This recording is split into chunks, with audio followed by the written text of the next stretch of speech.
2021. This year is coming to a very quick close. It is now 6:32. On behalf of the Board of Education, welcome. It seems like a bit since we've gotten together, but we are glad as a board and as a community that you have chosen to join us tonight. We'll try not to keep you too long, but we do promise to make every minute count.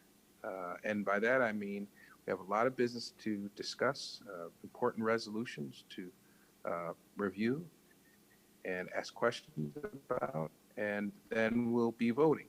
So again, our hope is to make every minute count because we know your time is very precious.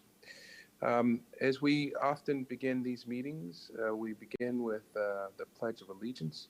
Unfortunately, I'm moving my office around here, and so the flag isn't in this room, so let's use the best of our imagination and recite the Pledge of Allegiance. Since I can't pick on anybody in the virtual room, I'll just go ahead and say the pledge myself. Again, if you have a flag in the room, fine. If not, just saying it from your heart, standing or sitting is fine. For which it stands, one nation, under God, indivisible, with liberty and justice for all. The other thing that we do as a Board of Education is we try to set aside some time to contemplate and think about, through prayer or quiet thought, those who might be experiencing some struggle. I'm sure we all have family members and relatives and loved ones who've experienced some challenges, many of them outside schools, and yes, on occasion we have had challenges within our schools. Wherever those challenges are, I ask that you join me and my colleagues on the Board of Education, the Independent Monitor, the Superintendents of Schools, Dr. Nelms and Dr. Myers-Small. Join us in a brief moment of silence as we sort of contemplate, pray, and give thoughtful consideration to those who are facing challenges that might require energy and commitment and endurance and diligence on their part.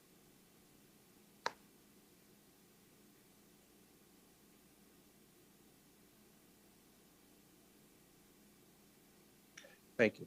Again, today is October the 28th, 2021, and calling this meeting to order. One of the things that we started as a practice several years ago was recognizing students and schools and staff that are making a difference in our community. Now, COVID sort of threw us off our game.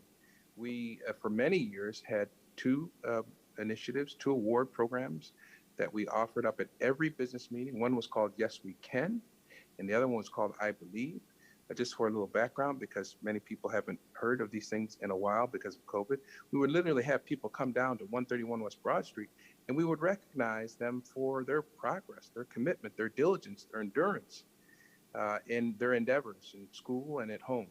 And we divided these awards, as I said, into one was called Yes We Can, to recognize efforts of whole schools and their staff and their students and their families that attend those schools and support those schools. And the other one was I Believe. And I Believe award worked like this. Basically, it was an award given to a student who maybe went from a D to a C or a B to an A, or had a consistent 4.0 GPA. Progress can be measured in any number of ways. And the I Believe award was given to that student, however he or she made that progress. But here was the twist on the I Believe award. Once the student was notified that they were being given the I Believe award, they were then asked to identify a teacher or a staff member who supported them, who believed in them. So at the business meeting, we had the student being recognized, and then the student recognized the contributions of an adult. Could have been a cafeteria lady, could have been a cafeteria guy, could have been a custodian, could have been a teacher, a principal. And so it was a dual award. Tonight, though, we have Commissioner Clark presenting the Yes We Can award to the Wilson Commencement High School. Commissioner Clark? I think Commissioner Adams is actually presenting the award. Oh, I'm sorry. I'm sorry. Thank you, Commissioner Clark. I'm sorry, Commissioner Adams. Commissioner Adams?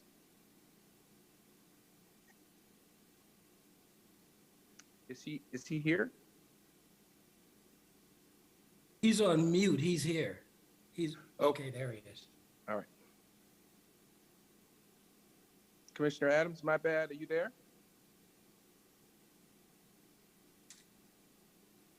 Madam Clerk, is Commissioner Adams there? He is here, but his sound is off. So I'm not sure. Commissioner Adams, we can't hear you. I'm going to text you. Let's give him a few minutes to see if he can get online.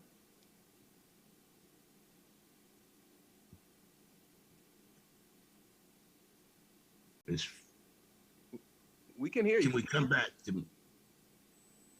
Okay. President White, if you go ahead with the speakers, we can circle back around. Oh, do you want to go ahead and do the upcoming events, or we want to go? Oh, yeah, we can do that too. We can do the upcoming events too. What we try to do here, folks who are unaware, we try to let folks know what the board and the superintendents are up to. And we have our clerk who is on top of all the things that we're trying to do in the community to make our schools better. So Madam Clerk, could you describe for the folks what's coming up in terms of upcoming events? Certainly. I'm just pulling that up on the screen now.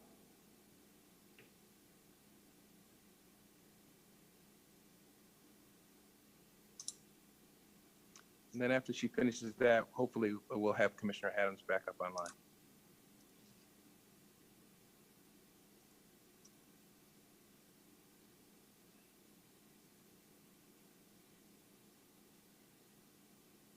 We're getting to you, folks. Don't worry about it. Sorry about that. It's been a little while since we've been virtual. Yep. Okay, I will share my screen. Just give me a second. Sure.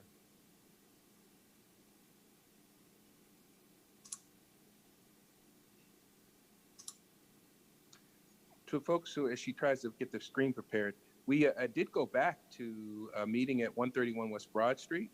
But when you have limitations imposed by the state and federal officials, including the Center for Disease Control, about the number of people that can be in a building, when we have events like Hispanic Heritage, where you would have to have lots of people assembled into the building space, which is not allowed, we have to shift back to this virtual meeting space. So Ms. Wade, are you ready for the upcoming events? I am ready. Okay. So just to let folks know, welcome to our October business meeting. We have a few meetings coming up in November. I wanted to highlight first and foremost that we will be hosting our next public hearings on the State Monitor academic plan and fiscal plan on November 16th and 17th. This will be with regards to updates that have taken place with the plan, as well as feedback that Dr. Jallo, the State Monitor, has provided to the district on these plans. So those will take place at 5:30 p.m. And we do welcome all of or members of the public to sign up to speak at those hearings, to review the plans. The plans are available on the district's website, www.rcsdk12/State Monitor. So you are able to see those plans and react to those by signing up to the public hearings. Dr. Jallo will also provide a presentation, a summary of the information shared in those updates and her feedback. We'll also be having our policy and CIGR committee meeting on November 2nd. That's next week, Tuesday at 5:30 p.m. And we will have an ESA meeting on November 9th at 5:30 p.m.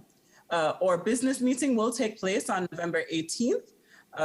And that is just before Thanksgiving, and we will celebrate the I Believe Award at that time as well. We welcome the public to view all the events that take place with the board at our calendar on the website as well. That is it for the upcoming events. All right. Before we see if Commissioner Adams is back online, I was remiss. I neglected to thank, on behalf of the Board of Education, the entire Hispanic Heritage Committee. It's about 15, 20 people working mightily to put on what was an exceptional program, highlighting the wonderful achievements of our students, of the Latinx community. I tell you, on a personal note, it is good that we have a district where people can speak the language of the folks that we're celebrating. I have to admit, one of my great regrets is that I never learned to speak Spanish, but I am very blessed and very honored, and I know my colleagues appreciate it as well, that we have a very diverse district where people can speak very fluently and very proudly of the Latinx community. So thank you to everyone on the Hispanic Heritage Committee for putting together that wonderful program. We really appreciate you. Do we have Commissioner Adams back online? Commissioner Adams?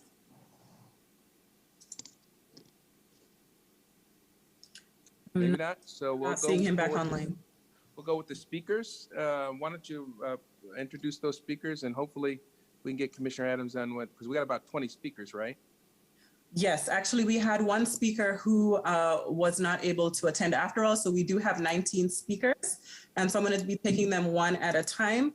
Our first speaker is Isaiah Santiago, a student who is speaking to the board regarding mental health literacy classes. Isaiah is entering the room now.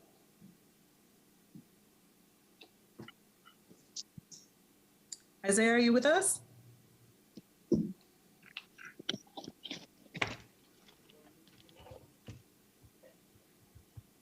Isaiah, so you have joined our Zoom. If you could turn on your video.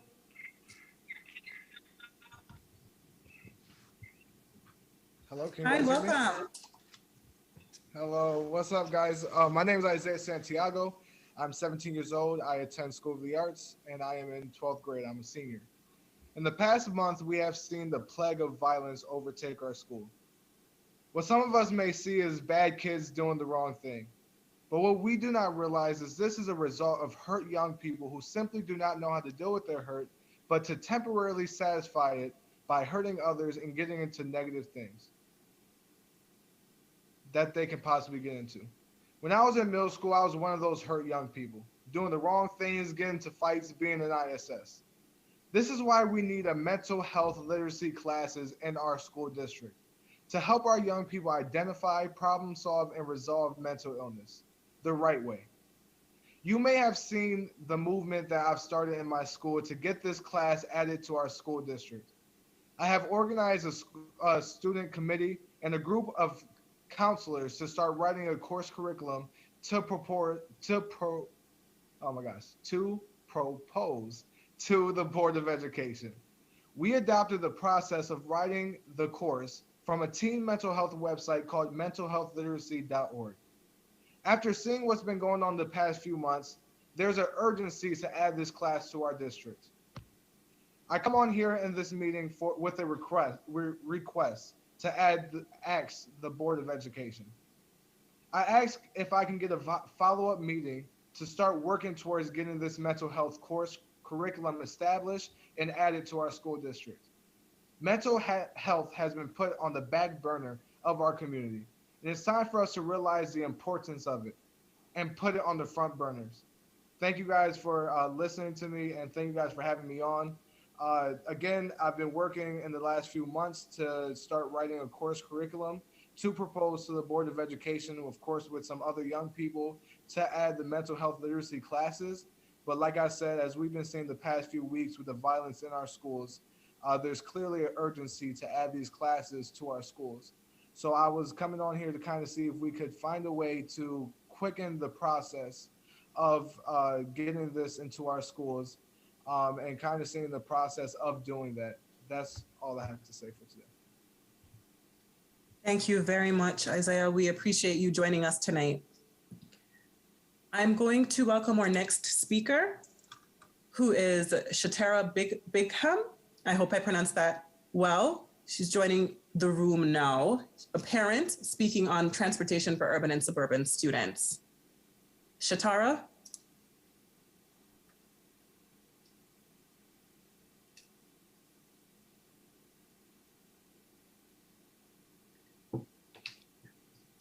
Okay, looks like she just joined with audio. Shatara, when you're able, can you please turn on your video?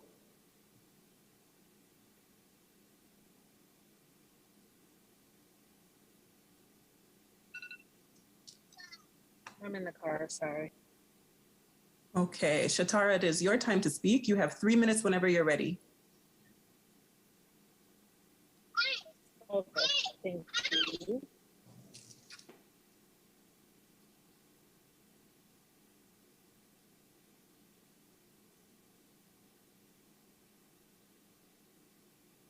All right, can you hear me? Yes, we can. We can't see you anymore, though.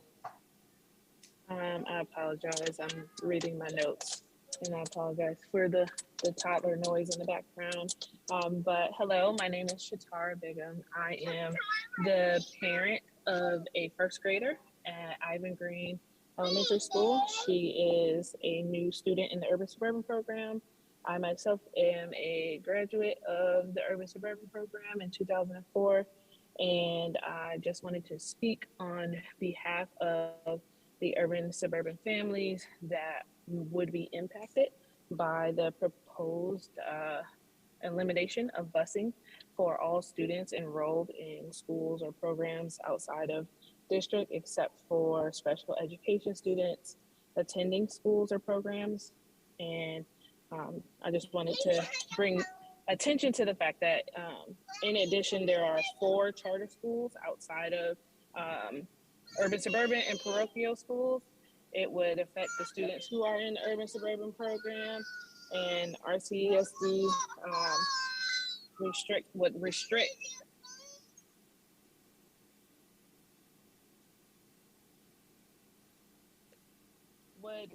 transportation for close to 3,500 students, and that's about 13% of the RCSD student population. And it is important to us that we have transportation, because then there are several other programs in schools and school districts that are no longer diversified that benefit from being diversified, and our students benefit from being at those schools as well. And it also would definitely be an issue for parents to lose transportation and then have to find new schools for their students, as well as trying to get them into schools that are going to continue to challenge them and be effective in their educational processes. And so restricting access to our schools by trimming the transportation budget would not only harm our students and families, but diminish the capacity of our city, create equity issues, and adopting policies that effectively deny parents the opportunity to enroll their child in their school of choice is not an acceptable solution.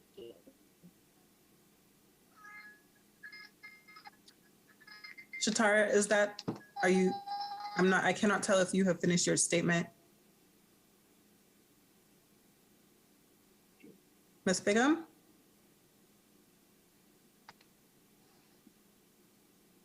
And I think Thank you, Ms. Bigham. need to speak. Thank you very much. Okay, I'm going to welcome. No, I was just saying thank you for the opportunity to speak, and I hope that the district would rethink this. Okay, thank you very much. We appreciate you joining us tonight. Our next speaker is Rosie Bates, a parent who is speaking about transportation for interdistrict programs. Rosie, are you with us? I just saw her in the room. Rosie?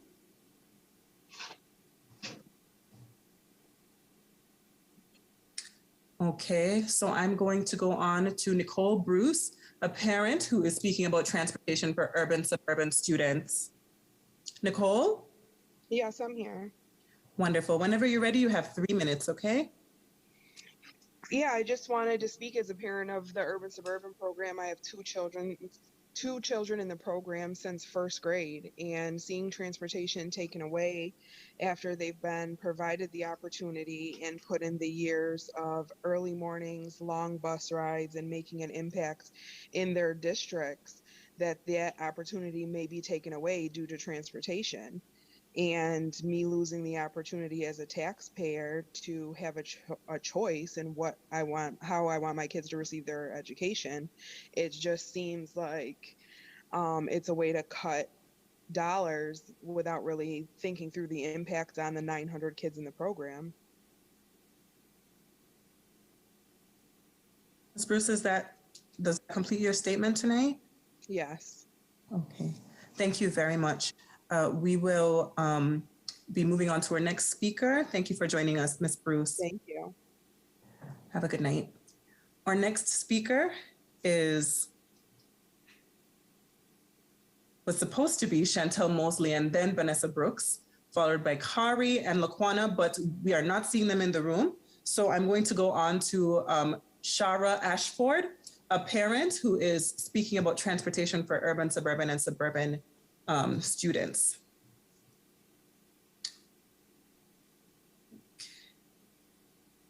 Ms. Ashford, are you with us now?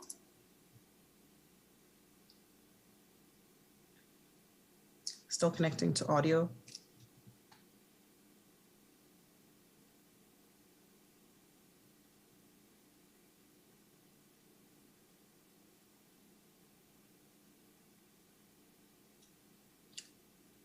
Okay.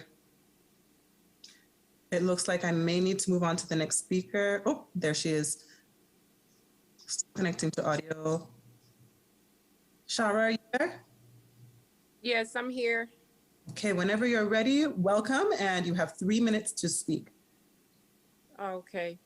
Thank you. And I am just wanting to speak on the topic of transportation for urban suburban program.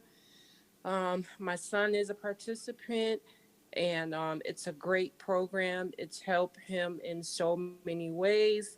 It would be devastating to cut the transportation. A lot of students won't be able to participate if they don't have the transportation. So I would ask of you to please, please, please consider about cutting the transportation. The program is absolutely wonderful. I have a 2-year-old coming up. I plan on enrolling him. And like I said, if transportation is cut, I might not be able to let him participate, because we are working parents and sometimes we won't be able to provide the transportation. So again, please reconsider about cutting the transportation for the urban suburban program. Thank you very much, Shara. We appreciate your comments tonight. Thank you. Okay, we are going to move on to our next speaker, who is Marquita Nesmith, a parent who is speaking on special education concerns. Marquita, are you there?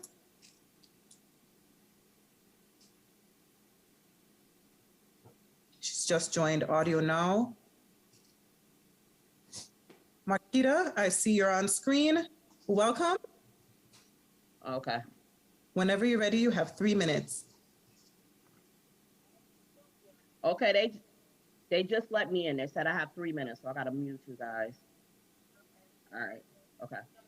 All right. Thanks. Stay on the line though. Yeah. Okay. Yeah. Okay. Hi everyone. Oh, here. I will do my best to meet the 3-minute limit. Can you hear me? We can hear you, Ms. Nesmith. You're okay. Going. Okay, thank you. I have come to a point where I, like so many others, are over being sick and tired of this broken wheel of insanity with Rochester City School District. I have remained quiet for so many years because I speak and walk in authority. My passion can be mislabeled as angry Black woman. Guess what? I no longer allow myself to be a coward. Rochester City School District children are suffering. I am outraged, and every parent in this city should be as well. If you are employed by Rochester City School District, you should be fired. You are not doing your job. Insanity is repeating the same actions over and over, desiring different results. Rochester City School District is the face of insanity. Can you honestly look at yourself in the mirror and say, job well done? I beg to differ. This email is the most recent I will use as an example. I will now read an email from a special education district representative. I'm going to say, Miss M, could you please clarify the canceled meeting? And then I gave a date. Did you cancel this meeting because the correct meeting time for that date is at 1 p.m.? It is very confusing for everyone to keep up with your various emails and wrong meeting times. This has occurred several times with you. I would appreciate it if you would place a lot more effort into this matter. My child's team, Dr. D and JF, and I have a scheduled time for this meeting. The exploration staff have to find coverage to fit this meeting into their schedule. I am extremely livid with your carelessness in this manner. If your job is too overwhelming, it's time that you address it with your supervisor. This negligence is unacceptable. I pay your salary, yes. The house I own in the city of Rochester, the house I own in the city of Rochester, I'm sorry, I'm sorry. The house I own in the city of Rochester City School District is what taxes come from. Every year I receive a bill for your services. Treat me with importance. You lack common courtesy for the people you service. More importantly, when you decide to send an email, start with common respect, which is a greeting. If you need more time to change things or a date, ask me what date works for me based on your availability. I am not employed by you. I am not employed by you. You are employed by Rochester City School District with my school taxes. Be more courteous to the staff. Thank you very much, Ms. Nesmith. We appreciate your time and comments tonight.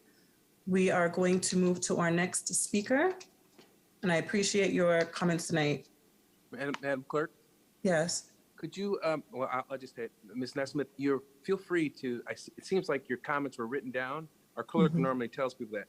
Feel free, since you didn't have a chance to complete them, to, if you can, duplicate them, copy them, and make sure they get sent. What address? 131 West Broad Street, Madam Clerk? Yes, or you are able to email them. Please, please utilize our email. It is boardofelducation@rcsdk12.org. Okay. Or just mail them to the Superintendent of Schools, Dr. Leslie Myers Small, at 131 West Broad Street, Rochester, New York, 14614. We all realized that you were not finished, and it was a very detailed presentation. We want to make sure that people charged with the responsibility of fixing problems like those that you described get all the information they need. So please send it, as the clerk said, send it by email or just send it by snail mail, and because we want somebody to follow up on your concerns. Thank you, Madam Clerk. Sorry about the interruption. Thank you for that. Ms. Nesmith, thank you for your comments tonight. I am going to ask our next speaker, who is Tony Cruz, to join us on video. I think I see you. Tony, whenever you're ready, I see that you are a parent speaking about transportation for urban suburban students. Good evening. I'm hoping, am I being heard here? Okay. I just wanted to address the whole situation with the possibility of urban suburban transportation being canceled for our kids. I was going to go in depth and prepare an elaborate speech, but I don't want to get cut off. And I really think it comes down to the fact that this is not really up for debate, and it's very unfair.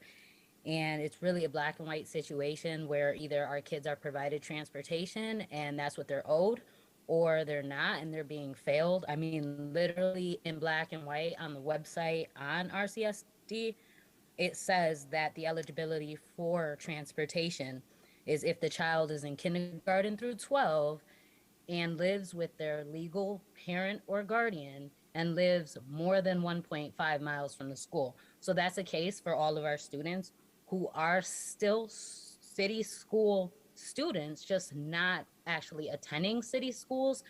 They're going through this program, but they shouldn't be put any lower on the list than our kids who do, because I feel like the reason that our kids are in this program in the first place is because they've been backburnered and we didn't feel that the education they were getting was enough for them. So we're not even asking for you to provide education for our kids or another body in an overcrowded class. What we are asking is for what we are entitled as city residents, as taxpayers, as the people who vote our board members on and need to know that they're supporting what our children need is a reliable transportation to and from this school, no matter if they're a part of a different program or not. I just think that is that you guys are closed, and that is a deal is the next step. So we just really need to consider these kids, city school kids, that receive the same transportation and not backburner them. Thank you for listening. Thank you very much. Transportation and not back burner them. Okay. It looks like we have a little bit of feedback. Okay, I'm going to welcome our next speaker, who is Cynthia Clay, into the room. Cynthia is a parent who is speaking about a pay raise for teachers in the RCSD. Cynthia? Hello, everybody. I just wanted to come and ask that, seeing as, seeing as how the teachers don't get paid enough to deal with everything, all of the stressors, on top of some of the bad behavior, the bad language, I feel, in my view, they need to get a pay raise. Now, you've got all this money, the COVID money came to Rochester, all of this extra money. Why can't some portion of that money go to these teachers? Why can't you figure out a way to cut the fat down at the main office, the board, cut some of these administrators, and give these teachers that are dealing with our children the raise, the bonuses that they deserve? Why do you have so many people down at the board when you could be using that money to pay for these teachers who are coming out of their pocket to help these children? And why can't some of that money also go towards getting mental health advocates into the schools, especially into the high schools? So that's what I wanted to speak about. I wanted to know, is there a way we could get the teachers added money? Because for what they're having to deal with, it's crazy. I don't think I would be teaching. I definitely don't think I'd be teaching, having to deal with that. And I think something needs to be done. I know it's COVID time and people are dealing with everything, but that's too much stress and too little money for our teachers. That's all I had to say. Thank you, Ms. Clay. We appreciate your comments tonight. Thank you for joining us. Mm-hmm. I am going to welcome our next speaker, who is Nicole Gissendander. Did I get that right? I'm pretty sure I made that. Yes, that's that one. I'm sorry about that. Whenever you're ready, Nicole, I see that you're a parent and you will be speaking on transportation for urban and suburban students. Yes, thank you. Thank Good you. evening. My name is Nicole Gissendaner. I am a lifelong City of Rochester resident, a former RCSD student, a city homeowner, and a taxpayer. As a parent of a student who has attended RCSD in the mid-2000s, I have seen no improvements made in the district. In fact, there has been a steady decline. Removing transportation would restrict access for children who need transportation the most. Urban suburban students have many more opportunities than they would have from RCSD. If RCSD is having problems educating children now, what happens if there is an increase in registration? Removing transportation from urban suburban and the other mentioned programs is not equity, but it is denying family taxpayers the true choice in their children's education. You are not serving the best interest of our students and families. Explain how this is investing or helping City of Rochester students. Our children are not disposable and neither are their futures. It comes across as an attempt to bully families into making them choose RCSD by removing access to other educational options. Urban suburban accounts for less than 8% of the RCSD transportation budget. We definitely are not the problem. I can tell you, my son attended Penfield from first grade until he graduated in 2018, has had so many opportunities afforded to him. There is no measurement of opportunities that he has had. I am 99% sure he would not have had those experiences. He would not have experienced this being an RCSD student. For example, he is a 6-time county wrestling champ, a 4-time state wrestling champ. He played football, lacrosse, and he was a partner on the unified basketball team. He volunteered at Camp Good Days and Special Times with his classmates and teammates. He had so many coaches and teachers spend countless, I'm not even exaggerating, countless hours with him when he needed them most. He traveled New York State and Pennsylvania to tournaments with his coaches and teammates, shared many laughs and tears on the road, and has made lifelong friendships.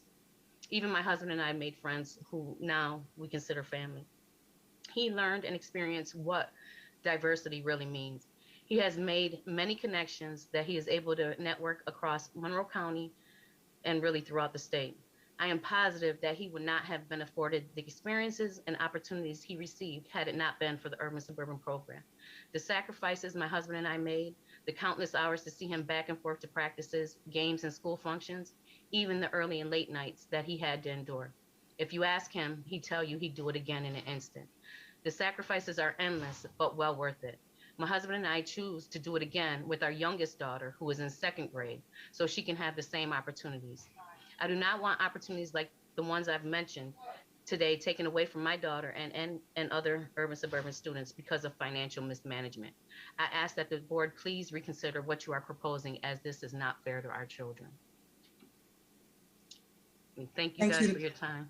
Thank you, Nicole. We appreciate your comments tonight. Okay, have a good night, Nicole. I just want You too, thank you. Thank you. I just want to make a really quick announcement to those in the waiting room. If you are not named appropriately, we do not know who to call on. So we do ask, if you are in the waiting room, to please name yourself with your first and last name so that we are able to know who you are and can let you into the room according to the speakers list. According to the speakers list, the next person who's in the waiting room is Bilingual Montakim, a community member who is speaking about SRO and funding. Mr. Muntakim? Yes, thank you. Welcome, you have 3 minutes. Yeah, I'm calling on behalf of Citizen Action. I'm the community organizer for Citizen Action, and I'm calling on behalf of Citizen Action on the issues of SROs being introduced back into the school system. We have been fighting against the normalization of police surveillance of our children, whether they're in school or out of school. I think that this is a reduction of our capacity to deal with the issues of our children in the areas of their behavior. A young man just got on named Isaiah, who spoke about the need for sociologists, psychologists, and mental health professionals to be in the school districts. I think if you were able to have school districts facilitated by these kind of professionals, you have less the need for SROs in schools addressing the issues of these children's what we say misbehavior. We know that our kids have been traumatized out of our communities and into the school district, and we need to address that area in the best way possible. That being using mental health facilities and professionals in that regards. Second of all, the issues of lunching for the kids, nutrition for the kids. We've been going after this for 6 months, almost a year now. By the time that the RCSD received their funding, making the argument that these young people need to have proper nutrition in the schools. There's no line item. I looked through the budget, try to find a line item pertaining to the nutrition of the school lunches, right? None to be found. Right? Where is the line item for that particular issue? Not only was there no line item in regards to the food, school lunches for the kids, there's no line item in regards to restorative practice. We know that restorative practice is one of the means for mitigating against student misbehavior, right? There's no line item for restorative practice, something that needs to be enjoined not only in Rochester, but throughout the entire city of Rochester and in the suburban areas as well, right? We know that these practices work. We have not only anecdotal evidence, but we have factual, empirical evidence that the restorative practices work. From Oakland, California, as an example, Fiona Davis, who established a whole program for implementation of restorative practices, and yet, Rochester School District is failing our students, are failing our community. This has to change, and so I call on board to raise these questions of the line item, how money is being used, allocated, and not being allocated, particularly in the areas of restorative practices, and school lunches for the kids, right? The kids need to have school lunches and have better food prepared for them, nutritional food prepared for them. You're failing our kids. And failing our kids, you're failing the community. That's all I have to say. Have a good day. Thank you, Mr. Muntakim. We appreciate your comments tonight. Our next speaker on the list is Chris Widmer, a community member who is speaking about school safety. Mr. Widmer, whenever you are ready, you have 3 minutes. All right. Hello. Thank you very much for giving me the opportunity to talk, and thank you everybody for your service. I'm coming tonight to say that I understand that safety is a great concern in our schools right now, and that we need a solution. The students are in pain, they are traumatized, there are lots of things that have happened in their lives that need healing, and police in the schools will not lead to that healing. And so I'm calling today to say that, to ask you to please keep the police out of the schools and to keep things that will heal the students in the schools and increase things. I saw that there are contracts with Community Place and Center for Youth Services. Please increase those kinds of things. I just had the good fortune to spend time outdoors with about 250 RCSD students over the last 10 days. And those were healing experiences. And the principal at one of the schools said that he saw a reduction in behavior challenges through that time. The students were smiling and having fun and expressing the healing that they were experiencing. So please focus on things that will heal them and help them and lead to long-term improvements in everyone's health and well-being, rather than things like police officers in the schools that will just lead to more trauma, more harm, and more pain. And I'm just going to close by reading from the plaque report. This is from the parent group. This is a quote from their report. "It is understood that there's a dual effort that must be taken, ensuring the safety of all members of the school community while creating welcoming and affirming environments for our scholars. To that end, a coalition of parent groups will submit to the district their expectations regarding safety, as well as a series of questions the district needs to answer. I've spoken to over 100 parents over the last 2 weeks. No parent I've spoken to has been willing to cede any ground on SROs. They do not belong in our schools. We need evidence-based solutions, and I want that to happen. Restorative practices, we know they work. Please do everything you can to implement those in our schools. Thank you very much for your time tonight." Thank you very much, Mr. Widmer. We appreciate your comments tonight. Have a good night.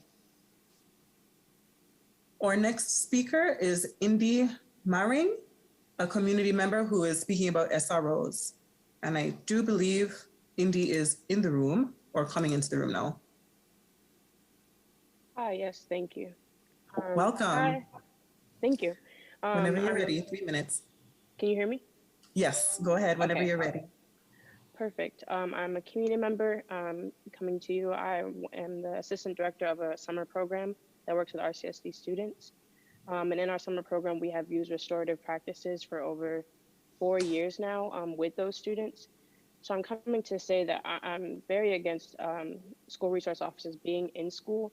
As someone who works with RCSD students and have had the ability to use restorative practices with them, as well as just nature walks and being able to be outside and take kids outside, I've seen a reduction in our students' behavior that lasts not only over the summer when I have RCSD students, but we have feedback from parents and teachers throughout the year saying that after they've attended our summer program, those restorative practices that they and some of the coping skills that they were able to use over the summer, they've took with them into the school year. And I think if students were able, if we could put restorative practices in every single RCSD school and giving students coping skills to deal with the challenges that they are facing at home, as well as the challenges of COVID-19 and how that's affected them and how they've been out of school for so long.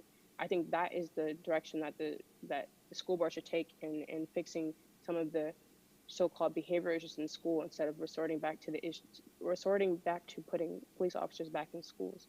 Because like previous speakers have said, police officers will not help the students deal with the trauma that they're facing or dealing with these behavior issues. It'll only work to criminalize our students. And that's not what we're trying to do. We're trying to help our students, educate them, and give them skills to become better human beings as they grow up. And I think that comes through giving them the skills to cope with difficult things, cope with the trauma that we've all felt over this past year. And that's how I rest my case. Thank you. Thank you, Indy. We appreciate your comments tonight.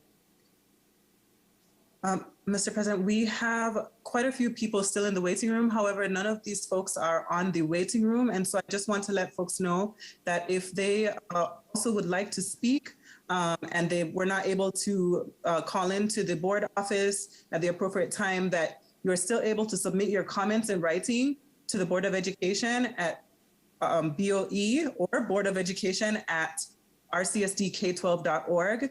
And, or you may also sign up to speak at our next meeting. We have a meeting on Tuesday, and we also have a business meeting at the end of the month as well. So I know that persons are sharing links to the Zoom, but at this time, I don't have anyone else in the room, in the waiting room that is reflective of our speakers list. So I did want to highlight that. Thank you very much, Madam Clerk. And I want to, on behalf of the board, as I've done before, it sounds a bit redundant, but it's worth repeating. I want to thank you for the work that you and Ms. Scott do, particularly on the night of these events when you are trying to manage so many different things. For years, I used to call the witnesses, and I did that without having to deal with the technological side of things. And so on behalf of the board, I know we're all watching you and think, oh my gosh, how is she doing all that at one time and maintaining her composure? We know that you do that not alone, but that I know Ms. Scott has attempted every day to provide you the information that you need so this goes seamlessly and smoothly. But again, on behalf of the board, thank you to you and Ms. Scott for the work that you do. And we do appreciate how difficult it is to get through a list of speakers and trying to respect people's time. And to those folks who are speaking, we thank you too. We realize it could be a bit frustrating to talk about some of these things and not have anybody respond. On behalf of the board, I want you to know that's purposeful. We feel that, and this policy was made many years ago, long before I was on the board, and it's a wise policy, that if we started to engage in a back and forth with people, it might belittle or diminish what people are trying to say. There are opportunities to speak to board members. There are opportunities to speak to leaders of the district, including the superintendents and all their staff. Those opportunities exist, can be recognized by simply getting on our website, getting people's email addresses, getting people's phone numbers. And also I want folks to know that when we have our meetings at 131 West Broad Street, and when we even meet virtually, there are members of the superintendent's team that are taking notes. They have names of people. That's why we ask for people's names. And they are contacting people and following up with people on the concerns that they express. So I want to take the time to tell people that, because I didn't want people to think, well, we're just spewing off and nobody's paying any attention. That's not true. We do value this time, and it's a time of listening. And where we can, it's a time to respond. I did see someone said something in comments. Sherry Bandy, did you see that? I don't know if it's in the chat room. I think I saw a note. Maybe it was in the chat room. So can you double check that room to make sure, Madam Clerk? Because someone said, I don't know if they sent me a text. Again, we're all trying to use these different mediums. Are you sure there's nobody else in the room? Okay, we were waiting on a Tiffany. I know what it is, Madam Clerk. Someone sent me a text. Right. We're working with all these. She says, I'm in the room and I registered, and my Zoom has my display name. It's Sherry Wright Vanda. Do you have that name? I do not have that. I do not have that name on the list. You don't have it as a person who signed up to speak? No, I do not. I do have a Tiffany Henry who did sign up to speak, but had originally said she didn't want to. So we were coordinating with her. I believe she is able to speak now. Tiffany. She's being led into the room now. Looks like her audio is not working though. Tiffany, are you able to hear us?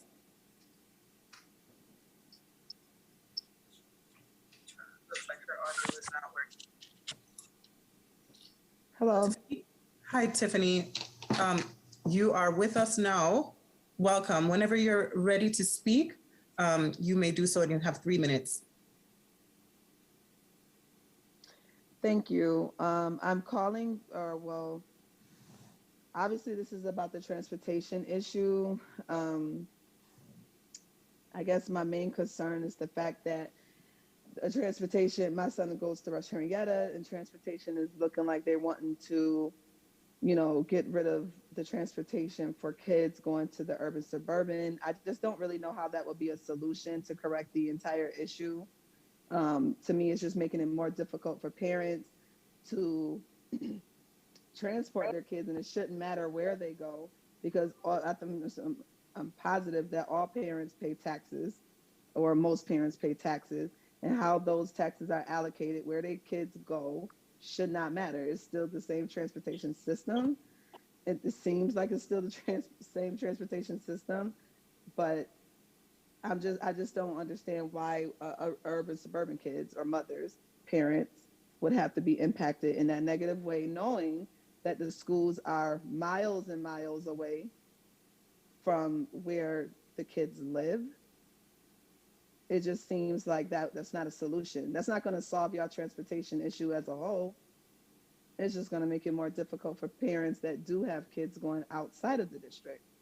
And I don't feel like that's fair at all.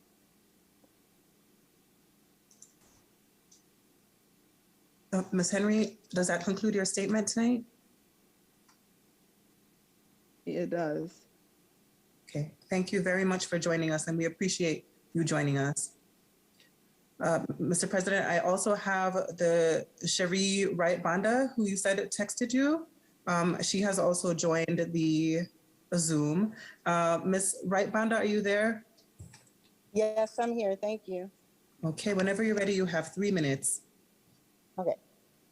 I'm a city resident, a voter, and an active member of our community. I'm also a homeowner and a taxpayer. My husband and I have 2 children in the urban suburban program. Our oldest son started in the 1st grade. He's now a senior. He's an honor student graduating with distinction in this coming June. And my other son is in the 8th grade. He started in the 5th grade. And he's also taking advantage of the music program that is at one of the districts in urban suburban. It's very disappointing to hear that the proposal yet again includes transportation to urban suburban. This program has been around for 53 years, and it appears that every time there's a problem with the budget, our small population of students, transportation is always being threatened. Having transportation to those schools, especially us not having to figure out how to get them to school and things like that, has been an extreme blessing. Our children get up an hour and a half early just to be to school, just for the benefits that we receive, and it's well worth the sacrifice. We would like to know if there's a way to present something else. I know there's other items, and ours is item H. If we could share, you guys could share with us the priority of how these different items are being considered. I pray that item 8 is really at the bottom of the list, and that's why it has such a high number. I wanted to know also, why is there such a huge chunk of money allocated for miscellaneous? It's my understanding, me working in finance, is that miscellaneous is just in case. So why are we putting something that's needed under something that's just in case we need this? We need transportation now. We don't need it later. It's not just in case. We need transportation, and not just this year, but following years. Thank you all for your time. Thank you for listening. Thank you for organizing this, Francine. Commissioners, thank you for your time, and I'm done. Thank you very much, Cherie. We appreciate you joining us tonight and for submitting your comments. Mr. President, that is the balance of our speakers. And again, I want to advise anyone else who is in the waiting room who did not yet get a chance to sign up to speak, but received a link from a friend, please go ahead and submit your comments to Board of Education email, and we'll be able to disseminate those, and we'll also post those to the website. Thank you very much. Thank you, Madam Clerk. We're going to back up a little bit in our agenda. Earlier on, I promised you, our team promised you, that we would present the Yes We Can Award. We're going to go back to Commissioner Clark. I apologize, Commissioner Adams, for the confusion, but indeed, it is going to be Commissioner Clark who's going to give us who's going to present the Yes We Can Award. Commissioner Clark. Thank you, President White, and I do apologize to both you and Commissioner Adams. There was a bit of confusion, but I will tell you I am honored to present the Yes We Can Award tonight because it's just an outstanding accomplishment. And I'll start now. I would like to recognize Joseph C. Wilson Magnet High School and Principal Vanderwater for their increased graduation rate over the past 5 years that she has been at Wilson. The year Principal Vanderwater joined the high school community, the graduation rate was 59%. I believe if you speak with any Wilson community member, you will find out that it truly does take a village with defined roles, collaboration, consistent check-ins with potential graduates. And if you get that, anything is possible. So I'd like to congratulate Wilson on achieving an 81.4% graduation rate this past August, which is an outstanding achievement. So please join me in giving them a round of applause.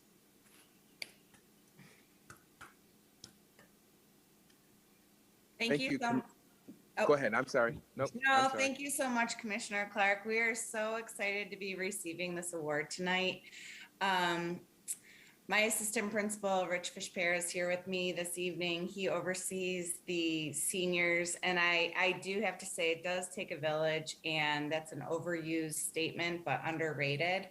I'd be remiss if I didn't thank all of our counselors and our teachers, our homeschool assistant, and our parents, as well as the OCR teachers that work with us to recover credits for our students in our close partnership with All City. So thank you so much. This is very exciting for our students. Again, on behalf of the Board of Education, the entire city of Rochester, we say thank you for your good work. My children, 2 of my children attended Wilson, and that was a period, that was many years ago, that was a period where Wilson was known nationally as a beacon school, an exceptional school. And then there was a period, obviously before that you got there, where the trajectory was in the opposite direction. And to go from 59 to 81% is really remarkable. And I know you see a higher ceiling, and that's how you got to the 81. But what a remarkable story that this district has to tell. I heard a young lady say earlier on, the district hasn't changed in all the years that she had witnessed. That's a frustrated parent who has lots of evidence to support that. But even though she said that there are lots of schools, including Wilson, that are doing their thing and are changing history. Again, Commissioner Clark, thank you for highlighting that. Thank you to the staff, the leadership team, the staff, on behalf of the Board of Education. It is also an overused phrase, but it is no more appropriate than when I say it now. We appreciate you. That is the folks, staff, leaders, parents, and students at Wilson. We appreciate you. Thank you very much for accepting the Yes We Can Award. Thank you. All right. With that good news, we're going to hear from a number of our advisory councils. I understand that the Student Advisory Council there's a conflict, so the representatives cannot be here to present their report. We also have, though, the Parent Leadership Advisory Council. Are the leaders for PLAC here to present their report? Yes, Rebecca Hetherington is here, and she will be presenting the Parent Leadership Advisory Council report. Rebecca, whenever you're ready. Oh, you're still muted. Okay. Hello, everyone. My name is Rebecca Hetherington, and I'm the secretary of PLAC. I'm also the mom of 2 boys at 52 School. Good evening, Superintendent Myers-Small, commissioners, district staff, parents, and students. It became obvious to our leadership during a meeting earlier during September with President White that there has been a lack of clarity on what PLAC is Since we are in the process of recruiting a new president, now is the perfect time to share this information with the board and the public. So we want to have a clear understanding of what PLAC is and what our goals are for the 2021-22 school year. So we have summarized this in a super short PowerPoint that Kalia, I think, is going to help me share with the world. Rebecca, actually, I'm going to try to share that. Hang on a second. Okay, perfect. Thank you, Francine. Oh, of course, of course. Bear with me. I can't seem to bring up your PowerPoint. Nope, that's not it. Hang on a second. You see it? Do you guys see it? Not yet, Francine. Do you want me to try? Yeah, well, can you try? I don't know what's going on with my screen here. No problem, I got it. I feel like a real part of the meeting now that I'm having trouble with the PowerPoint. Yeah. We've made it. All right, Rebecca, here we go.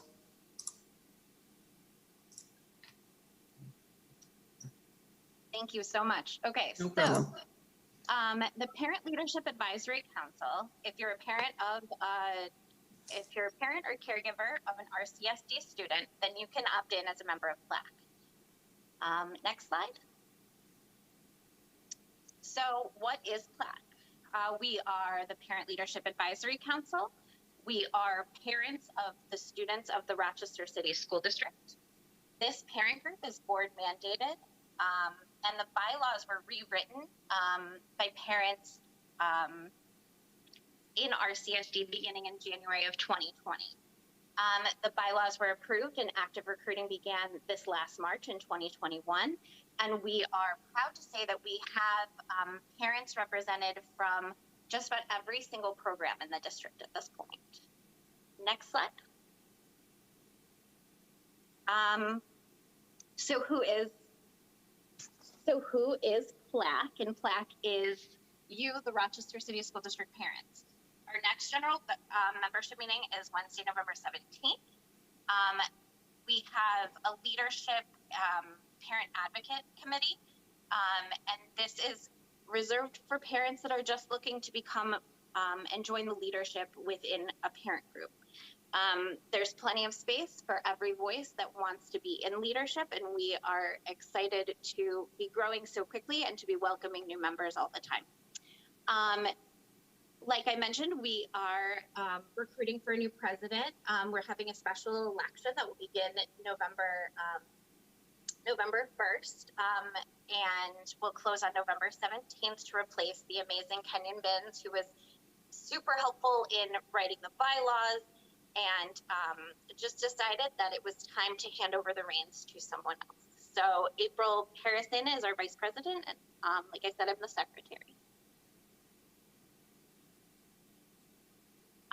So our priorities for 2021 and 2022, we are focused on parents as they belong at the decision-making tables.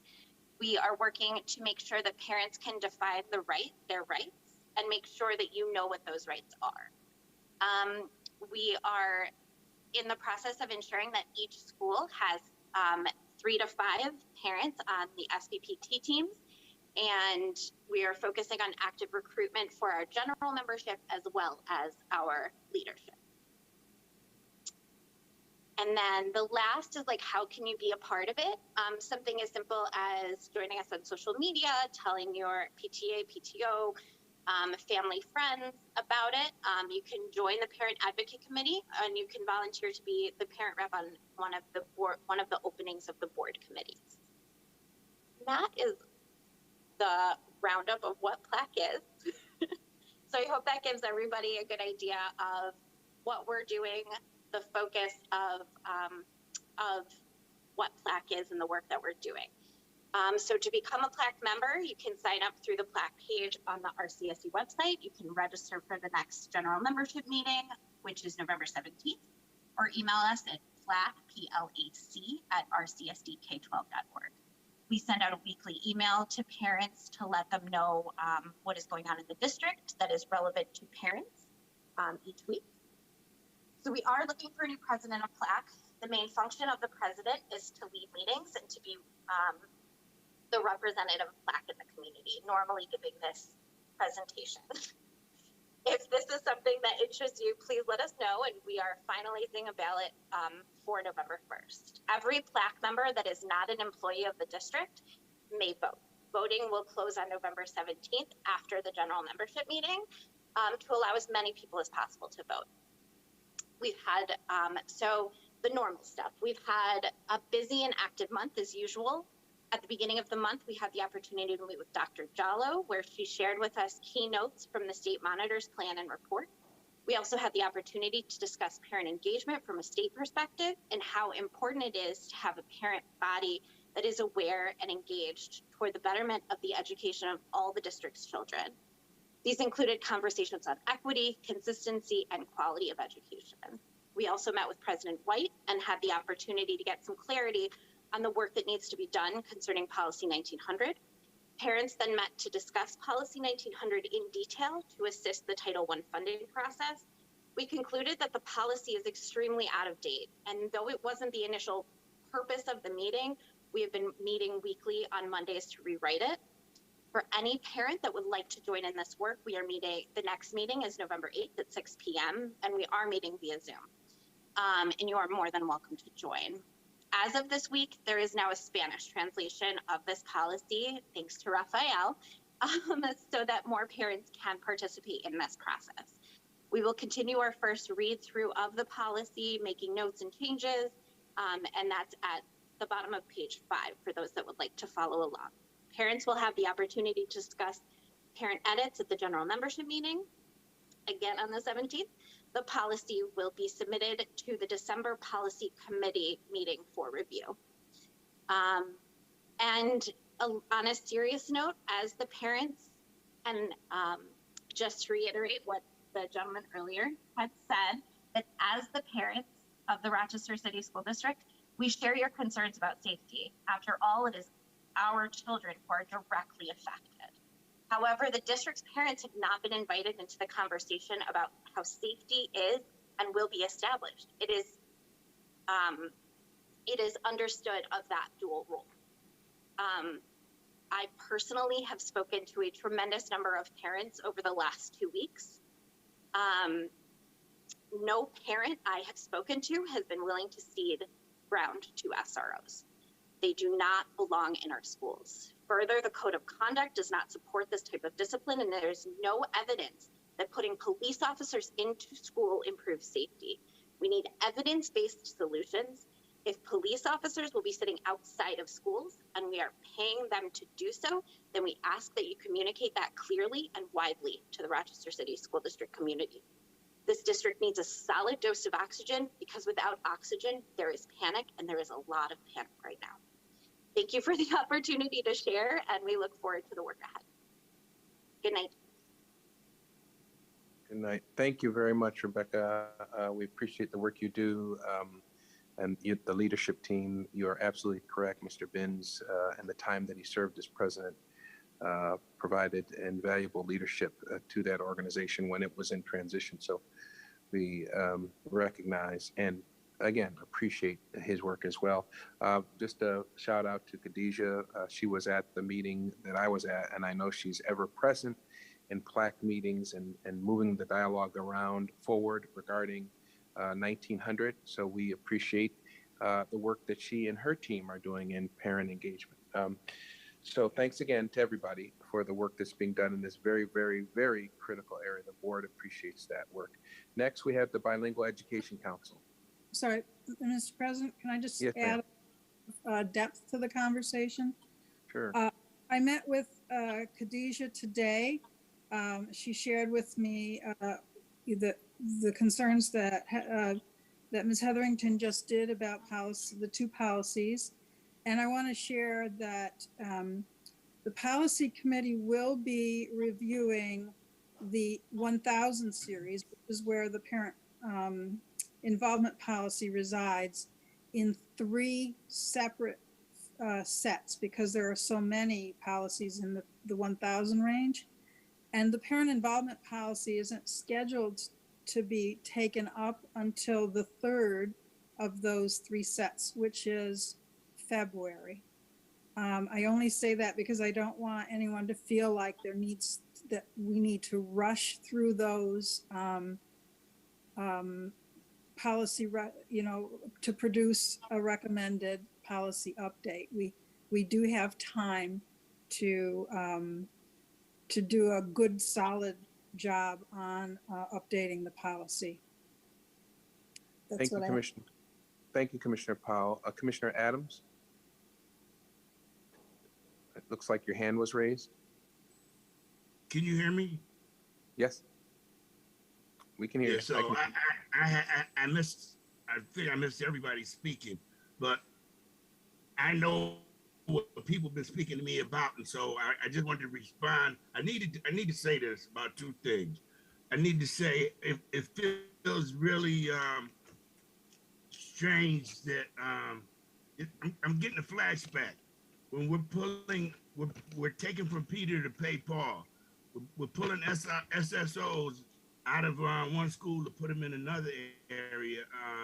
And it's like there's family member out here that are really upset about it. They probably spoke about it in the comments, but I have to speak about it. I have to speak about that, and I have to speak about this transportation with the urban, suburban, charter school, all of that. I feel one way about it, and I would support stopping it, but not mid-year. Before I came on the board in December of 2019, we went through some mid-year stuff. It was because of the lack of money. Now we're finna go through some mid-year stuff because we got too much money. I don't know. I think we need to probably try to not create too much havoc in the middle of the year. This ain't December, but it's still in the middle of the school year.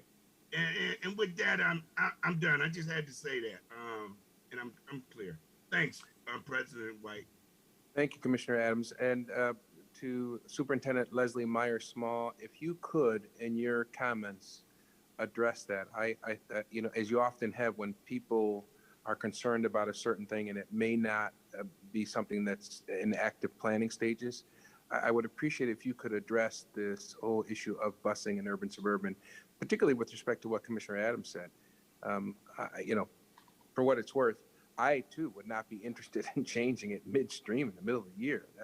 And if that's not the plan or if that's not the proposal, that clarity should be provided because a number of people were talking about that today. So rather than have people call and try to find who's the administrator, please, if you could, you got a few more minutes, that's for sure, because we're going to go into executive session after this last Bilingual Education Council report. If you could provide some clarity when you give your report, that would be appreciated. Okay, Bilingual Education Council. Hi, good evening. Buenas noches, I am Yvette Garcia, the Vice President of the Bilingual Council. I am here with the rest of the BC officers. The Bilingual Education Council is made up of bilingual parents, community-based organization, and educators representing and advocating for the educational rights to the quality bilingual education for our students in the district. We have secured 2 parents representatives for the most of the bilingual schools and only need 1 additional parents representative for school number 35. As required by our bylaws, we will work with the bilingual department in securing 1 English language learner from each high school, which houses the bilingual education program.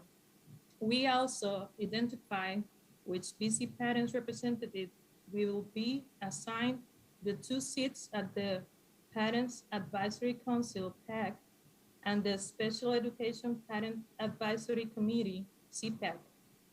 The BC meetings for the month of October was canceled due to inclement weather. We had planned an outdoor meeting on Saturdays, October 16, in partnership with the Office of the Parents Engagement for the Hispanic Heritage Month at the International Plaza. The event will be rescheduled for a later time. the BC officers met with the state fiscal monitor, Dr. Jallos, to discuss our ongoing concerns and needs. We are providing Dr. Jallos, the superintendent, Dr. Myers-Smalls, and the Board of Education commissioners and the commissioners of education, Dr. Rosa, with a letter outlining our recommendation for the Youth American Rescue Plan. As the reminder, on May 11, 2021, the BC sent a letter to the superintendent and the BOE outlining our request. The BC has participated in several interviews for principals of bilingual schools. We want to take this opportunity to highlight our concerns with the interview process and how the administration engaged the council. Both the president and vice president of the council participates in the interview for school number 17 and school 33, but not for school number 12. Through these interviews, we became concerned about the lack of growth and development for Latino bilingual teachers and administrators in the district. This process shows us there is not pipeline and bilingual candidates were rejected because of their lack of experience. We also concerned about the interview process for the school number 12. The executive cabinet was not engaged and the administration reached out directly to our school number 12 parent representative. We want to remind the district, the BC officers include the president, vice president, secretary, and the past presidents. The officers are the leadership of the council and must always be engaged in all matters relating to the council bilingual education and any other matters directed by our bylaws. We sent a letter on October 7 to the Director of Recruitment, Selection, and Retention, expressing our concerns with the interview process. We were deeply concerned that we were told that our advocacy for bilingual students was discriminatory against not English language students. This is a theme that runs across this district and continuously silence the voices for the largest non-English speaking group of students in the district. All we demand is equitable representation for our children. We are waiting to coordinate with the bilingual department and provide feedback on the hiring and restatement of the executive director. We look forward to the district engaging all BC officers and the entire council in the process. Next month, we will present to the Board of Education our updates bylaws for the record. We recommend that the district receive a presentation and training about the history of the Bilingual Education Council in 1972, settlement, and the MOU, since many of the commissioners appear to be unaware. In addition, we are concerned that the district is not communicating positive COVID cases to the parents. We are aware of several positive cases at Edison, and parents are reporting they have not received any communication from the school.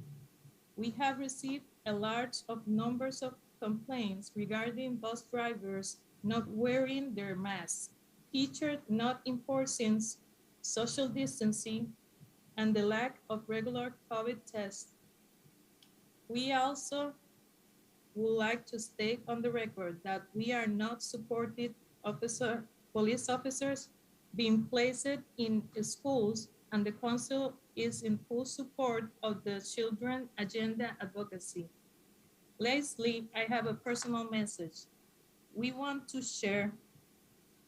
Investing in our children's education is the best thing you can do.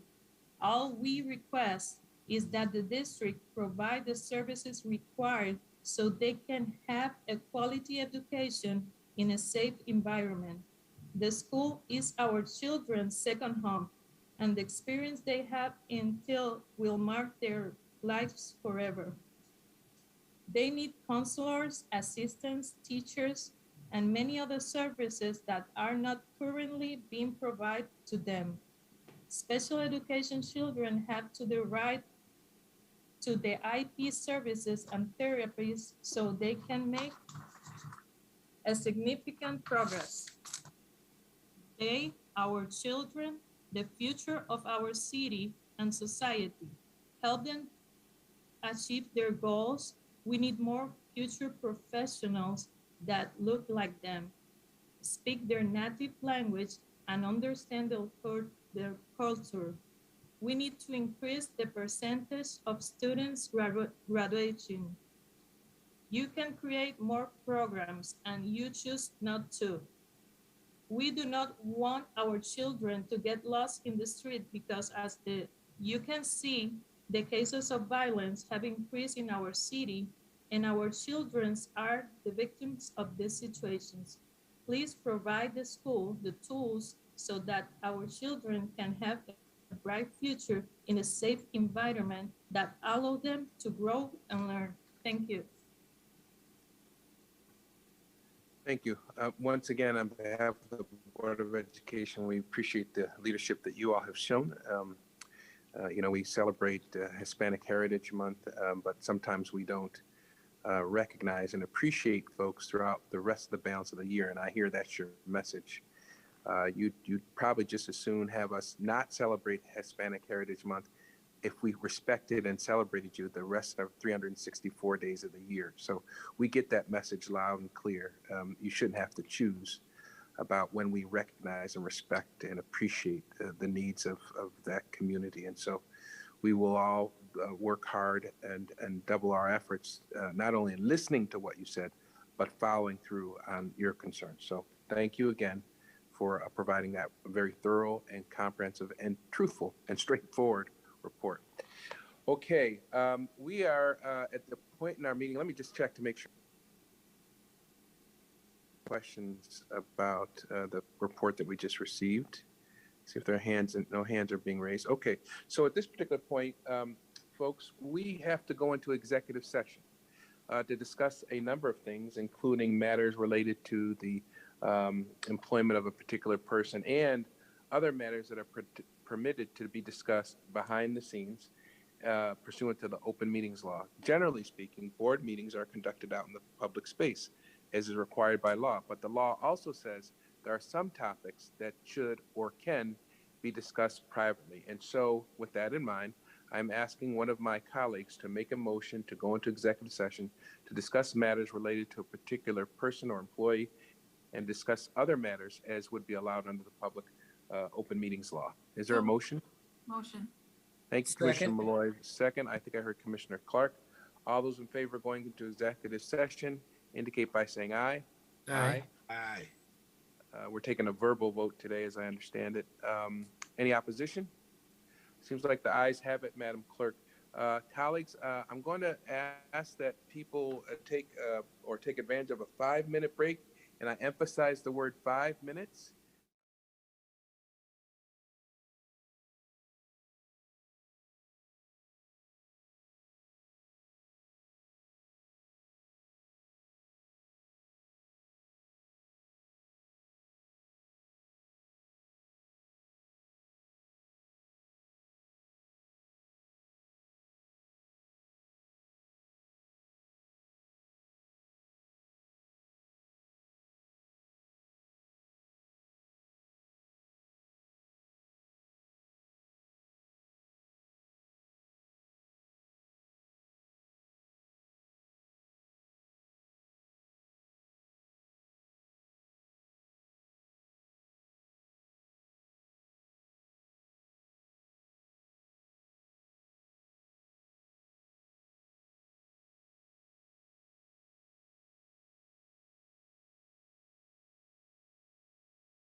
Good evening, everybody. It is still October 28th, 2021. And again, my colleagues and I are very happy that you're still hanging in there with us. Lots of business to conduct. We'll try to be as efficient and effective as possible because we know you have your families and tomorrow to get ready for. So the next item on our agenda is acceptance of minutes. Now, to my colleagues, it looks like we have a series of minutes, a number of them related to charter schools. For example, don't make the motion until I go through them first, please. October the 19th, 2020 was a charter school public hearing regarding the Rochester Sports Academy. October 12th, there were, looks like 4 hearings relating to charter public schools. One dealing with the Rochester Academy, the second one dealing with Explorations Elementary Charter School for Science and Technology, the third one dealing with Innova Girls Academy Charter School, and the final one, Rochester Academy Excellence Academy Charter School. Can I get a motion to approve those minutes? Moved. Thank you, Commissioner Roy. Seconded by Commissioner Adams. All those in favor of approving those minutes as drafted indicate by saying aye. Aye. Aye. Aye. Any We're voting opposition? online too? I'm taking the vote because we're virtual today, so I can't, yeah, Okay, thank you. no problem. Aye. Any opposition? Okay, the ayes have it, Madam Clerk. All right, next item on the agenda, committee reports. I would just advise my colleagues that the hour is a bit late, but do what you got to do. But if there's an opportunity to sort of be brief, as our former colleague Malik used to say, "Be brief, brother, be brief." He called it the 3 or 4 Bs, and we'd appreciate that. First commissioner up is Commissioner Adams with CIGR. Nope, there is no report for CIGR. They did not meet in the month of October. Thank you.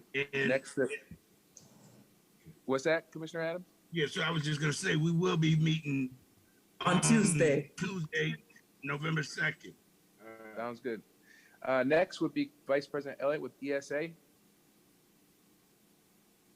I actually don't have the report before me. Again, I'm thinking that I'm having some email issues, but we did meet. And Cal, I think the next meeting of ESA is November 9th. But for the minutes, they will be posted on the board website, and you can review them there. But I don't have the report before me.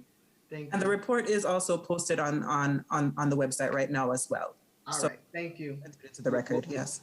We'll stick in there with you, Vice President Elliott. You also have the HR committee. You chair 2 committees. You want to provide the same information on that one as well? HR did not meet this month, so they don't have a report this month. All right, very good.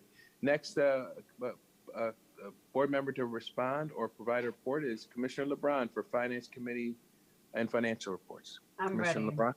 So the Finance Committee convened as Committee of the Whole on Tuesday, October 19, 2021. The Finance Committee's discussion focused on the following items.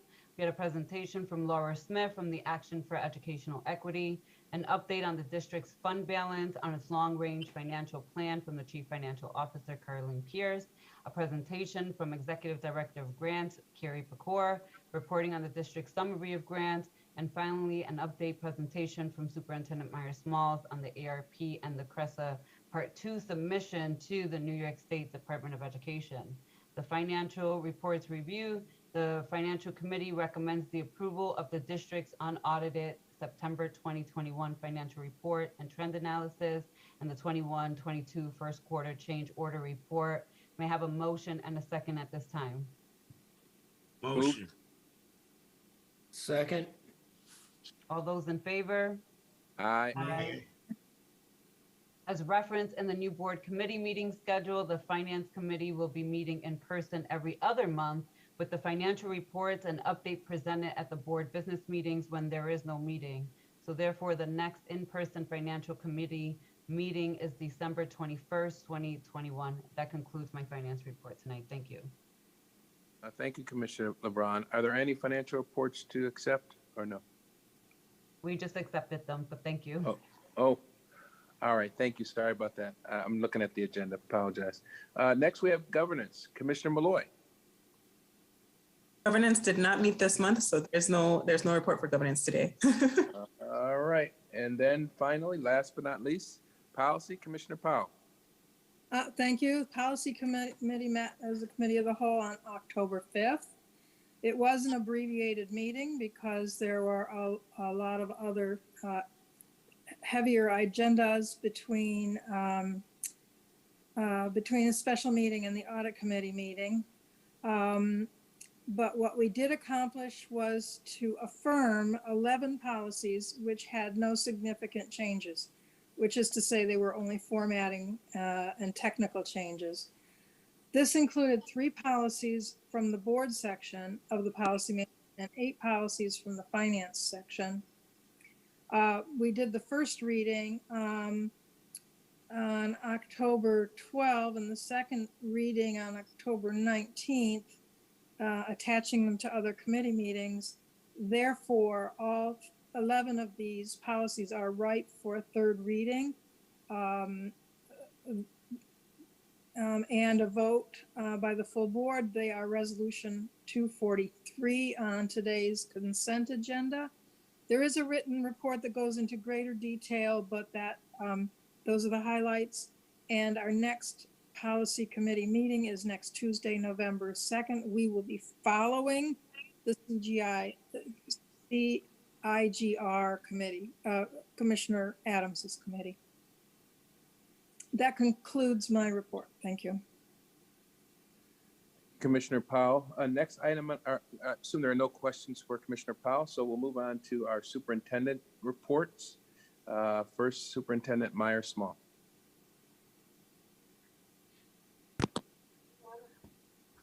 Good evening. Good evening, President White, Vice President Elliott, commissioners, staff, and those who are watching on both YouTube and on Facebook. Tonight, I am going to present my superintendent's report on a variety of areas. I certainly want to begin by thanking the committee who put together the program for tonight, our celebration of Hispanic Heritage and Hope for Hispanic Heritage Month. They did a phenomenal job, and it was so nice to see our scholars highlighted and the fact that we uplifted community members. Some of our students were recognized for their high academic achievement, and I want to congratulate Myrna, who was the recipient of this year's Community Service Award. I also want to just provide a few 2021 assessment highlights. Today at around noon, Commissioner Betty Rosa released our 3 through 8 testing in ELA and mathematics, pardon me. Rochester City School District tested 29% of its eligible students in grades 3 through 8. So that's about 3,300 students for math and ELA. So obviously that means 71% of our students did not participate. It's important to note that only students who were hybrid or who voluntarily elected to take assessments are captured in this number. So therefore, while we know that this is data for us to review, it should really only be used as one indicator of what our students in the Rochester City School District know and are able to do, as demonstrated by the assessments. When you look at the data, we know that our students fared better in ELA than they did in mathematics. And again, remember, however, this data only captures 29% of our 3rd through 8th graders. We also know that mathematics proficiency, particularly in 8th grade, is a place that we need to have a laser-like focus. And Dr. Black and her team have emphasized that. So this is twofold. Remember that a small pocket of our students who took the 8th grade assessment are now 9th graders in high school. We also know that this transition is also a place where students should be prepared to successfully navigate Algebra 1. And so again, resources are put in that regard. So while the data is certainly not what we hoped for, we're not surprised, and we will continue to work through the Office of Teaching and Learning to ensure that students are successful and that we can help make up for those gaps. So we've been speaking a lot about we really have tried to focus on our academic highlights and what is happening in the Rochester City School District. We have a few things that I just want to update you on. Our ELA leadership cohort has had its 21-22 inaugural meeting and training this week. This is for grades kindergarten through 12. This is a cohort of leaders from every building across the district, and they are charged with deepening their understanding of ELA and carrying that learning into each of our schools. This year, the cohort is supported by the ELA department, DOME, which is Department of Multilingual Education, special education, as well as our equity and curriculum audit offices. This is important to have cross-level collaboration among multiple facets of teaching and learning. School leaders who have diverse population of multilingual students participated in their learning meetings and book studies with an author, and those of us in cabinet also participated. We have an increase in academic monitoring, and we continue with our finish line visits with our board president, White, Vice President Elliott, and the school liaison. We review continuation plans, and we're also submitting our first set of quarterly reviews for our schools in receivership. I do want to thank our commissioners who have joined our team at the finish line visits, and this was resurrected by President White. It really provides an amazing opportunity to hear from our school leaders and those who they're working with about their efforts, and it has been encouraging. We have some great things happening in our buildings, and it has been wonderful to hear about the success, as well as to understand and lean into the challenges that are happening across the district.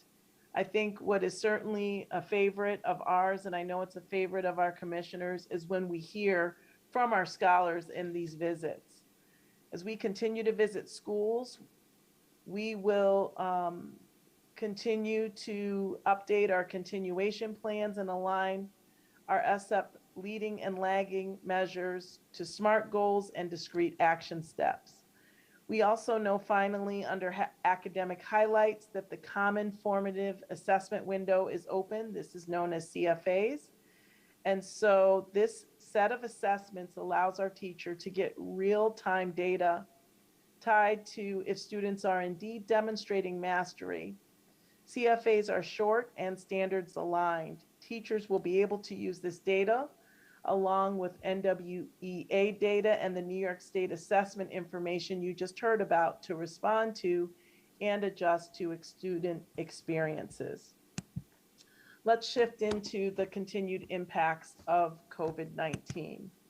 We know that this continues to have significant challenges in the Rochester City School District, and that specific areas of impact include social, emotional, and mental health, well-being, safety and security, as well as our staffing shortages. The district has seen an increase in the acts of violence outside of our schools, and some of them these acts have made their way onto our campuses. Superintendents across the country of urban school districts have shared similar concerns about the increase in violence, and we continue to address and figure out how it is impacting students and our staff since early this year. Schools are directly and indirectly impacted, and it is incumbent on the district to ensure we have mechanisms in place to provide safe learning spaces for all.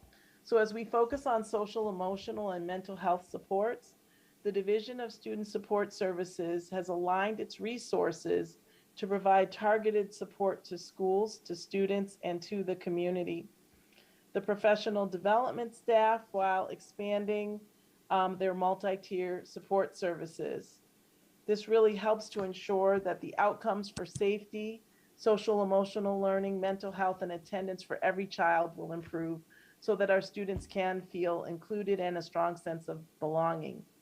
Rock Restorative if you go to the next slide, please, has facilitated team building circles in schools and at the elementary and secondary level.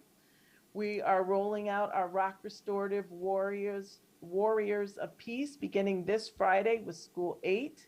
And it's to have students, allow students to have guided sequence of questions in helping their peers resolve conflicts using restorative questions. Man Up Mondays begins at Rise next week, and it's allowing our young men to have collaborative discussions about questions and obstacles they may be facing during these extremely settling times. Our trauma, illness, and grief teams, or TIG teams, we have them at each school, and we have remote support. They work to present plans to administrators and school chiefs should schools need assistance. And unfortunately, we've had to call upon these because we've had significant trauma. Most recently, a presentation was given on Friday to all 3 school networks, and follow-up meetings will be held with school administrators relative to their building crisis teams if they don't have one assembled or need some processes tightened up. Work with the TIG teams is both proactive and reactive in nature to support our schools and our students. We have remote teams. They respond to moderate and or critical incidents at schools. And it's things like fighting, rumors of social media threats, etc. Members of the team include Rock Restorative, Pathways to Peace, behavioral specialists, and social workers. We also have help zones, and this is a way to provide support to students if they're having difficulty in class, and a staff member can make a referral to an administrator if they feel that assistance is needed. The Center for Youth also conducts workshops for students if there are recurring themes for those students having difficulty. Just a little bit of data. In the month of September alone, there were 231 mental health assessments completed by staff. 769 crisis or mediations were handled by a school counselor or a school social worker, and 477 referrals were made to community partners for mental health, social emotional support.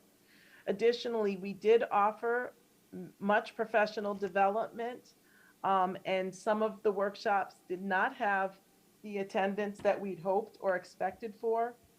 So we will be conducting additional professional development and duplicating these sessions. So for example, we offered during the summer using social emotional learning to create a safe, caring, and supportive environment. And we will offer this PD as well as others again. And just finally on this slide, the photo is of teacher Christopher Smith from RISE. And he recently ran a half marathon. And at the end of his race, he conducted a team building circle with students about the importance of setting goals, as well as embracing the journey of doing so. Safety and security continues to obviously be our focus. And so our safety and security team reviewed arrival and dismissal and made some modifications at the schools that are listed. Additionally, we had a thorough review of the security procedures at All City High, and new measures were implemented in response to incidents outside of the campus that happened early in October. Additionally, I received daily safety and security briefings from our Director of Security to better help understand the number, the cause, and nature of incidents occurring in schools. And depending on the nature of the situation, recommendations and possible solutions are discussed.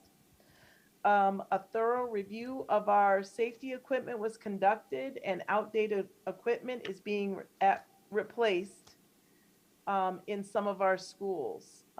Because the equipment is older, it doesn't make sense to make repairs. It's not cost effective. And so we will have new equipment that will be deployed at some of our secondary schools. Additionally, we have radios that were deployed to our staff at Franklin because of the PA system needing to be replaced. and the district will continue to evaluate current equipment for repair and replacement needs. Additionally, we met with Mayor Warren, with the board officers and Dr. Nelms to discuss safety plans, and we will continue to meet next week to discuss how we can collaborate with the city of Rochester relative to how we can have some mental health support collaboration with the city. Further, let's talk about staffing shortages. And we know that this certainly is not a Rochester City School District issue, but it's happening across the county, across the state, and across the country. So we are working on finalizing some financial incentives that we can present to the board and then present to our unions. We are conducting significant social media promotion. We're doing district blasts and paid advertisements on a variety of media. We have recruitment events throughout the community, including Saturdays at the public market. Rochester Works Hospitality Virtual Job Fair was held daily during the first week of September. We held the Rock the Block recruitment event during the summer and the fall. We have open interviews that have been scheduled at Central Office and the Hudson Transportation Center. We have had posting support from DIF, job application site. We've had recruitment by principals and other staff directly to families and their school community. We've had partnerships with local job agencies to promote vacancies, partnership with the employment store or test to assist with hiring. We've been in contact with colleges and universities to appeal to student teachers and recent graduates. We have had outreach to teacher retirees and other recent retirees to serve as substitutes. And we have in our CURSA funds for 75 substitute teachers. I'm very excited to announce that we've created a cohort class of safety and security officers with the hope to start a little after Thanksgiving. Our Office of Human Capital, in collaboration with Safety and Security, is initiating the program to recruit, train, and certify about 25 individuals to be security guards, school safety officers. The program will cover the cost of their fingerprinting, the pre-hour assignment training, on-the-job training, and the money order for the Division of Licensing Services. The plan is to get 25 security guards to be job ready by November 20th. And then if we can get more candidates, we will run a second cohort. Right now, as of today, we have 16 candidates we are trying to bring into the program, but we do have additional time to recruit, and we appreciate Bente helping to assist us with recruiting cadets for each cohort.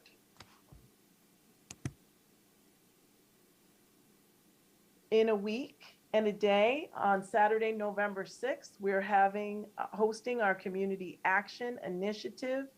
Given the recent violence, transportation issues, and COVID-19, our students, our parents, and our community are dealing with tough issues. And so we are launching our community action initiative with students, parents, and the community to address issues and to walk away with solutions. Next Saturday at the Franklin campus from 11 to 1 p.m., we'll be collaborating with our board, with dads, with parents, with students, and our entire community during a panel discussion, and we'll walk away with this meeting with action items. Additionally, similar to the dads on duty, our goal is to launch a Fathers Initiating Restorative Engagement Session, or FIRE, and will be a part of our anchor meeting on Saturday that will include breakout rooms. We will have, we want to work with our parents to have discussions and also to work with our students. We also intend to have social, emotional, mental health, and well-being in our schools specific to supporting the feedback as a result of these community engagement forums. And finally, I just want to acknowledge and thank our Board of Education as a part of School Board Recognition Week. Dr. Nelms and I want to express how grateful we are to each and every one of you for your commitment to improve our schools, to give us feedback, to ask us the hard questions, and to push us to do better. We recognize, and we don't even fully know, the amount of hours and time that you put in on top of your jobs as parents, significant others, spouses, and for your employers at your various organizations. So we thank you for your support. We thank you for your service, and we wanted to acknowledge you. With that, President White, that concludes my presentation.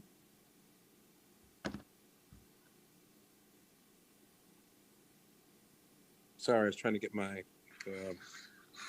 computer, my cell phone to work again. Let me look at the list to see if there are any questions. I do see 1, 2, 3, but I'm going to take the chairperson's privilege and ask the first question to you, Dr. Leslie Meyer-Small. Where are our chocolate chip cookies if you truly appreciate what we do? Should I send that to the question log? Should I send that to the question log? Huh? Don't let this digital virtual setting excuse you from truly showing your appreciation. Let me stop. I think it was Dr. Nelms' turn. I brought in the central office today, and then I didn't know we were going virtual, so I have to bring them. You know, to the vice president's point, Sean, I don't think you've ever come through on any of your promises to provide some kind of delectable food tasting that you put on Facebook. You know, you do put out there that you're a good cook. I want to say that Commissioner Elliott did receive a gift. Yeah, I'm telling Commissioner Elliott. Yep. And President White, I'm sorry, I did want to address one more thing. I know that there were several parents that mentioned removal of transportation for urban suburban. That's not something that's for this school year, so I'm not sure where that's coming from. Oh, thank you. And it was just in Dr. Morris and her team put together a proposal, but nothing has been finalized. So I just wanted to make that clear. Thank you for reminding me that you need to provide some clarity.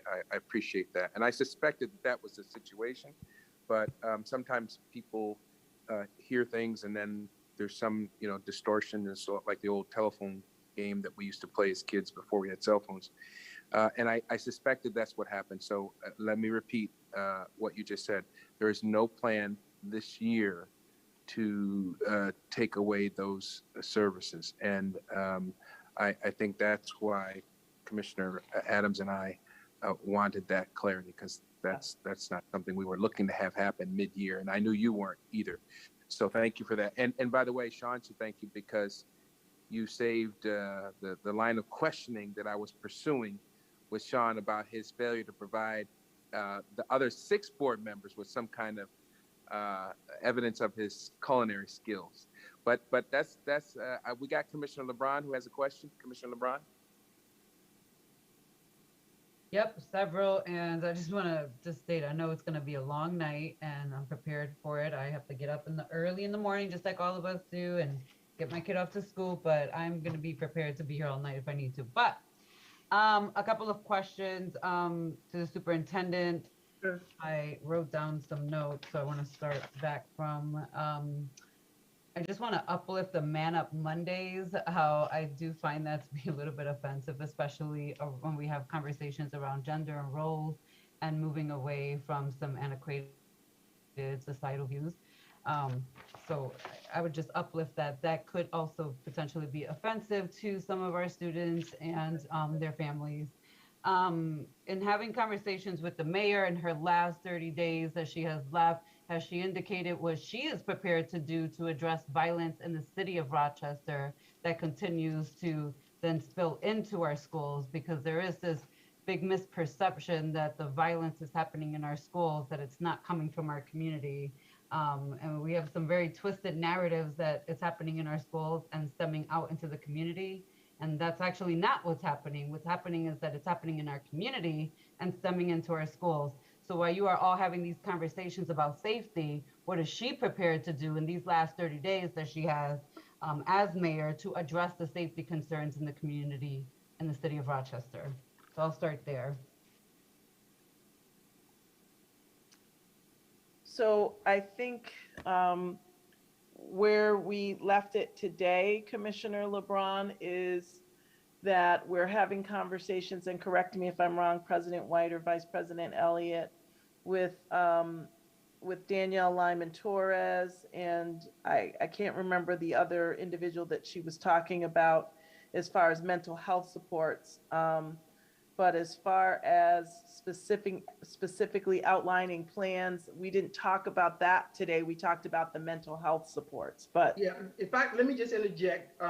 The purpose of the meeting was to develop a kind of relationship with the school district and the city.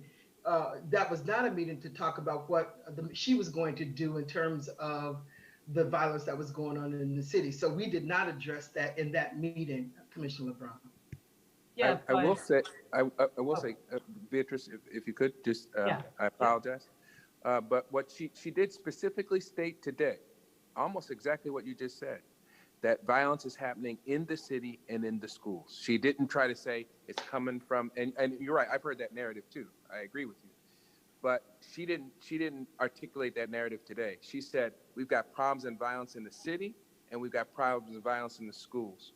And we need to figure out how we're going to address this. And the purpose of the meeting for next week, or I think it's next week, is to discuss what we're doing in the schools to address behavioral support systems. And as you know, the city has programs and efforts in place to address that happen to run parallel with some of the things that we're doing in the schools. So to your point, I have heard that narrative. I cringe when I hear that too.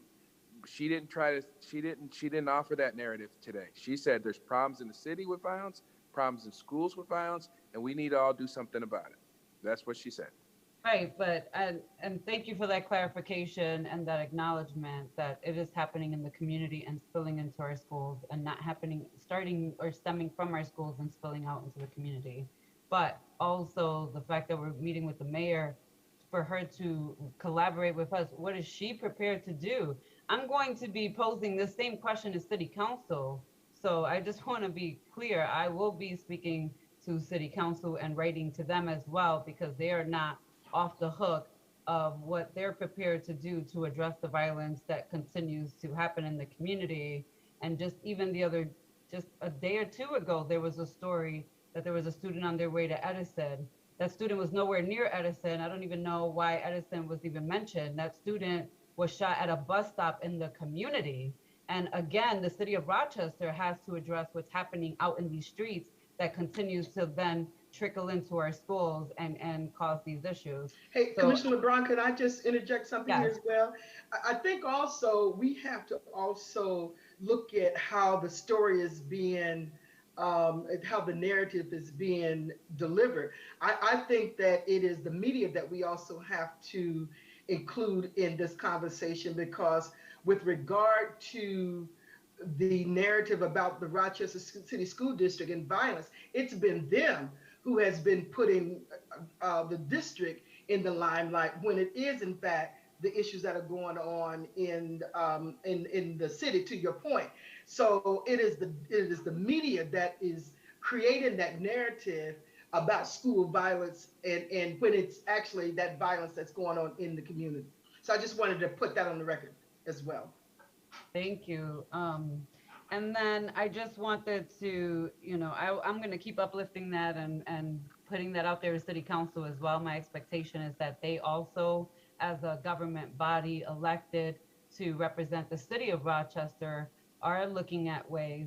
And the fact that, I do find it a little ironic that we're meeting with them to give us some supports when they themselves have not figured out how to curtail the violence in the community. I just wanted to put that on record. I know that certainly we're going to be doing all that we need to do to support our students moving forward, and that we may not always agree on what all those solutions are, but we certainly will all push for things that are supportive to students. I just want to ask about the Community Action Initiative. You mentioned the board.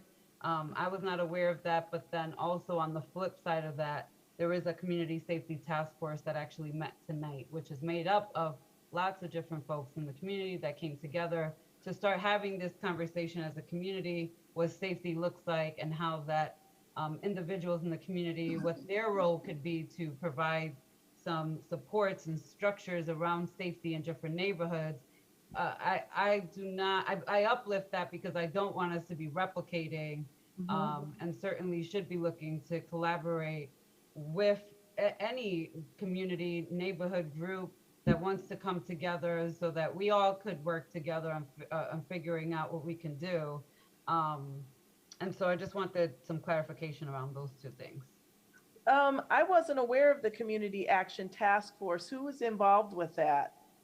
Well, I will tell you, Anthony Hall sent out the email. I saw Justin Morris was presenting. I also saw Mercedes Vasquez Simmons there. I saw Mike Melendez from City Council. There was a number of other people that were present. I don't know who all was involved. I just know there was a massive email that went out. The meeting was held tonight. And there are lots of discussions being had around this. Certainly our community is not just sitting around twiddling their thumbs thinking, oh, there's all this violence happening in our community. But so I want to acknowledge that there are people trying to come together and say, what can we do as a community member to combat the violence that's happening that we're seeing. And many of these individuals that I just mentioned are not only from the neighborhoods, but also have families that they have raised or are raising currently, and so vested in this work as well. Just want to understand how the board got involved with the Community Action Initiative, and then also, because I haven't heard about it, but then also if we're collaborating with the other group. So I'll circle back with the Community Action Task Force. We can do that tomorrow. I'll have a staff member. And when I said board, Commissioner LeBron, to have you all involved and to participate and be there. But Kelly and her team are going to be sending that information out tomorrow to you all. Okay, thank you. You're welcome. Commissioner LeBron. Can I just respond to the Commissioner LeBron, if that's okay? With regard to, this is another point that I guess I'm criticizing the media about, that this kind of work is going on in the community and the media is not highlighting this work. So, they're focused in on, the news seems to be, this violence in the Rochester City School District, but at the same time, when this work is going on within our community, they're not reporting on that. So there's not a balanced perspective of the work that's actually going on to combat the violence within the community. Then Commissioner LeBron, what I would say in response to your question about the board being involved in this call to action, just to be fair to the superintendent, when she's brought this subject up about having this call to action, I have said, and I think Vice President Elliott has been in the room when I've said it, I think she kind of nodded with approval. I could be wrong, she'll correct me if I'm wrong, that when she has these kinds of activities, I said to the superintendent, please make sure that the board is on notice that these events are taking place.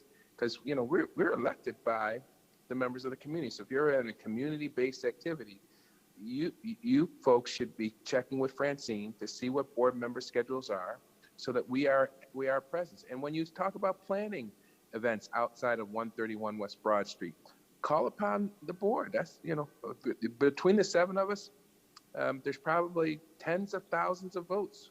All of us have different support groups and stuff within the community and expertise. So I think to Leslie's defense, although she doesn't need anybody to defend her, and I know you weren't attacking her, I want you to understand the context. It was, I think, to state that when she does this call to action, she's going to call upon board members to be there, to support these kinds of, because, for example, you gave examples of leaders in the community like Anthony Hall. And by the way, the information that you offered today was good information because you're out in the community. She now knows, and she can't be everywhere. She didn't know about this particular event, and neither did I, by the way, but you did. You shared it with her. So and that just goes to prove my point. we represent a valuable asset to the administration, particularly when they're talking about doing things outside 131 West Broad Street. So I think, Leslie, you too can correct me if I'm wrong. I think that's why she used that language, because we've had this conversation in leadership meetings and officers meetings about that. So I appreciate Leslie doing that, and I also appreciate you making the inquiry of the superintendent about the issue. But that's what I think that was about. Vice President Elliott, is that a season hand or is that yep, season hand? No. New question. Yep. Madam Superintendent, I wanted to go back to the ELA and math slide. So we're at 29% that were 29% of the students were tested. But what is the plan to for us to be successful, for all of our students to be, and I'm going to use the term advanced, because I think that's what the ratings are now. The highest is advanced. How do we move to that? And also for math as well. What's the strategy to move all of our students to the advanced level in math and ELA? And then if you can describe to me what is the common formative assessment.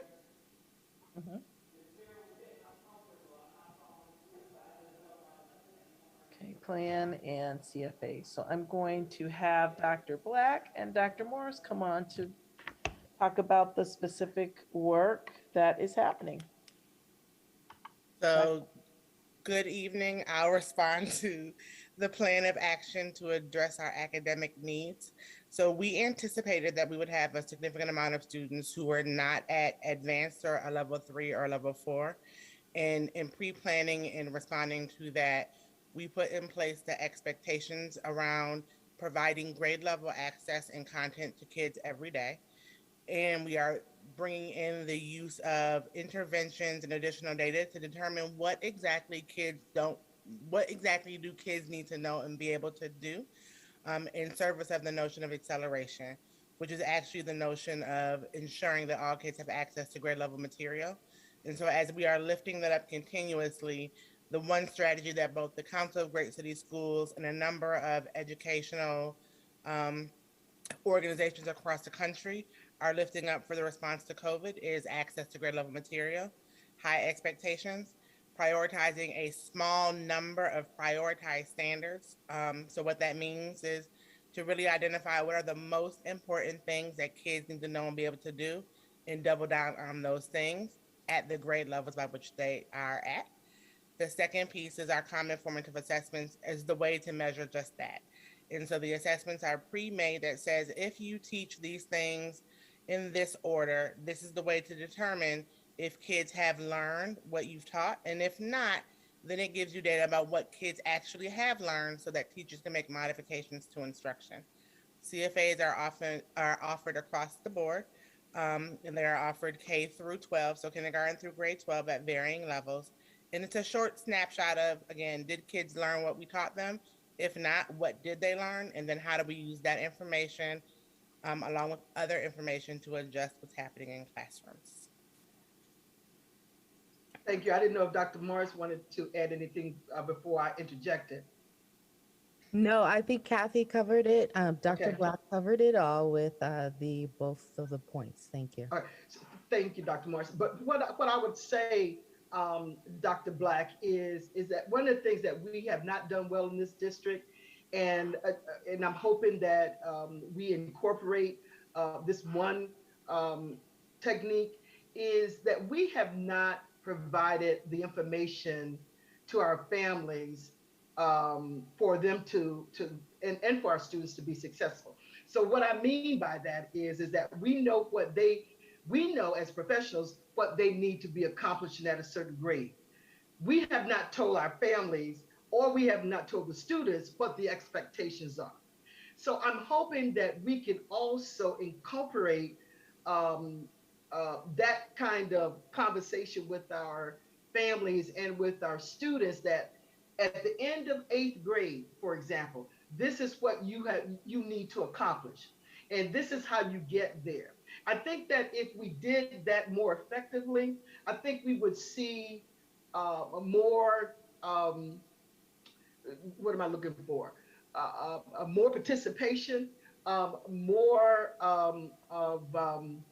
we'll just say participation and increase in academic performance. But we have not done a good job of that. So I'm hoping that we can include, that's what partnership is to me when it comes to academics, that we let them know we let our parents and our students know what they need to accomplish so that they can be self-motivated and reach their own goals. So I really appreciated that was included in your strategy. Thank you. I think Van went off, but Commissioner Powell, oh, you're on mute. Thank you. Sorry. I need to Thanks, Cynthia. I need to take this opportunity to respectfully disagree with what you just said, Commissioner Elliott. Say that again. I disagree with what you just said. As a parent, I have seen many, many, many invitations from at the school level and at the district level to participate in activities to help parents understand exactly what you just said. Help them understand what the standards are for at each grade level, you know, math, ELA, science, the whole gamut. Now, yes, things have probably been pretty spotty in the COVID world. A lot of things kind of fell apart in our COVID world, but I've been a parent for 30 plus years. I don't want to tell you how many, and a district parent for all but the first 5 of those years, right? It was when my first child was a preschooler. And I've been aware of a great deal of effort that went into getting that kind of information out to the parents, especially during the whatever that program was that the state was running when they changed the standards once again. I forget what it's called. But the challenge isn't whether we're offering this information. The challenge is getting families to take up the invitation to come and participate in that that informational session. So, well, let me disagree with you on that in the sense of that it depends on who's giving the information. It depends on, you know, how our staff are expecting our kids to learn. In our district, in many regards, there's not a high expectation. Now we're looking at moving from remediation to acceleration. And when we were at the remediation level, you know, with our children, our students being high scholars anyway, naturally, to put them down on the level of remediation, that might be what they were rejecting, because the program wasn't challenging to our families nor to our students. So with regard to the new leadership and their concept of moving from remediation to acceleration, I think it's an opportunity for us to, and we're talking about new leadership, new executive cabinet, that it is an opportunity to do it on a different level, such that our families understand, you know, you come from a different level, right? You can get it, but I think it's also who's presenting it. And so I'd like to see us do that far more aggressively than we've done it before. And again, it's about who's giving the information and how it's being delivered. So I still maintain that that's what we need to do. We need to ensure that our families have the information. We have not talked to our students about what they need to accomplish, you know, at the end of the year. So those are things I think we need to, even if they were done before, how can we do those techniques better to make sure our students and our families understand the information? In many regards in this district, we have taught the teacher or the administrative legal language, you know, with all of the alphabets. And in many regards, parents have been intimidated by that language. So it's a matter of how we craft it to ensure that our families get that information and get it in a way that they can be responsible. So that's my position on it. I maintain that, and we'll just have to disagree, Commissioner Powell. Well, Commissioner Powell? I think Go ahead. we certainly are going to disagree on that. And I think that by spending all this time on the topic in a public meeting, you're really undermining this district. And the fact is, unless you are in the parent experience, you don't know what's being offered to the parents.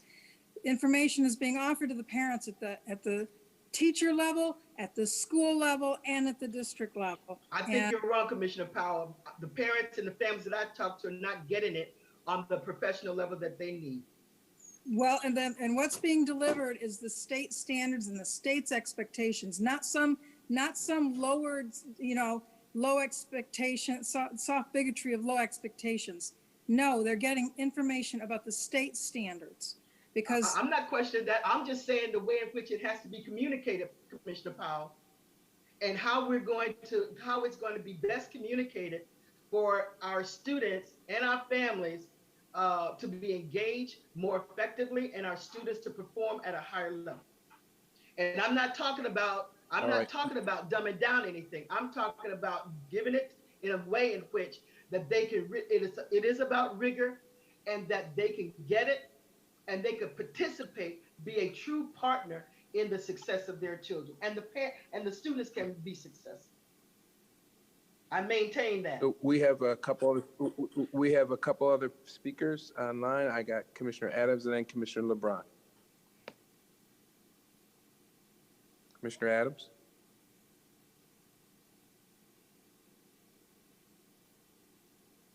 I think you might be muted, Commissioner Adams.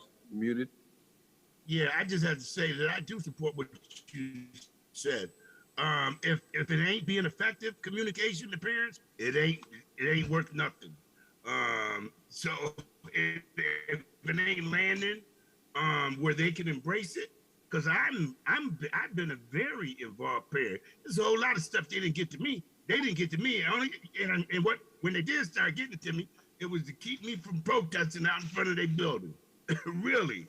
So I definitely agree with you that we have to do better when it comes to reaching out to parents, Commissioner Elliott. I just had to say that. I'm done. Commissioner LeBron? Yeah, I just actually also had to say the same thing, that I do agree with Commissioner Vice President Elliott. And it doesn't matter, whether she herself has been a quote unquote parent in this district, to understand. I've been a parent 21 years, and everything that Commissioner Vice President Elliott is saying has been my experience. No, it depends on who the teacher is, who the administration is, what the leadership look like. None of those factors should be dependent on how we're communicating to families what students need to be successful, grade to grade, teacher by teacher. That should be a standard minimum level across the entire district. So I just wanted to uplift what she said as a parent who also has been in this district for 21 plus years and counting, and my grandson will be starting next year. So I have a long way to go before I'm free from this school district, unless I move or die at this point. So I just want to say that there is a standard that Commissioner Vice President Elliott is trying to uplift for families, and I support that. Are there any other questions for the superintendent on her report? Commissioner, President White, I do have one more with regard to staff and shortages. I just wanted to, because we are in a public venue, I want to talk about, and I had mentioned this to Chief Miller before, the fact that those who have, recruiting those members from our communities who may have had felons, and what is the process for them if they wanted to apply for any of the positions, if they've been, clear of, whatever, cases that they may have had, and are they allowed to apply for these positions? Dr. Miller? So certainly anyone can apply for a position. We don't ban applications, but certainly they would have to pass fingerprint clearances through the New York State Education Department, their OSPRA office. So they'd have to pass those fingerprint clearances. Thank you.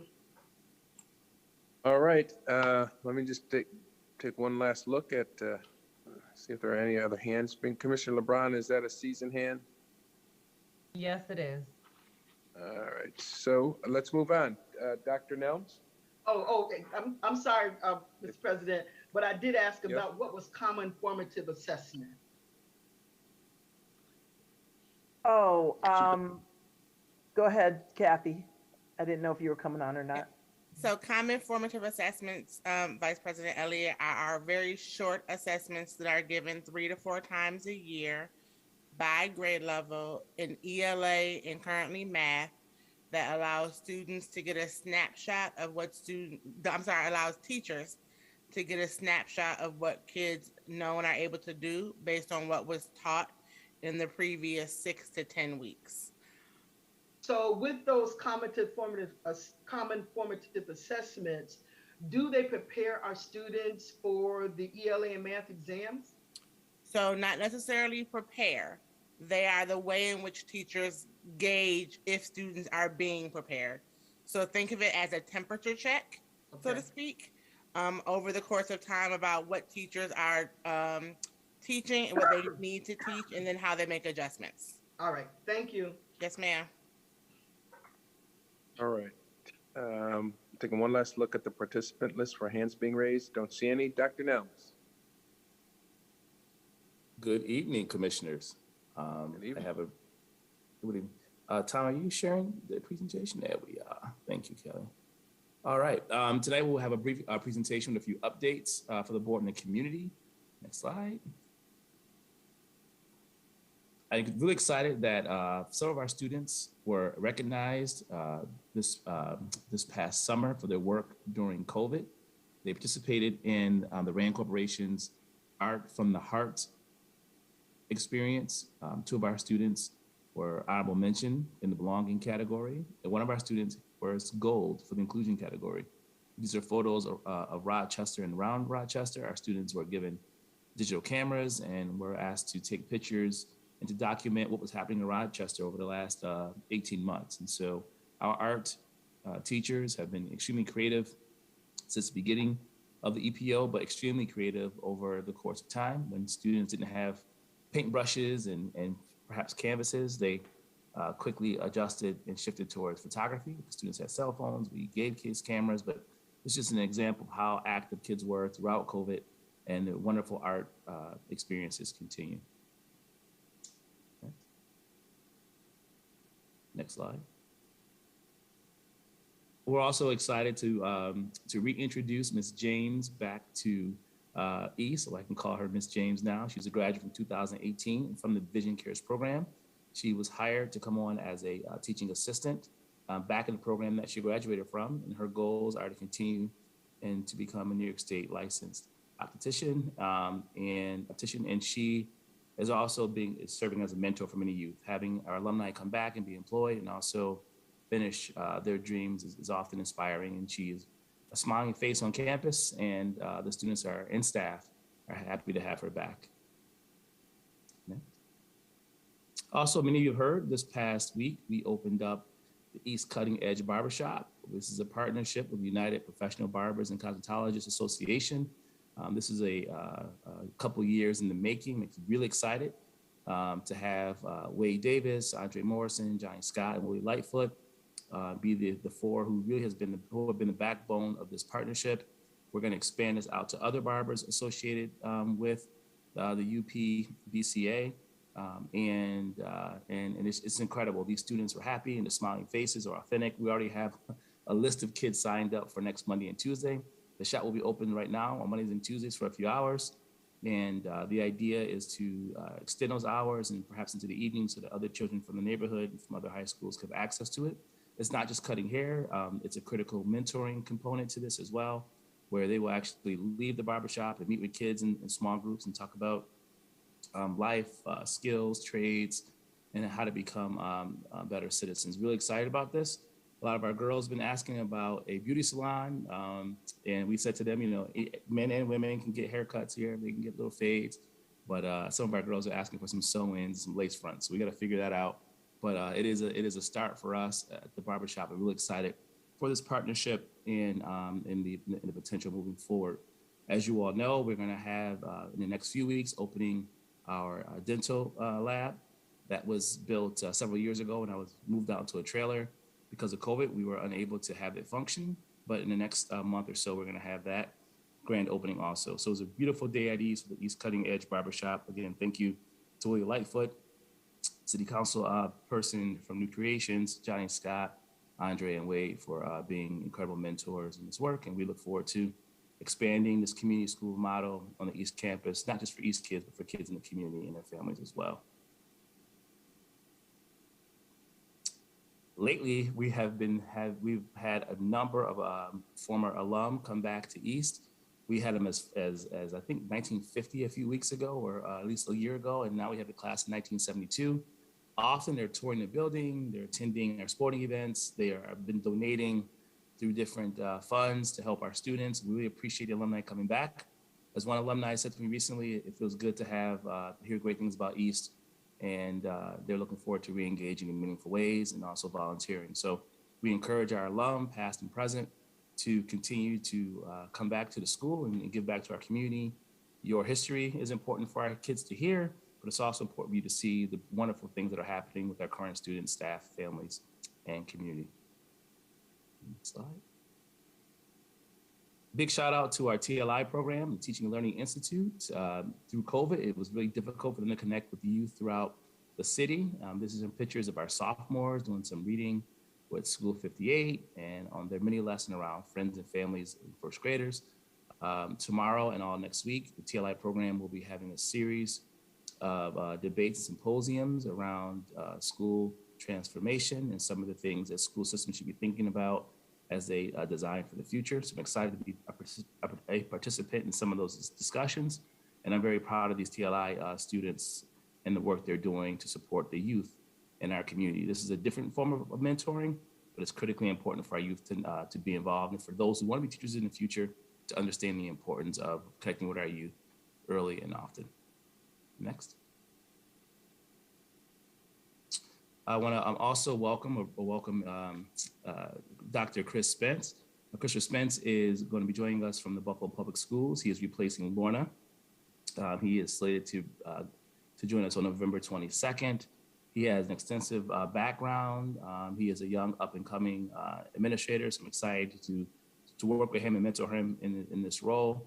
He's also, what made him unique is that he did quite a bit of work in the Harlem Children's Zone in New York City, which is a similar school transformation model of that at the East. So he's come with a bunch of ideas and experiences, and he's also well received and well respected in the Buffalo Public Schools. So we're lucky to have him come here and work with us and to continue to work with the state and also to expand our community schools model. So thank you, Chris. We look forward to having you join us. And that concludes my presentation. Thank you. Any questions for Dr. Nelms? Let me look at the list.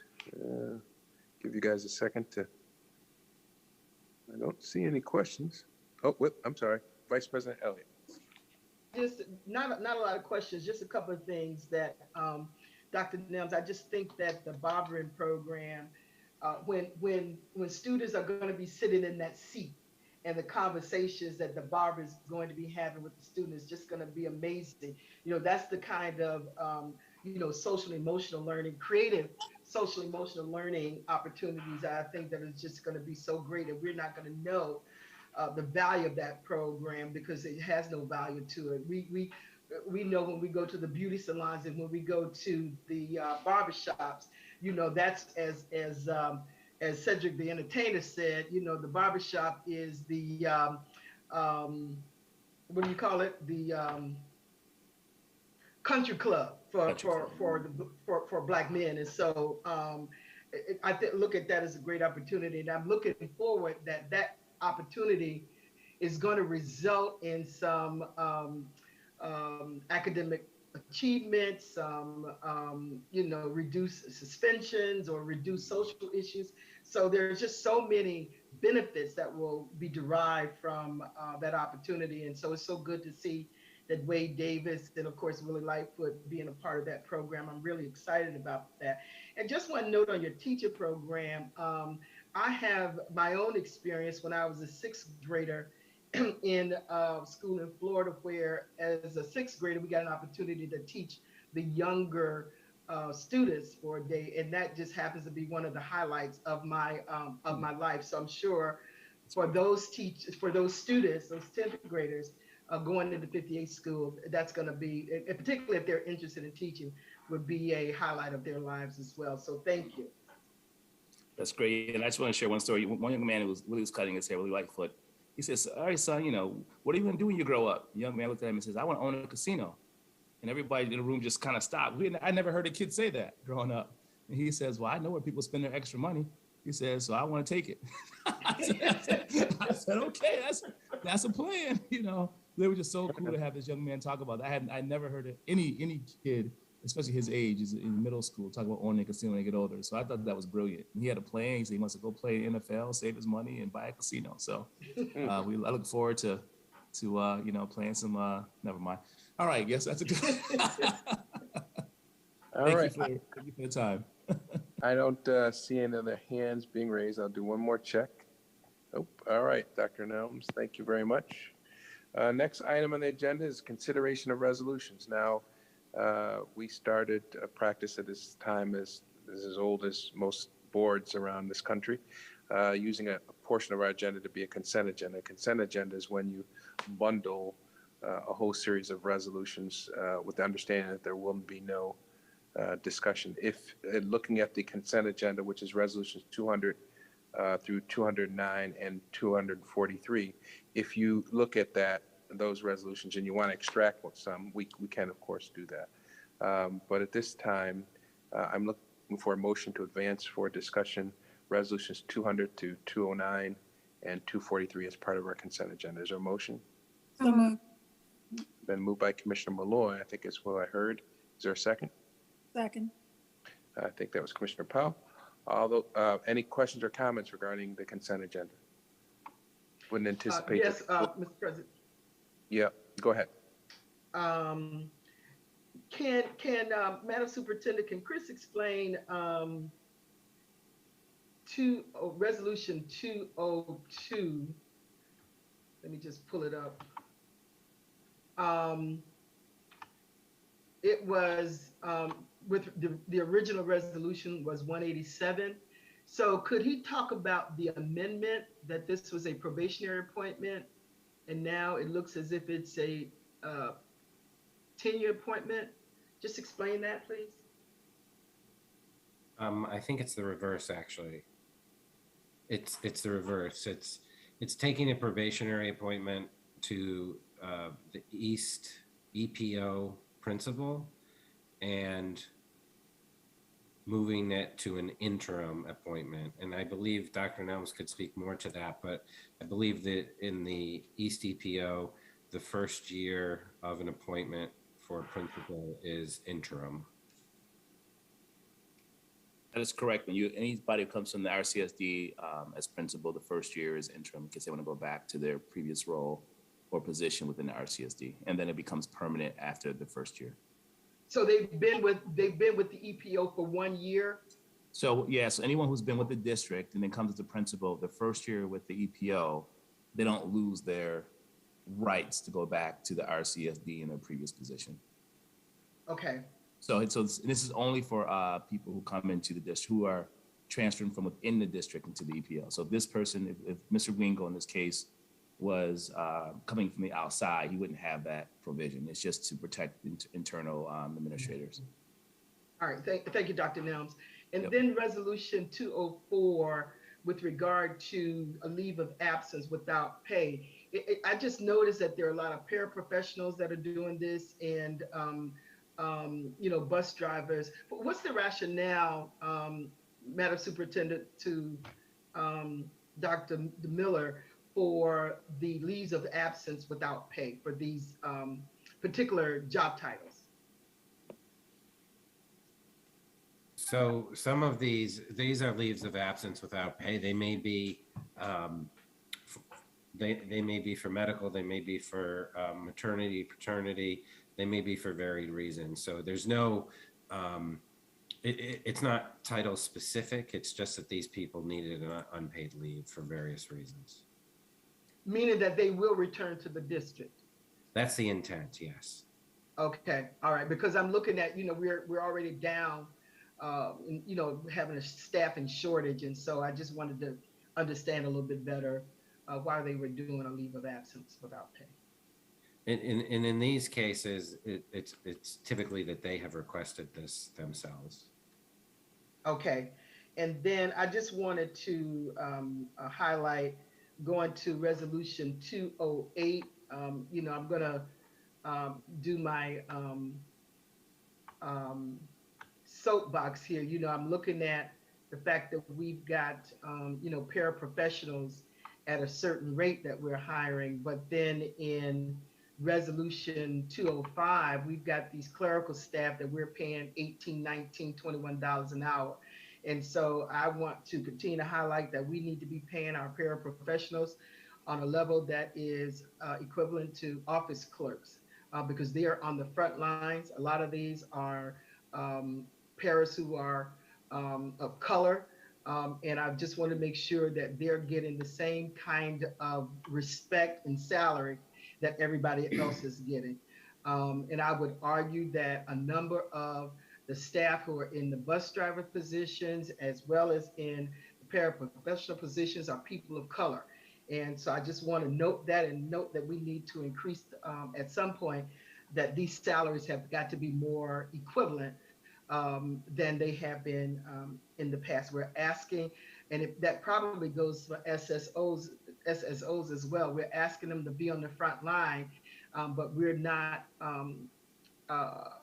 paying them accordingly. So I'm going to continue to fight that fight until those who are on the bottom are receiving the same kind of salaries as those who are in upper level positions. So I just want to put that on the table. And then for resolution 209, looks like that resolution, the original resolutions was 193, but the termination is being rescinded. Can you talk a little bit about that without, what you can that you could share about that position?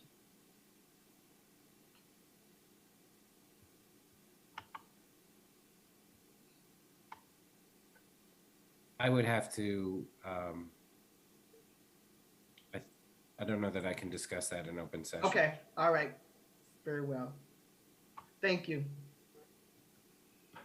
Yes, Commissioner LeBron. Yeah, so just for clarity, Vice President Elliott, you're requesting that we go back to executive to not vote on that resolution. I just want to, are you? No, he could just, he could provide me with the information. I'm not asking to go back to executive session. Okay, I just wanted to ask for clarity on whether you wanted us to hold off on voting or not. No.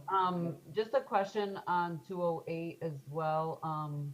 Just what is the project implementation specialist? What title is that, and where would those people be working? That's 203. Is it 203? I have it as 208I under the consideration of resolutions for consent agenda items.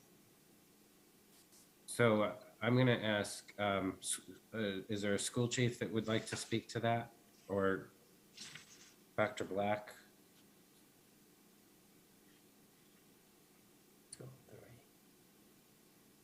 Is project implementation specialist. I don't think I've actually seen that. That's 203. Is it 203? Yeah. Wait, where's the number? Oh, it is 203. This is so weird how it's on here. Okay. So I think I have something highlighted on the left and was just looking at the bottom of the resolution. So resolution 203, 21, 22, 203, there is project implementation specialist. There's also a coordinator of supplemental funds. I'm assuming that's going to be ARP related, but I'm just curious where all these folks are going to be and why a coordinator would be making 79,000, but one of the project implementation specialists is making 88,000, and the range is a little all over. I just want to know who these folks are, where they're going to be, and what they're doing. So I can speak to it, what the role is, if that's okay with everyone. The role is coming out of a recommendation from Dr. Jello on our academic plan. It's a support to the chiefs. It'll be a bracket 5 position. And they'll be doing things like data analysis, working in schools, grade level teams, all of the work that the chiefs do. She recommended that there be another layer of support for that. And those people will be at bracket 5 positions. So these are, so what would the chiefs be doing then? Same sort of work. So they'll do some of the work that will allow us to be in schools more. So we're in schools 3 full days a week, meeting with principals, side-by-side coaching, that kind of work. This will help take some of that, the lower level work off our plate so that we can be with principals in schools more. Okay, I won't be supporting that one tonight, but thank you. Sure.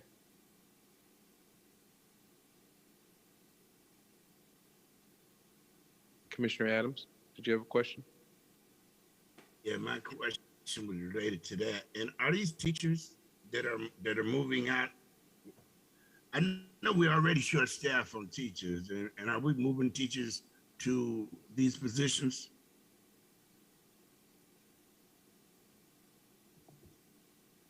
That's a pretty straightforward question. Yeah, so these are administrative positions. They require a school district leader position. In some instances, they are teachers that are promoting up. Okay.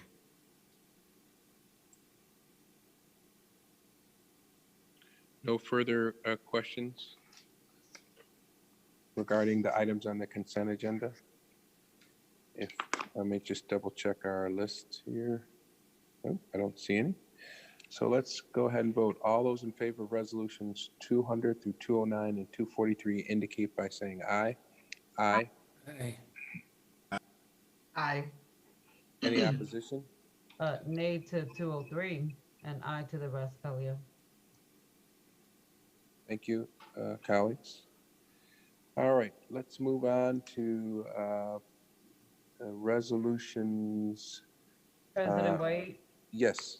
I'm sorry, I'm like raising my hand and waving it too, but I know you're off camera a little bit. You're off camera, actually. I don't know if you need to be on. But I just have a question that I think I would like, if possible, to be answered before we start voting on resolutions. I just want some clarity on record about walk-on resolutions and what constitutes a walk-on resolution, because I know we have a number of them. And the reason that I'm asking is because I tried to, one, look through open meetings laws to get some clarity, could not really find anything that specifically speaks to walk-on resolutions. Then I'm assuming that perhaps it was in this book, which is Robert's Rules, also could not actually locate anything. Did learn actually that a resolution is also a motion in writing, which I did not realize, and I wish somebody would have told me that a year or two ago. However, I did want to uplift that Kathy Hochul also opened and signed a new transparency open meetings law that requires us to post things that we're going to be discussing in meetings 24 hours in advance. It doesn't go into effect until November 18th. But just some clarity around all these things, because obviously there's a reason why Kathy signed that as our governor right now. But also the fact that I was then told, well, that wouldn't apply to a walk-on resolution necessarily. But then I'm just confused as to where walk-on resolutions then lie. Are they law? Are they policy? Are they in Robert's Rules? And certainly if it is Robert's Rules or policy, the law would trump that. So I'm just trying to get better understanding of that. So Sure, we could have that conversation before we vote, because then we'll be voting on walk-ons as well. We got a ways to go before we even get to the walk-ons, but I will say, and certainly give Steve some space to respond to this. The rule that I know would be controlling here is the 48-hour rule. That's a board mandated rule regarding the submission of resolutions, which requires the administration to get us this information 48 hours in advance, a packet that would explain the rationale behind the specific proposal. That's the 48-hour rule. I think you're right. I'm interested to see what Steve says, but I'm confident Robert's Rules doesn't speak to that. There's no state law that speaks to that. This is our own protocol that requires that they give us this information 48 hours in advance. Now, I realized in speaking to our clerk that there were some resolutions that the administration gave us that clearly had violated that 48-hour rule. Some of them, I'm sure the administration can explain by the exigency or the emergency nature of the situation. Some information that just, for example, the resolutions that relate to the agreement with the city of Rochester. Blackhawk, somebody may say that was an agreement that just was able to be furnished just recently. I don't know what they're going to say, but that's the rule that requires them to give it to us 48. There's no state law, there's no Robert's Rules. It's our 48-hour rule, and we can waive that. We don't have to have that. That is for our benefit. That's not for anybody else's benefit. That's for our benefit. But I think a meeting or two ago, I said to the administration when we were having a number of walk-ons, and I know Dr. Myers was sitting there listening, that there was some level of frustration that was happening all too frequently, is that they were bringing us resolutions that were in violation of the 48-hour rule. Steve, can you correct me on the stuff that I perhaps said was wrong, or verify that that's right? Yeah, so neither Robert's Rules nor the state law at the moment require any type of advance notice. In fact, a lot of resolutions are made, from the floor, and it's anticipated that could happen. I mean, any one of you could move a particular item, and it's a resolution. The board requirement for 48 hours is that there will be a law change effective November 18th. You're correct on that, Commissioner LeBron. It still does provide, however, that to the extent practicable, that all resolutions for consideration need to be posted 24 hours in advance, leaving some room that there will be situations in which certain things happen that need to be acted on quickly, and it could be an emergency appointment of personnel, it could be an emergency contract to shore up a particular something that happens at a school, and it is within your the board's purview as to whether when the administration brings forward a resolution outside of the timeline of 48 hours, whether you even want to consider it or not. That is at the to the will of the body. So there's no statutory prohibition at the moment for you considering them. That there really won't be in the future. If it starts to become excessive, that's something that you certainly want to monitor. But Robert's Rules actually contemplates on the floor resolutions, because there's not a requirement in those either that there's any kind of advance notice. So you guys get your 48-hour packet, but it is certainly not uncommon to see. I don't think I remember a meeting where we haven't had at least one walk-on resolution, often coming out of executive session.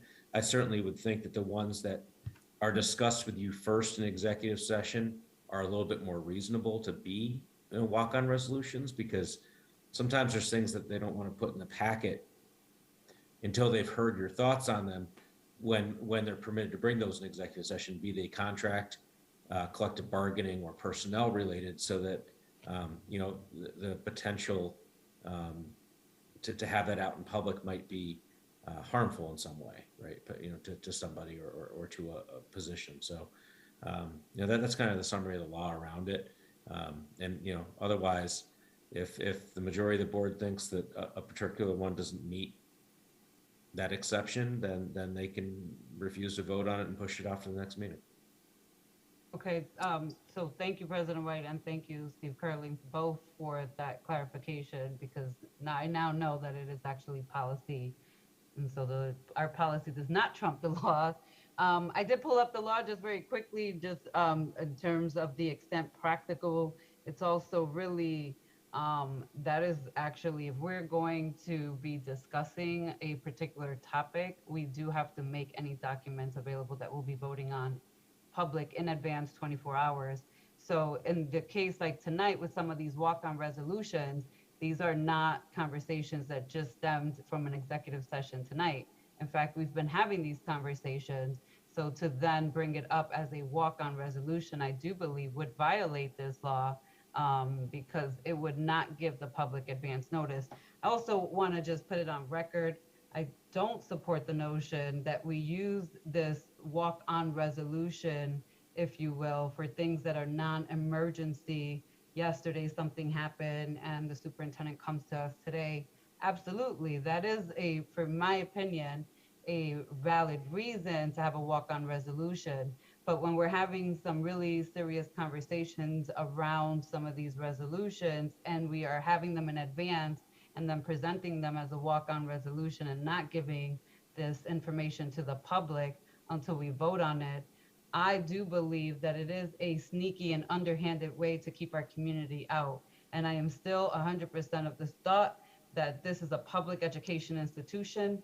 A majority of what is discussed belongs to the community and to the public, and they have a right to see it, have input. And I just don't, it just does not sit well with me. It could be legal right now. It certainly feels unethical that we're practicing in this way for things that did not just pop up today or yesterday. So I just want to put that out there on record, and I wanted on record clarification. I am going to be also reaching out to the New York State legislators and the governor, because I know sometimes laws are passed with some intentions and how they're practiced out. I just want some clarity from them as well, what they intended with this law around greater transparency under open meetings law. Thank you, though, Steve and President White. And Mr. Thank you, President. Commissioner. Yes, Commissioner Powell. Thank you. That's a good segue to something I would have shared later under, good of the order. But on Monday, the New York State School Board Association had their annual convention virtually, and it was free to all board members. I know I wasn't the only one from RCSD to attend. And one of the sessions was on the new open meetings law. It was presented by a staffer from the Open Meetings Committee, lawyer. And I want to affirm what Mr. Carling said.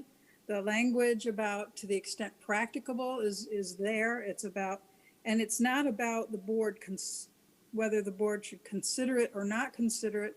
It's about essentially making sure that the public has access to the decision as soon after the decision is made, if the documents aren't made available before the decision. The other thing I wanted to say about the 48-hour rule is that applies to resolutions and recommendations from the administration. It does not govern the board's actions on its own behalf, such as the contract for board training. Just to be clear, the 48-hour rule applies to the administration, demanding that the administration give us ample time to see what it is that it's presenting, and it's waivable, as was already said. Thank you. Thank you. All right, President White, for record, I do want to actually read the law for this community who are watching tonight to understand that they have a right to have these documents. As the law states, it says agency records available to the public pursuant to Article 6 of this chapter, as well as any proposed resolutions, laws, rules, regulations, policies, or any amendments thereto that is scheduled to be the subject of discussion by a public body. That would include all of us and City Council and County Ledge, during an open meeting shall be made available to the public by the agency Let me see, agency or the department at least 24 hours prior to or for the meeting during which the records will be discussed. So again, this is per the law, and folks can look it up. It was signed by the governor just recently, actually October 19th. It is on the governor's website. If folks want to pull it up, it's in multiple languages. But I do want the community to understand that everything we discuss, especially when we're talking about their children, they have a right to access and know. That's all. Mr. President. I don't want to do a lot of back and forth I know, on this, but I go ahead, understand. Commissioner Powell. Go ahead. People can go read the law. Wait, hold on, Commissioner Powell, go ahead. There is something I forgot to say earlier, and Okay. I resent the add-on that you don't need to, because I'm not responding to Commissioner LeBron. I'm just adding to what I forgot to say before. And that is this. The training session that I referred to earlier, I'm sure it was recorded, and I'll see for the benefit of this board if I can't get access to a link of that recorded training session. We could consider it an in-service for board members. And finally, nothing that Commissioner LeBron just said contradicts anything that Mr. Carling said. The earliest practicable in a world where we have board docs and things are loaded to board docs, even minutes before we take action, it fits the definition of as early as is practicable. The fact is, the things that we're about to vote to consider, including walk-ons, are available to the public, and that satisfies the letter of the law, not only when it becomes effective in November, but right now. Thank you. Except that the walk-on resolutions are not public. So I want the community to know that if you go on board docs right now, none of those walk-on resolutions are open to you to view what we'll be voting on and discussing tonight until those conversations happen and that vote happens. They are active now. They go active. Were they active earlier today? Wait. Were they active earlier today? I just want to know, because I text you this evening and asked you if they were open to the public so I could share with the community. Were they active and open this evening? No, but they are active after executive session. Thank you. So let's focus here on what we have to do. This conversation is very important. There has been a change in the law, but this conversation is a bit premature because we're not even on walk-on resolutions. Not taking away what Commissioner Powell or Commissioner LeBron said, but it's all premature because we're not even on walk-on resolutions. We got probably 30 resolutions to consider before we even get to that. And then secondly, as a number of people have pointed out, including Mr. Carling and Commissioner LeBron and Commissioner Powell, the law that has been referenced is not even in play yet. It's not even in effect yet.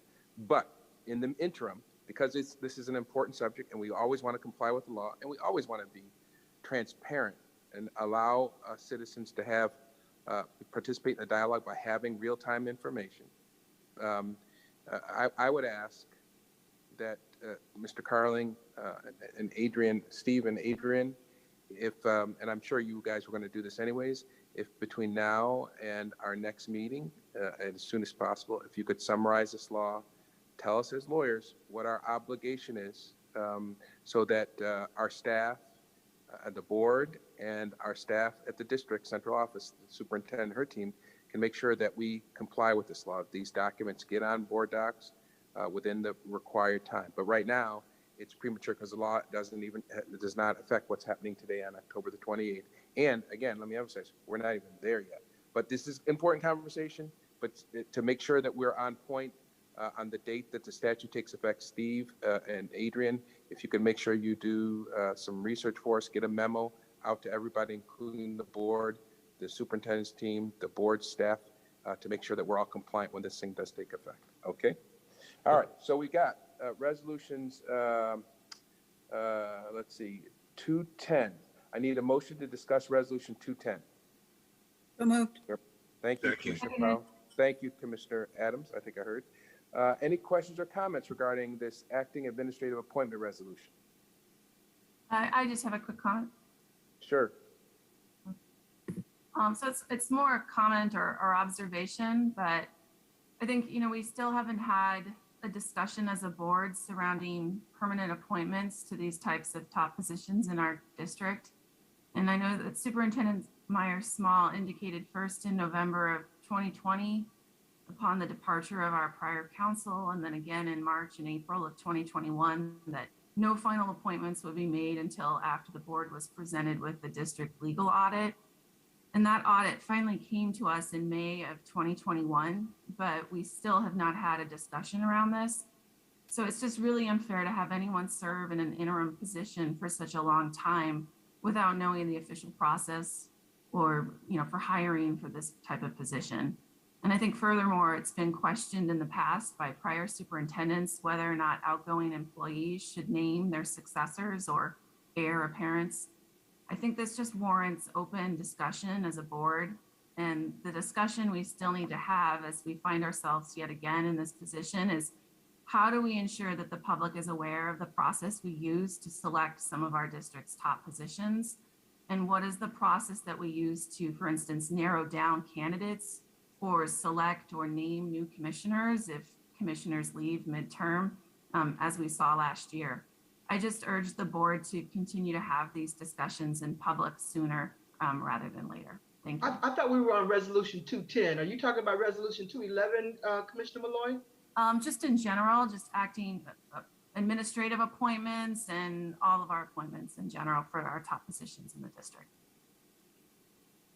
Commissioner Malloy, although I think that's an important topic, and I would separate how the board makes political appointments from, the traditional appointments within 131 West Broad Street and beyond in school buildings. I think those are distinct processes that involve a lot of other factors. When you just talk about appointing board members, I think there is a process, whether it's sufficient.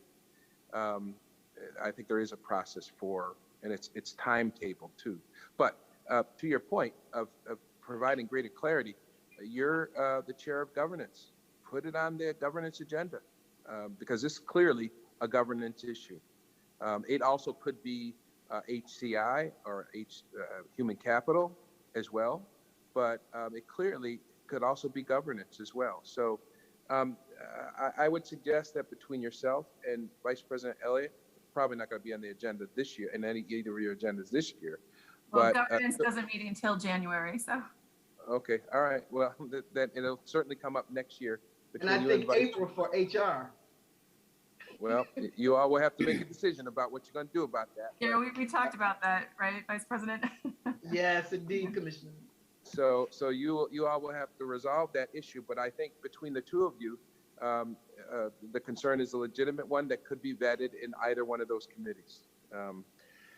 So again, back to any other questions or comments regarding Resolution 210. I'm looking on the list as best I can.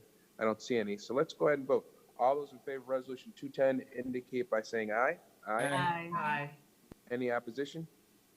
The ayes have it. Madam Clerk, we're next going to move on to Resolution 211. Is there a motion? So Motion. I heard Commissioner LeBron and I heard Commissioner Malloy second that motion. Any questions or comments regarding Resolution 211? I do. I Yes, just want to welcome Adrian and tell him we may not always agree, Adrian, but I appreciate you stepping up to come into this role as our acting general counsel, and I look forward to working with you. And I just would ditto what Commissioner LeBron said. Adrian, welcome. We're not saying goodbye to Steve just yet, but I suppose everybody, myself included, would say welcome, Adrian. Not welcome, actually. We appreciate you stepping up and taking on this very important task. And Steve, we have nothing but thanks as you prepare to leave. Commissioner Adams? Commissioner Adams, did you have? Go ahead. Ditto. Oh, ditto. Ditto. Okay. Gotcha. All right. Any other comments? There being none, let's go ahead and vote. All those in favor of Resolution 212 indicate by saying aye. Aye. Aye. Did I miss, Come wait, on, hold up. Did I miss something? I thought we were voting on 211. Oh, Yeah, you're absolutely right. Yeah, we are voting on 211. Yeah. Commissioner, Vice President Elliott, you're absolutely right. I've said 212, it's actually 211. It's So late. let's do that again. All those in favor of resolution 211 indicate by saying aye. Aye. Any opposed? The ayes have it. Thank you very much for catching that, Vice President Elliott. Let's move on to resolution 212 since I mentioned it. Can I get a motion to discuss resolution 212? Motion. So moved. I heard a couple people. Let's just go with Commissioner Malloy. There's a second in there somewhere. Who was it? I'll do second. All right, Vice President Elliott, second that. Madam Clerk, you've recorded the first and the second. Any questions or comments regarding resolution 212? Mr. President. Yes, ma'am. Yeah, I just like to, I'm a little emotional about Steve leaving, and, you know, because we've worked with him for quite a long time. And he's always been able to put up with who we are, you know, with our different personalities. And, you know, he seems to be cool, calm, and collected, you know, and he's seen me transform to being a Commissioner LeBron to who I am now. And, you know, I just appreciate that. I appreciate that, you know, he was okay with me being who I was at the time, and you know, his expertise. And I really do appreciate that. I will miss him. And, but I certainly appreciate all the support that he's given the board over the years that he's been here. Thank you so much, Steve. You are so appreciated, and at least by me. And I really do thank you, and I wish you much success on your next endeavor. Now, I don't want board members to feel like they have to say anything because Steve's not gone just yet. As a matter of fact, Madam Clerk, when is your last meeting, Steve? Or the 12th. The 12th, and we have something planned, so that's. We have something planned, so. Well, I want to say something now because Sure. I'm going to be down and I may not see Steve when he leaves. So I also, Cynthia said, but he got to deal with me too. So he definitely got his, he's earned his pay. So if anybody says that Steve has not earned his pay in this district, having to deal with Cynthia when she was younger and then myself now, you probably deserve a raise on your way out dealing with us, Steve. But I do just want to thank you. I know we didn't always agree, and I don't always agree with everybody. So I just want to put that, it's not personal to you. I just have a very strong personality. However, you have always been very patient, respectful, even when we didn't agree. But also I really appreciate, and a lot of folks never got to see this part either, that if we didn't agree in a meeting, that you would often call me afterwards to just have some follow-up conversations. And sometimes I would see your side, and sometimes I'd be like, I don't get what you present. I'm not switching my mind, but I still appreciate that you took that initiative and that time to do that. And it really takes a really strong person to deal with a really strong person. So I just want to say thank you for all your work. Again, I'm going to save my comments for later, and other board members can do that as well. And I don't see anybody else raising their hand. So let's go ahead and vote. This is resolution 212. All those in favor of resolution 212 indicate by saying aye. Aye. Aye. Any opposition? Nay. Madam Clerk, you recorded those votes? I have, thank you. Okay. Next, we have resolution 214. No, I need a motion. 213, right? So moved. Yeah. Thank you, Vice President Elliott. Once again, my eyes aren't working the way they need to. We're on 213. Commissioner Malloy, I'll take that as a motion to advance for discussion resolution 213. Is there a second? Second. I think I heard Commissioner Powell. Any questions or comments regarding resolution 213? I'm looking at the participant list. I don't see any. So let's go ahead and vote. All those in favor of resolution 213 indicate by saying aye. Aye. Aye. Aye. Aye. Any opposition? It seems that the ayes have it. So let's go on to resolution 214. Can I get a motion? So moved. Oh, second. It's been moved. I heard Commissioner Malloy, I think. And then I heard Vice President Elliott second it. Well, Yes. that's the way we will record it. Any questions or comments regarding Resolution 214? Yeah, Mr. President, I just wanted ma'am. to acknowledge one of the employees who's listed, who is now a teacher, actually started off as a para. And if you recall, when 10 years ago or so, when Presumptive Mayor Evans was with us, we talked about the fact that, we've got paraprofessionals who are making far less money than, secretaries. And so we entertained the program of the TA. So one of the people who are listed here went from being a para to a TA to a teacher. So I just wanted to lift that as, to use Commissioner LeBron's terms, that what the board did in the case of this one person who's a social studies teacher actually worked, going from a para to a TA to now a teacher. And so just want to acknowledge, that work and that program that the board instituted. That's an example and that's evidence of it actually working and benefiting some of our employees. Thank you, Vice President Elliott. Any other questions or comments regarding Resolution 214? I'm looking at the participant list. I don't see any, so let's go ahead and vote. All those in favor of Resolution 214 indicate by saying aye. Aye. Aye. Aye. Any opposition? Seems again, Madam Clerk, the ayes have it. Next, I'd like to bundle Resolutions 215 to 226. They are all additional payment resolutions. You can, of course, ask questions once we get the resolution on the floor of individual resolutions if you'd like. But I'm hoping there is a motion to advance for discussion Resolutions 215 to 226, all additional pay. I heard Commissioner Malloy make the motion. Commissioner Powell seconded it. Any questions or comments regarding Resolutions 215 to 226? Let me look at my list. I don't see any. I do have a question, Mr. President. I'm sorry. Yes, go ahead. No, that's all right. Let me get to the screen. There was seeming to be double payment, and I think that was 218 and 219. And this is similar to a resolution that I had questioned previously. And they gave me some answer that I didn't particularly accept. So let me look at 218. You have these people being named to work in that, but in 219, similar people are in that resolution. So Dr. Nelms, can you explain what's going on here? Why are they listed? And it seems like the dates that they're working, at least for two of these people, are overlapping.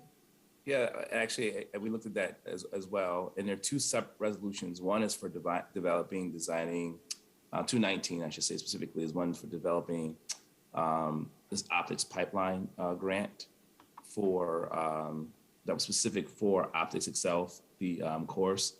And that's part of the grant that's been funded at East well before we came. It's a grant administration piece, which is a continuation of that work. Every year, the state allows them to build the curriculum as a state model, and these two teachers are supporting that work, and they continue to do that work. The other resolution 218 is for the after-school program, and that's trying to build a program that's not just for high school, but also going down into middle school age kids as well.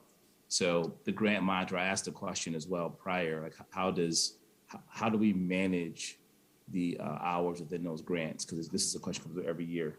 And there's a grant monitor that's at the building level, Deion Rogers, and also at the district level. We had these conversations the last month. So I wanted to make sure I was clear about that too, because it came up a couple of years ago, and we had to make sure we accounted for every single hour. So that was the answer. These are up to amounts, and the grant monitor has to make sure the work that's spelled out here is not double dipping. But you've got one employee who, when I look at the schedule under 218, is working the same hours. Well, it's the span of hours. They're not doing the same thing. They're not doing both grants at the same time. So one day, maybe they're working on one thing or one set of hours. We had to give for the resolution, we have to give the hours that the work would be completed, not the actual like specific day. So we give the span of time, and that's what I was. I looked into this honestly because I had some concerns too about the number of hours. Even added up the hours, could it possibly be done? And then that was a resolution that we came up with the grants department here, as well as the person who supervises this at East. I think that's gonna have to be rewritten, but I can't support that because it just looks like it's double dipping as far as I'm concerned. If that could be, in the future be written up differently, I may be able to support it, but not the way it's written. And again, we had, it was not the EPO, but in another situation where it was similar, where it appeared that in two resolutions, some employees were working the same hours and getting paid, and it looked like it was double dipping. So thank you. Yeah, thank you. It's just a matter of the way it has to be written. It has to account for time outside the school day. And so you typically do it for the evenings and on the weekends. So but it was the same hours. That's my point. It was the same Monday through Friday and Saturday, 9 to 4, Monday through Friday, 5 to 8 in both of those resolutions. And one employee, one staff member is in both of those resolutions. So, all right. No, I red flagged that one too. So, okay. Yep. Any other questions regarding resolution 215 to 226? Looking on the participant list, I don't see any. So let's go ahead and vote. All those in favor of resolution 215 to 226 indicate by saying aye. Aye. Aye. Any Nay, except aye to 216. So, okay, Kalia, I'm going to give you, on most of these I voted no, but I do have 2 yeses, and that's 222 and 225 and 226. Just to confirm, you're voting no on all except for 225 and 226. Yes. Okay, thank you. And 222. And 222. So 225 and 226. 225 and 226. You're voting yes on those ones? Yes. Okay, thank you. All right, let's move on to resolutions 227 to 231. Is there a motion? These are all budget transfer resolutions. I heard Commissioner Malloy make the motion. I heard Commissioner Adams second it. Any questions or comments regarding resolutions 227 to 231? Mr. President, can it be explained, can 227, and I'm going to ask the same question for 227 through 231, that there's an explanation for those transfers? Dr. Myers-Small? I was trying to get to the mute button. What were the numbers again, Vice President? 227 through 231. If they could just be explained. Okay, Carlene. Yep, I'm on. So within the attached document, Vice President Elliott, there is an explanation and a summary in each one of those as a separate attachment. So the first one is going to be for Batavia tuition. And what that one was that we had to adjust the amount that we were going to pay for the Batavia tuition, meaning that the Batavia tuition actually ended up being greater than what we had anticipated for that expenditure to be in 21-22. And so because of that, for 2021. So this is for last year. And the reason I'm saying that is because there's a mix here from last year to close out the books, and then there's some budget transfers for this year moving forward. So this particular one is for 2021, and it's to close out the books to make sure that there was proper funding in the code to cover the tuition for Batavia, for our program through Batavia. So we've got students who attend schools in Batavia? We do. And so we have children that attend special needs programs in other schools. Batavia would be one. We also have another budget transfer this evening that involves money moving from, for instance, the BOCES code to cover other tuition and other entities that our children attend. And so there's a number of entities, and this is predominantly students with special needs. And so as those two children switch between programs, obviously then the tuition amount for those programs is increased and decreased. And so we just have to make sure that it all balances out. And that's the effort of these budget transfers. That's what we're going through, the vast majority of these. The next one down, the 7.2 million. I just want to make sure I have them all in order here. Yeah, resolution 228. Yes, and so that's the transportation adjustment that needs to be made.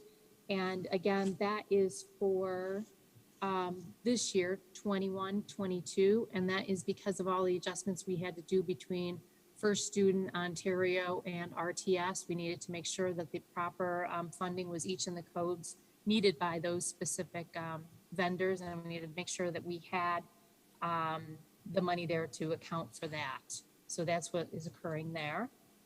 The next one down is, again, specialized service tuition. So this is another one where we needed to make adjustments for special programs to make sure we were properly funded in each of those codes.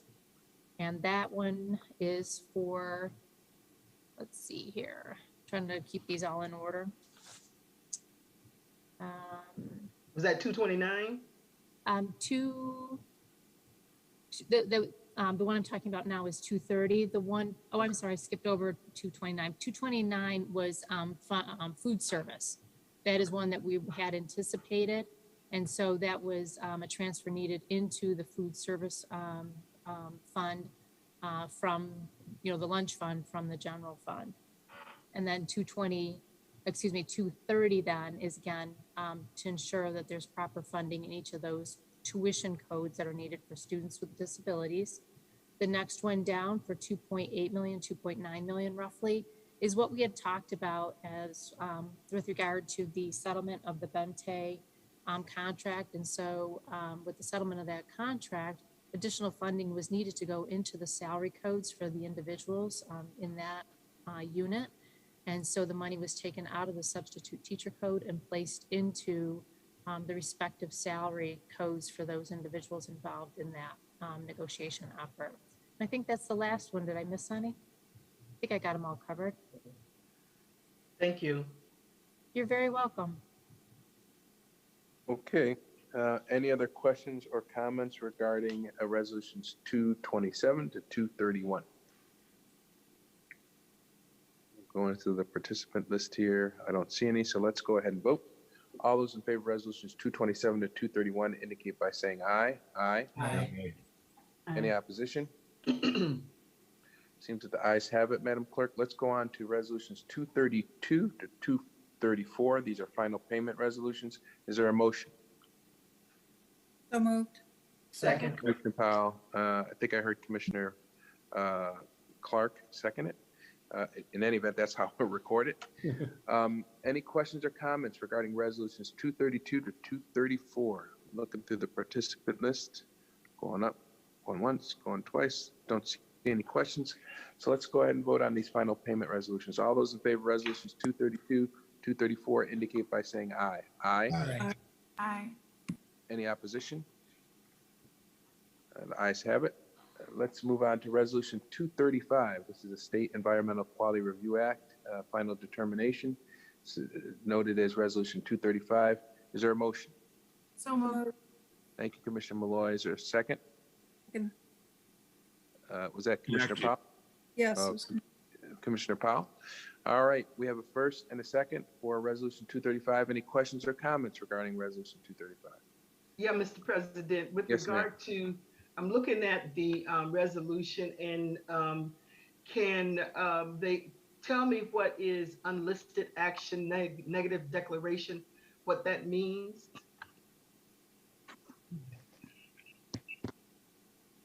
And This is 235, Vice President Elliott? no, Yes. this is 235, right? This is for the seeker? Okay, I'll have Mike come on. Yeah. Yes, good evening, everyone. Vice President Elliott. So the The short version of that is that when we do the seeker, that there's no negative impact on the neighborhood or the environment by us doing the construction project there at the Charlotte campus. And that's what the seeker is intended to do. Okay, so meaning that we can now do the athletic field. Now, I guess my question Absolutely. is, Yep. yeah. So my question is, why are we doing a field when we don't have the students there? I think we have a building that can hold maybe 1,000 students, and we're at half capacity. So I guess my question is, why are we putting a field there? Not to say we shouldn't, but the school is under capacity. Are we looking to use that for other programs district-wide? I think the short answer to that would be that it's a incredibly valuable asset for our school district and our community, and that our intention is to take full advantage of that going forward. So therefore, the investment in the athletic field there is money well spent. And that's probably as far as I would comment any more than that in terms of global that. But I think as you've been in the back of that, it's an incredible athletic facility, and I think it really accentuates the value there. Yeah, I guess the only we've had to close schools in the past and those kinds of things, and so for us to invest this money and with the potential of having to close that school, I'm hoping we don't have to close that school, and with the money that we are invested in it, so that we are able to use it in some way, that it doesn't that we don't lose our money on the investment. So yes, I think we all would certainly agree that we would not have embarked on this initiative if that was not the utilization of the building to its fullest capacity was not a long-term solution for the school district. All right, thank you. You're quite welcome. All right, that is, we're still on resolution 235. Any other questions or comments regarding that resolution? Looking at my list, I don't see any. So let's go ahead and vote. All those in favor of resolution 235 indicate by saying aye. Aye. Aye. Any opposition? The ayes have it. I need a motion to advance for discussion resolution 236. Is there a motion? Motion. Thank you, Commissioner Roy. Seconded by Commissioner Adams. Any questions or comments regarding resolution 236? I don't want to hog up the time, which I have, but I do want to have an explanation for 236. Just to clarify it. So that would be No, Des. sorry. 236, you said, right? Yeah, the CPS, right? The CSE. Yes. The CS, there's something about early preschool in there, so. Any on preschool special education. What's your question? Just explain the resolution, please. The resolution is to approve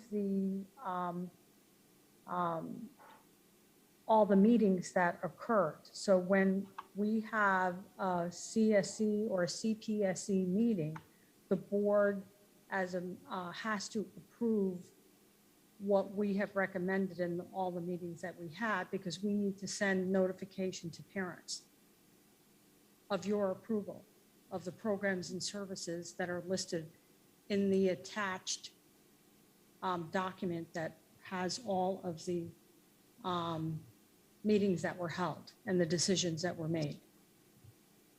Okay, so and I'm glad for the explanation, because I didn't really interpret that in the resolution that I'm seeing, that this was about attendance, unless I'm missing something. So thank you.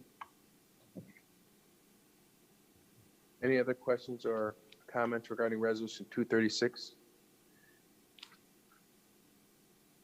There being none, we'll go ahead and vote. All those in favor of resolution 236 indicate by saying aye. Aye. Aye. Aye. Any opposition? All right, that resolution passes. We'll next move on to resolutions 237 to 240. Is there a motion? Motion. Thank you, Commissioner LeBron. Is there a second? Second. I think I heard Commissioner Malloy first, or at least that's how it will be recorded.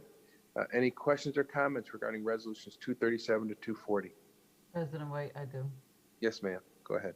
I just want to uplift the fact that it is now October 28th and that we're approving resolutions for programs that really should have already been approved to start in September, and that this is a repeated cycle for this district. And I'm hoping that next year, by next year, Superintendent, that we can break this cycle. There has never been, since I've been on the board, a cycle where we've had our CBOs, who are our partners, working with our kids in schools, where we've aligned those contracts so that CBOs are starting when our kids are starting.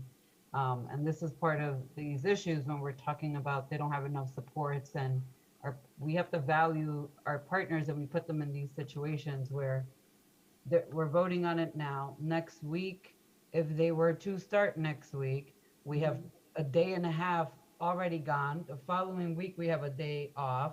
Then the following week is going to be Thanksgiving break. So we're also responsible for ensuring that our CBOs and these contracts align for them to come in and start with our students as needed. So I'm going to support, I absolutely will support these programs because I think and believe that they are needed. But I would just like us to do it in a more timely manner so that we're voting in August for them to start in September when we open schools. Okay. Superintendent, did you want to respond to that at all? No, fair point. Yep. Okay. I would ditto those remarks. I kind of thought, geez, well, we're almost at the holidays. Is there some reason that you, because I am kind of curious why this would happen so late in the game? Dr. Myers, is there some reason why that you can offer? If you can't, that's fine. I'll have to get back to you. Okay, all right, that's fine. Okay, legitimate point though, Commissioner LeBron. I appreciate you making that. Next item on the agenda is resolutions 241 to 242. We got to vote, President White. Oh, thank you. I just looked over to my clock here, and I realized why my eyes and my mind perhaps isn't working. It is 11:19, people. We haven't had a meeting this long in a long time, but okay, she's absolutely right. Let's go ahead and vote on resolutions 237 to 240. Is that right? Yep. Mm-hmm. Is there all those in favor of resolution 237 to 240 indicate by saying aye. Aye. Aye. Aye. Any opposition? Opposition to 240. All right, Madam Clerk, you recorded that vote? I have, thank you. Thank you. All right, next we have on our agenda resolution 241 to 242. I need a motion. Motion.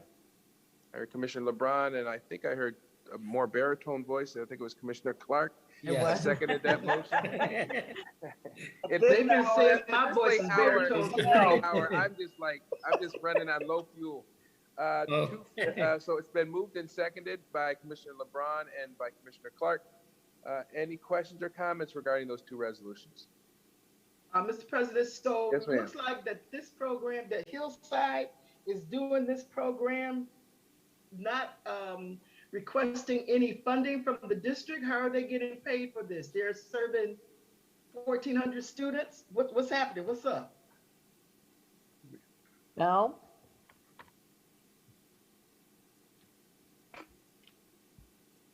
Sorry, I'm here. I'm having a hard time unmuting. So Tony Jordan is actually here with us tonight to answer any questions regarding this particular resolution for Hillside.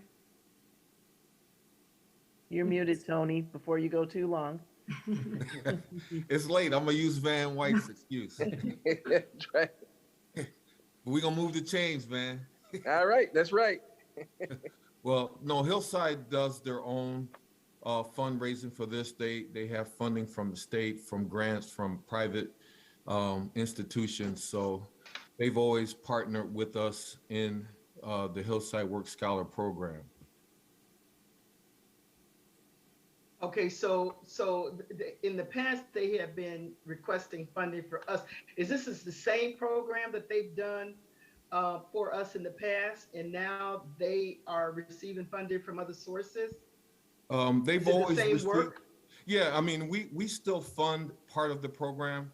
So we still fund maybe about 120 students, where this funding through the MOA supports about 1,100 students. So it's a collaboration in terms of the number of you served, but this particular request is for the MOA, and they have done some of their own fundraising and grant writing to support the students that they'll serve under this MOA. All right, thank you. Any other questions or comments?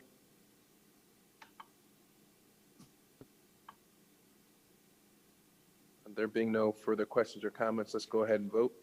All those in favor of resolution 241 to 242 indicate by saying aye. Aye. Aye. I did have a question on 242. I didn't know we were voting on both of those together. Yep. Go ahead. Just No, we haven't voted just yet. say that again. No, I said go ahead. I said go ahead. We haven't voted yet. Okay, so why are these two schools being selected in terms of having this medical program? I think it's school 46 and school 58. Mel or Elizabeth or Crystal?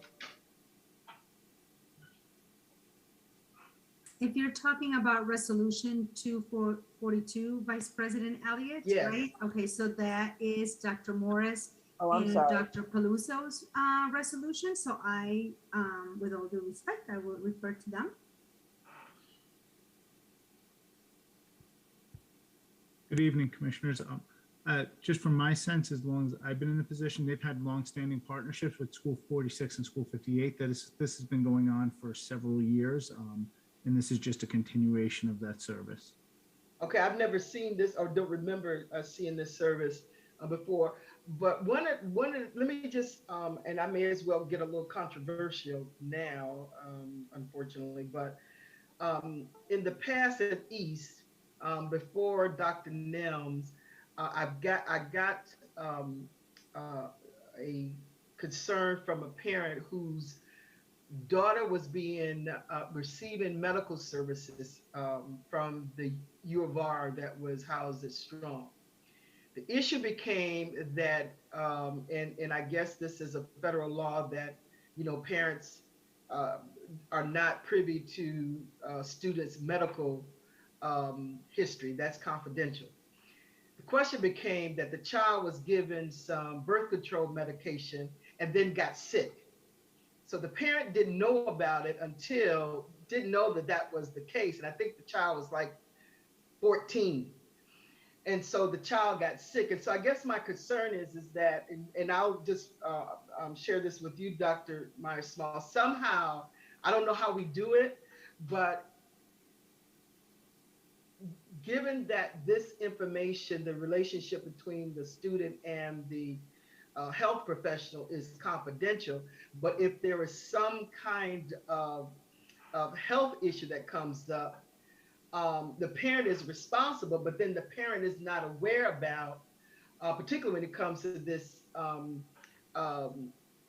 pregnancy prevention, don't know that the child is taking, this medication. So that was an issue that came up. The parent was really concerned. Now, my concern about this, if we're talking about putting children, girls on birth control as early as 14 and maybe even earlier, what happens to them in the long run that they're taking this birth control medication? What happens to them in the long run in terms of their ability to conceive in the long run? And so I put that out there.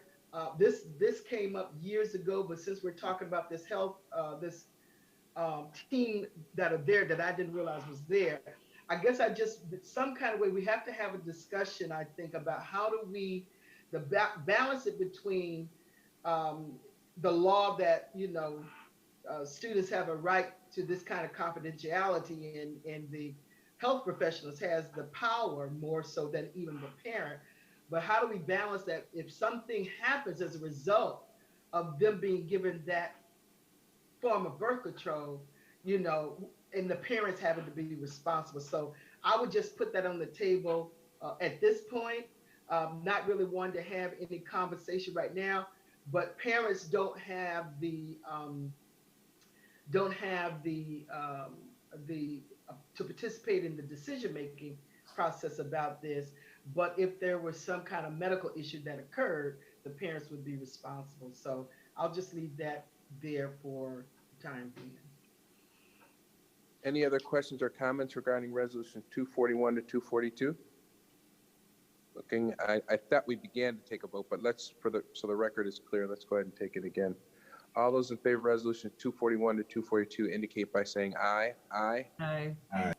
Any opposition? Yeah, I'm gonna do no to 241. Okay. All right, Madam Clerk, let's move on to resolution 244. This was discussed in executive session. Can I get a motion? So moved. Thank you, Commissioner Malloy. Is there a second? What was 244? The Blackhawk resolution, the agreement for private security. We discussed it in executive session. I'll second.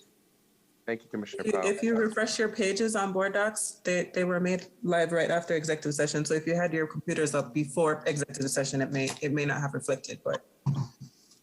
It's been moved and seconded, first by Commissioner Malloy, seconded by Commissioner Powell. Any questions or comments regarding resolution 244? Yeah, I have a comment. Yes, ma'am. I'm just concerned. I don't see why we're even considering hiring a private security firm when we have SSOs from our Bente organization who should be able to provide these services. And I think that although we are incentivizing the hiring of our own SSOs, we need to really prioritize that. Many of these people were the people we laid off during the pandemic, and these are people who hail from our own community. They know our students. And I just feel like the continued privatization of our services really hurts us all.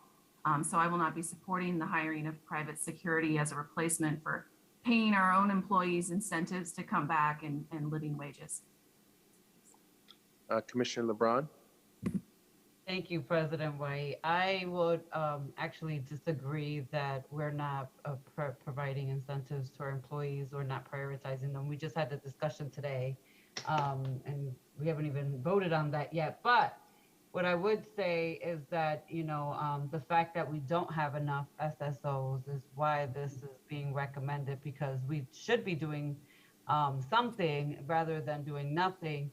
And in addition to that, I was very vocal, and I will remain vocal, that our own SSOs who do know our children should be actually the ones walking and engaging with them in the hallways versus having to be standing at doors when we have a limited amount of SSOs currently at this time. However, I do want to uplift that I do not want to support ex-police officers either coming through in this way. So I'm torn on this.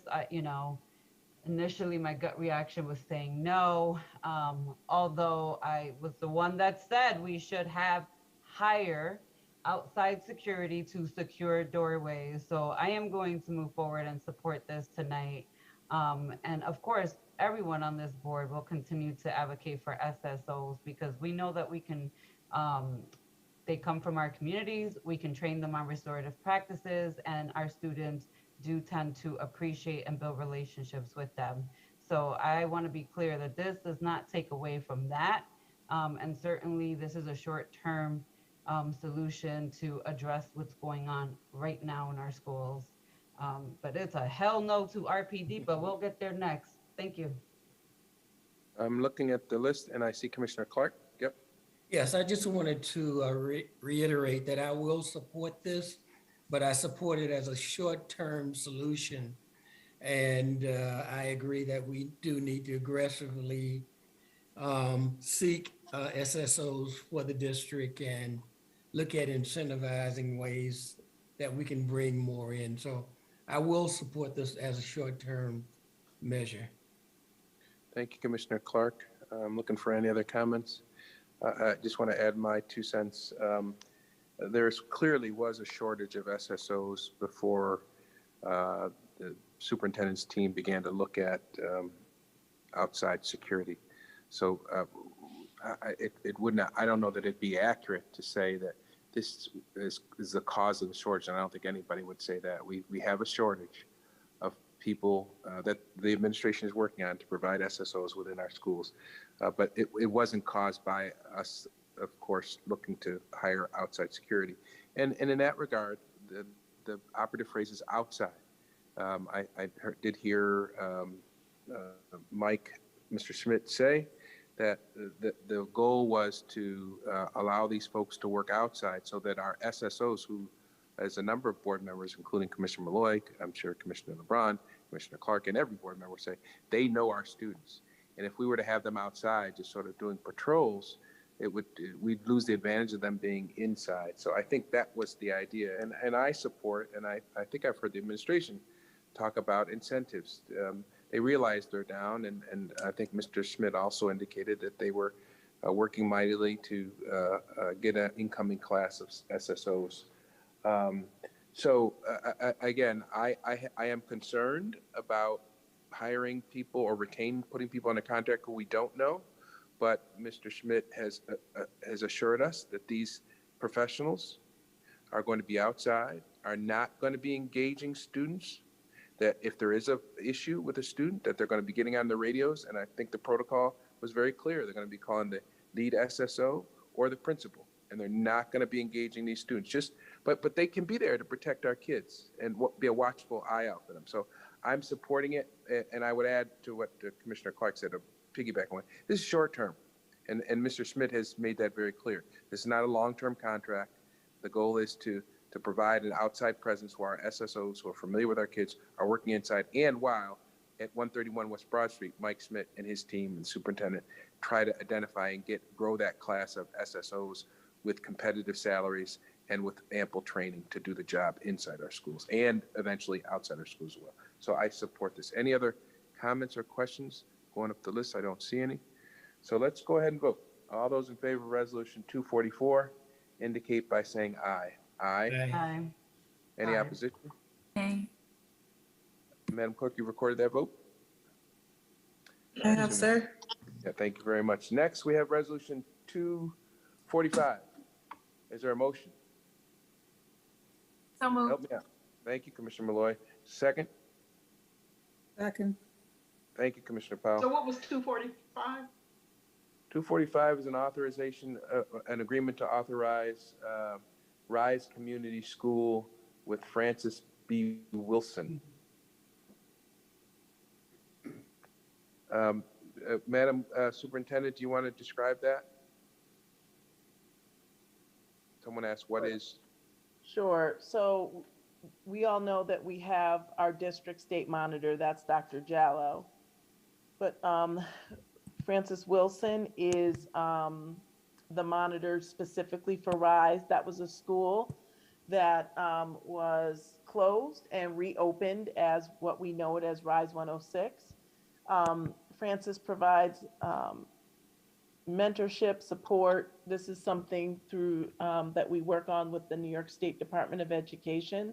So she provides technical support, professional development. She does classroom walkthroughs, etc. And we had originally said that we would end this last year, but because of COVID and some things were hampered, we had a conversation with the State Education Department, and they strongly recommended or encouraged that we continue for one more year. So this is the approval of having her complete this last school year with the principal and her team. And again, this is to provide support for a school that closed and reopened.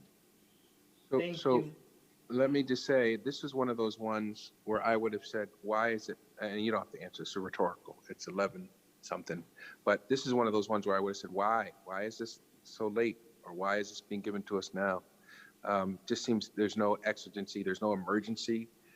If this was needed, it certainly should have been anticipated prior to tonight's meeting. And the reason why I'm mentioning this, Madam Superintendent, is I know at a recent meeting I said, hey, let's not have these walk-ons.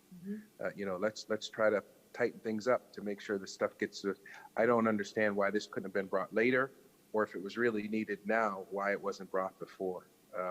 So this harkens to our earlier conversation about why these walk-ons. And come a week or two from now, you're not even going to be able to do this if we want to be somewhat compliant with the law, certainly with the spirit of the law, which is to provide people advance notice of these kinds of things. So this is one of those ones where I was wondering, why are we getting this at this particular hour? But any other questions or comments? All right, well, let's go ahead and vote on resolution 245. All those in favor of resolution 245 indicate by saying aye. Aye. Aye. Any Aye. opposition? Any It's a nay opposition? for me. Nay. I heard a nay. Madam Clerk, you recorded that? I did. Thank you very much. All right, let's go on to resolution 246. We discussed this briefly in executive session, I believe, or at some point. Thank you, Commissioner Malloy. Is there a second? Second. Second. Thank you, Commissioner Clark, I think is who I heard. Any questions or comments regarding resolution 246? I believe this was discussed in executive session. No? Mr. Yes, go ahead. President, Yes, I don't ma'am. think one was. This is, I'm sorry, if this is the one for sporting events, Yes. that is something that's routine we do every year. And like the other resolution, I have to wonder why that didn't come under the umbrella of ordinary business unless we just missed some deadlines in the review process. Yeah, I had a why. I had a note of why by it as well. But I do recall, and I don't think it was in an officers meeting. I did think Mr. Schmidt mentioned this in executive session. But your point is well taken. Superintendent, did you want to respond to that, or why the timing? Medisol came on, but it might be Dr. Black. Actually me. Good evening, commissioners. As you are well aware, we are all getting used to the new board docs system. Those resolutions were put into the process within a timely manner. They did go through our internal processes.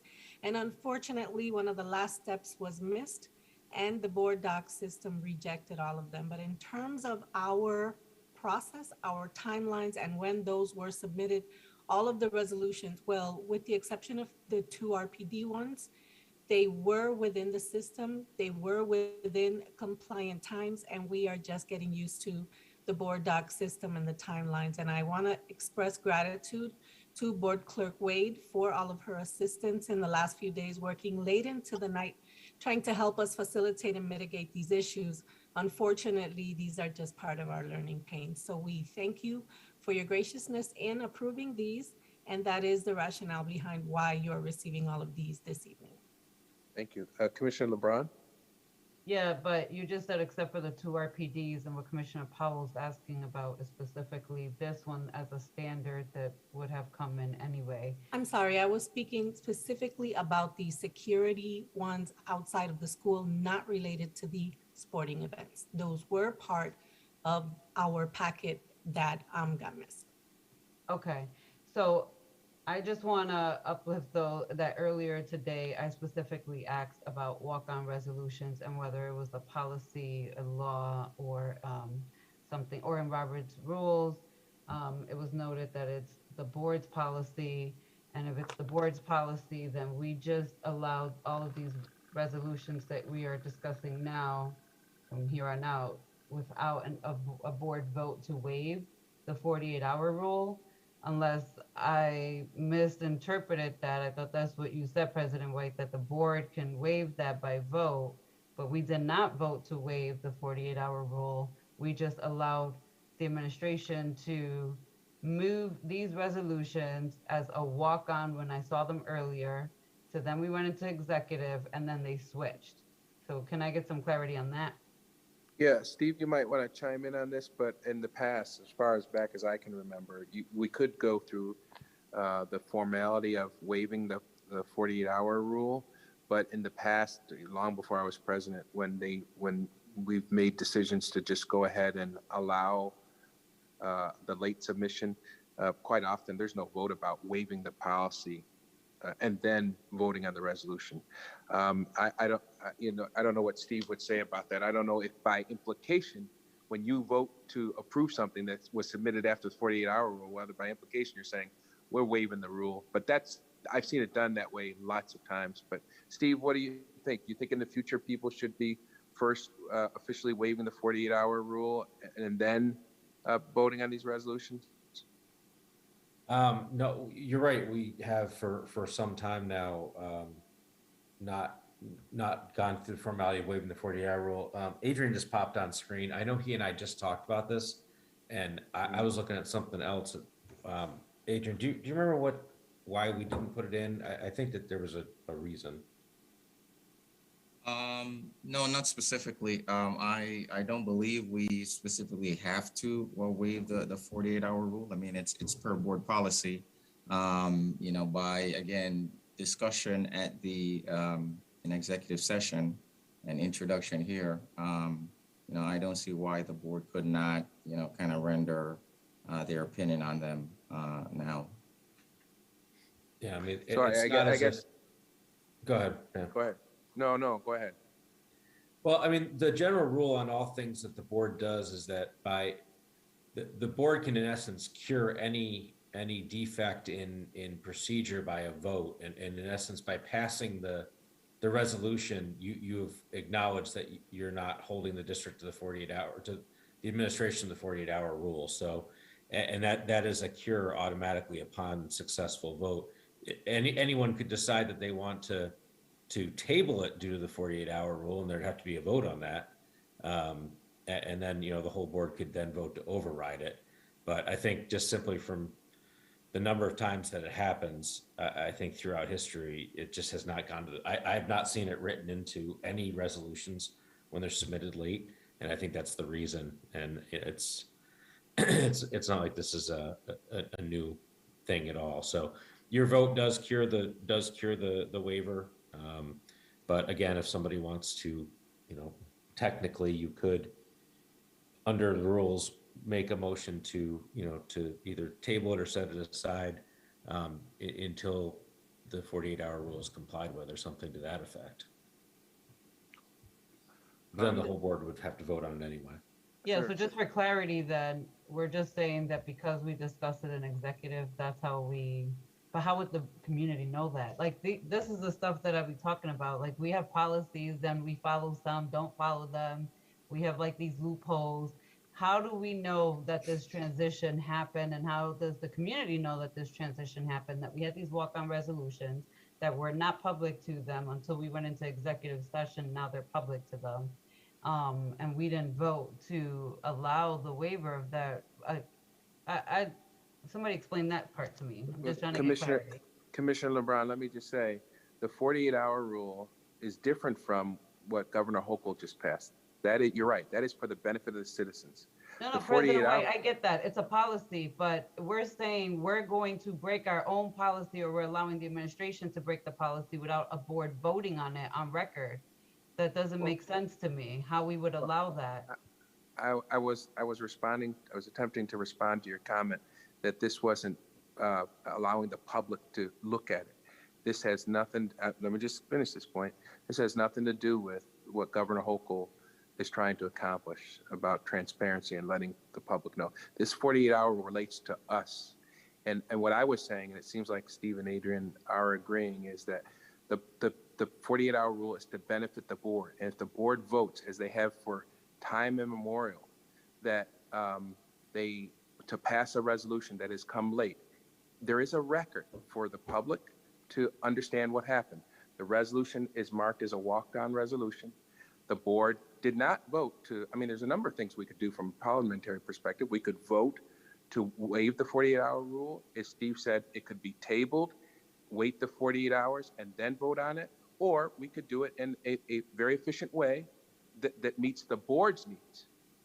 And in about a couple of weeks, it'll be totally different. We won't be able to do this. But to meet the board's needs, we could just say, you know what? Here's the resolution. We'll scold them. We'll talk to them, as we have a couple times this evening, and say, hey, wait a second, why are these things coming late? And then we're voting on it. And that by the vote, the board is saying we're okay with that. I don't think that suggests that we're lax about our policy, because we're actually voting on it. We're hearing the explanation as to why it's late, and then we're voting on it. But we could do it the longer way, and you make the point, and others have made the point, that come next week or week after next, it's not going to be about the board's position about whether the stuff came on time or not. It's going to be about what the state requires, and that's that 24-hour rule. So I see Commissioner Powell has raised her hand. Yeah, there have been a couple of other fairly routine occasions where we have waived our bylaws or another policy. For example, if we've had more speakers than was permitted by our bylaws, we've waived elements of our policy adoption process with a vote. So we could have had a vote to waive the rule, but the time for that was 10 minutes ago before we started talking about the first walk-on resolution. And the fact that we've already begun approving walk-on resolutions, I would argue that we should just continue on because we've already set the precedent for tonight. We've already passed 2 of the walk-on resolutions. It's kind of too late to raise that issue with any credibility. Thank you. Well, the other thing is, I just would mention, with all due respect, Commissioner Powell, and you and I often agree, I don't think it's ever too late to raise an issue. And the other thing that I would say is that, to your point, Commissioner Powell, we regularly will bypass our policies. For example, and I violate it all the time, but I'm chair and I suppose I have more freedom, but board members, myself included, often speak well beyond the 5-minute rule, right? And, there's no stopping anybody from talking. But listen, tomorrow, next year is another year. Maybe the leadership and the composition of the board will decide to do things a little differently, be more strict about their policies, even those that in the end, you accomplish what the board wants to accomplish, which is the case here. You may decide that, and you remember, and when I began my term as president, you all may recall I had what I called a to-do list. And the first thing that I said is, we must do what we say we're going to do. And what I was referring to is our policy menu. We had policies that we just weren't following. Commissioner LeBron, you might make the point 2 months from now, 2.5 months from now, we ought to be more stringent about these rules. And, that board and the leadership team will make that decision. I'm not dismissing your argument, Commissioner LeBron. I'm just saying I see the efficiency and effectiveness of us taking these resolutions, maybe on occasion slapping them on the wrist and reminding them that we have a rule, but deciding we're going to go ahead and vote to move these things forward.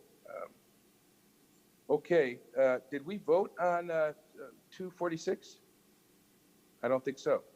No. That was the police authorization of sporting events.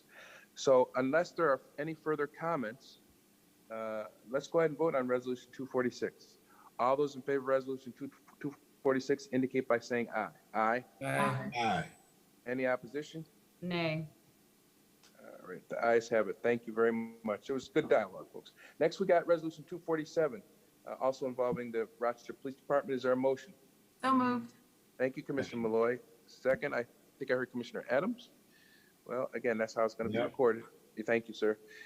Any questions or comments regarding resolution 247? Yes. Yes, ma'am. I just want to point out and put this on record that the RCSD is going into an agreement to have RPD before and after schools across the street from our school buildings on time that they're already required to be policing and supervising and patrolling in the community per se, and the irony and craziness of that. But I just want to uplift for right now, because I'll have much more to say about this next week, is the fact that police do not prevent violence in our district. Police do not prevent violence in the community right now. And that's just the reality of the situation. And I also will never support putting police officers in proximity of students so that when there is a fight and it requires a student discipline issue, that it does not turn into a student going into the school to prison pipeline by getting a charge of a misdemeanor assault when they would have just been disciplined internally at a school. And we never see that in our counterparts in the suburbs. We don't see it. They don't allow it. They would never allow it. And yet we allow it as a solution for Black and brown kids, and it's wrong. And I just want to put that on record. I see Commissioner Powell has raised her hand, or is that a seasoned hand, Commissioner Powell? No, it is a new hand. Okay. As you, the public just heard me vote in support of police and security for our sporting events, but I have to vote no on this one. And my rationale is this. The school arrival and dismissal is not a special event. It happens every day, routinely. It's part of the fabric of our community, and the police should be caring for the safety of our children as a matter of course during arrival and dismissal in particular. We're talking about outside the building. We're not talking about a special event. We're not talking about closing the roads for a marathon. We're not talking about support for a sporting event. And we're not talking about bringing police officers into the Wegmans parking lot to control traffic. This is an everyday event that happens in our community all over the city.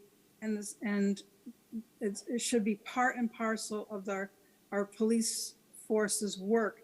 And if we have to literally bribe them to do their job, then there's something really wrong with our the entirety of our public government. That's it. Thanks. Thank you, Commissioner Powell. I'm looking for any further comments. My position on this is, while I would like to see the police be outside, let me emphasize that, outside of our schools as part of their regular course of duties, the reality is, and I have no reason to doubt the chief of police or the mayor on this. In fact, I have independent information that suggests it is true, that they're short-staffed just like we are. And a number of meetings, they have explained that it would be optimal if we could place police officers, if they could place police officers outside of all of our schools, 11 or 12 schools. But they just don't have the staff power to do that. They're short-staffed. And so when they've done it over the last few weeks at no cost, which is what you're talking about, Commissioner Powell, they've placed people on overtime there, and they've done it at their cost, which is our cost as taxpayers. But they just don't have the staff power, the manpower, the woman power to put police officers on posts when they are needed in other places. So they have to pay police officers overtime. And when I think about, I know people say, well, there's no proof that police officers stop crime. Well, that argument is as unfair, I think, as the argument that says, when I hear conservatives say, there's no proof that prevention stops crime. The prevention keeps people in lawful, productive lives. For years, many of you who've worked in the human service industry have heard that. I know I've heard it. Oh, don't pay a dime for those prevention workers. That's all soft mamby-pamby stuff. That's just people trying to. How many times have we heard that argument about real prevention work and intervention work? We've heard it all the time. And it's hard to argue that, because when you stop somebody from beating their spouse, when you stop someone from selling drugs and because they find lawful employment, it's hard to prove something that didn't result in an arrest. And so all of us, I'm sure, because many of you work that field, have resented those arguments. And I say, in the same respect, if a police officer is standing outside the school, not even on school grounds, but on public property, and they got their police vehicle there, and they happen to be talking to students who are walking or waving or saying hello, but not engaging them, or even sitting in their car, I know, because I've represented people who were criminals, and I've represented people who were not criminals, and I've worked with police officers. And like you, I'm a citizen. When people see police officers sitting in neighborhoods, particularly the knuckleheads, they do think twice. Now, not all of them. Some of them go ahead and do what they're going to do, but they do think twice about doing something. And if I have a chance to prevent, and we know what has happened outside our schools, people have been shooting guns in the direction of our children. Now, do I know that a cop sitting there is going to prevent that from happening? Will I have proof? No, I won't. Just like I don't have proof that when you send a kid to a mentor or into a reading program that he didn't commit a crime or she didn't commit a crime. But that's what we believe as prevention specialists. We believe that intervention by adults prevents crimes, prevents people from doing things they don't do. So let's be fair about this. Let's exercise our leadership with the same kind of positive thinking about what a police officer's presence could mean, not to the kid, because we are concerned about what they do sometimes, and I represent them. And I will tell you all, don't say, oh, he's soft on cops, because I can say this quite honestly, just so that you know, and I think most of you know this, I probably sue the cops more than any other attorney in Western New York, and that's a fact. That's a fact. Been doing it for years. And what I'm saying is, I also know the flip side of that. When cops are sitting in the street, you and I know that. We go to the airport, we see the sheriff's department. We go into a grocery store and we see them in the parking lot. You do, even us law-abiding students, we do think differently when they're there. And if it means that there's a possibility that it could save one of our children from being an innocent victim of a stray bullet, I'm down for that. They're not going into schools. They're there to maybe make that knucklehead who doesn't respect the law, who doesn't respect human life, to think twice. And that's got to be worth it for us. And if a cop even thinks about doing something to one of our babies, what are you or I going to do? We're going to stop that. But and you know me, I'll be there to sue him. But I gotta believe that we might save a life or two if that cop car is sitting out there 300 yards away from the school, because that knucklehead might think twice about shooting up a gun. That's what this is about. Can we save our baby? I'm telling you this. I told you, I represent criminals. I've represented people who I know are innocent. I represented victims of crimes. And I also represented Stephanie Givens. And I can tell you this, Stephanie would probably be alive if they had properly deployed security and police officers on that lot. I can tell you, I have other clients victims who I believe would be alive if the cops were there. Now, I also know that sometimes cops destroy lives, bad cops. I've seen it happen. I've represented people who've died at police hands. But I also know that cops, by personal and professional experience, I know cops have saved lives. Can I prove it? No. Can I prove it any more than we say what social workers do and counselors do, saving lives? No. But we know it in our guts. And if we don't, what's going to happen to one of our babies? The same thing that happened to Stephanie's family, a lifetime of pain. If we can possibly prevent that, there's no amount of money that's too much for that. Commissioner LeBron? Yeah, so first of all, I don't know where you're getting data, but there is lots of data on preventive services working. It's there, the data is there. There's zero data that correlates police officers being around schools, in schools, that prevent any form of violence. And for the record, I live on Post Avenue. There are police officers posted out here all the time on Child Eye. They still shoot right in front of the police. And I also resent the fact of saying a knucklehead regarding any of our children and the underlying issues that are really happening, which is what police do not do. They cannot do. They are not trained. And furthermore, I'm going to end with this because I don't want to go into long rants all night. We cannot ask the same system that oppresses our children to be the saviors of our children. It does not work. It will never work. And so with that, I will absolutely vote this down. It's a no for me.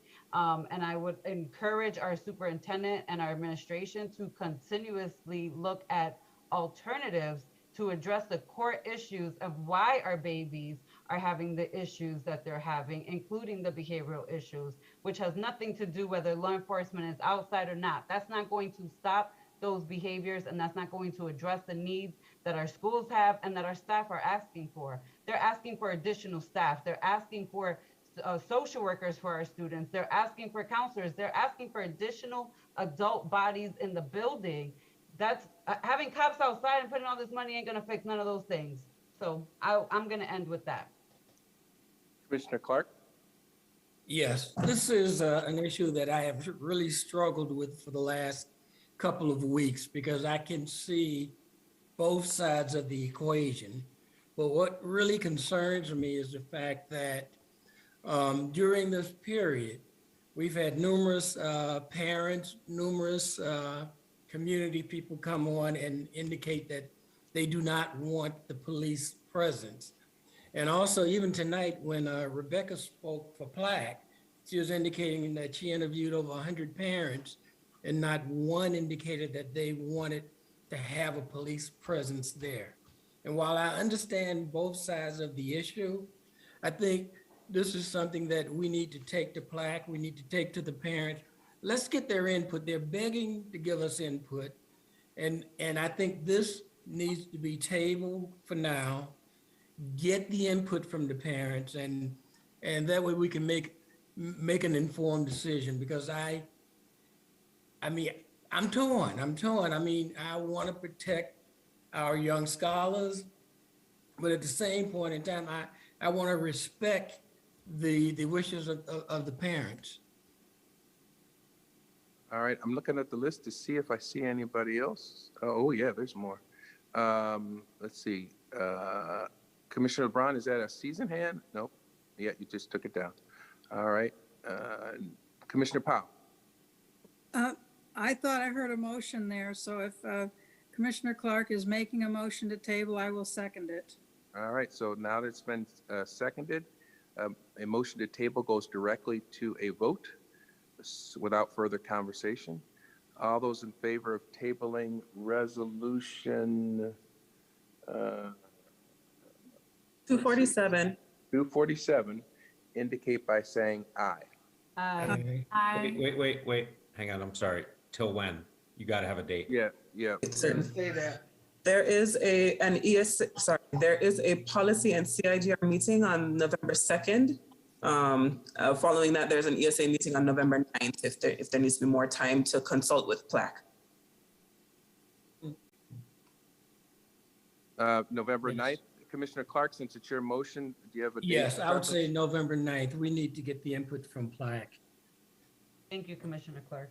All right, so you should probably take a second and then do a vote again. Yep, absolutely.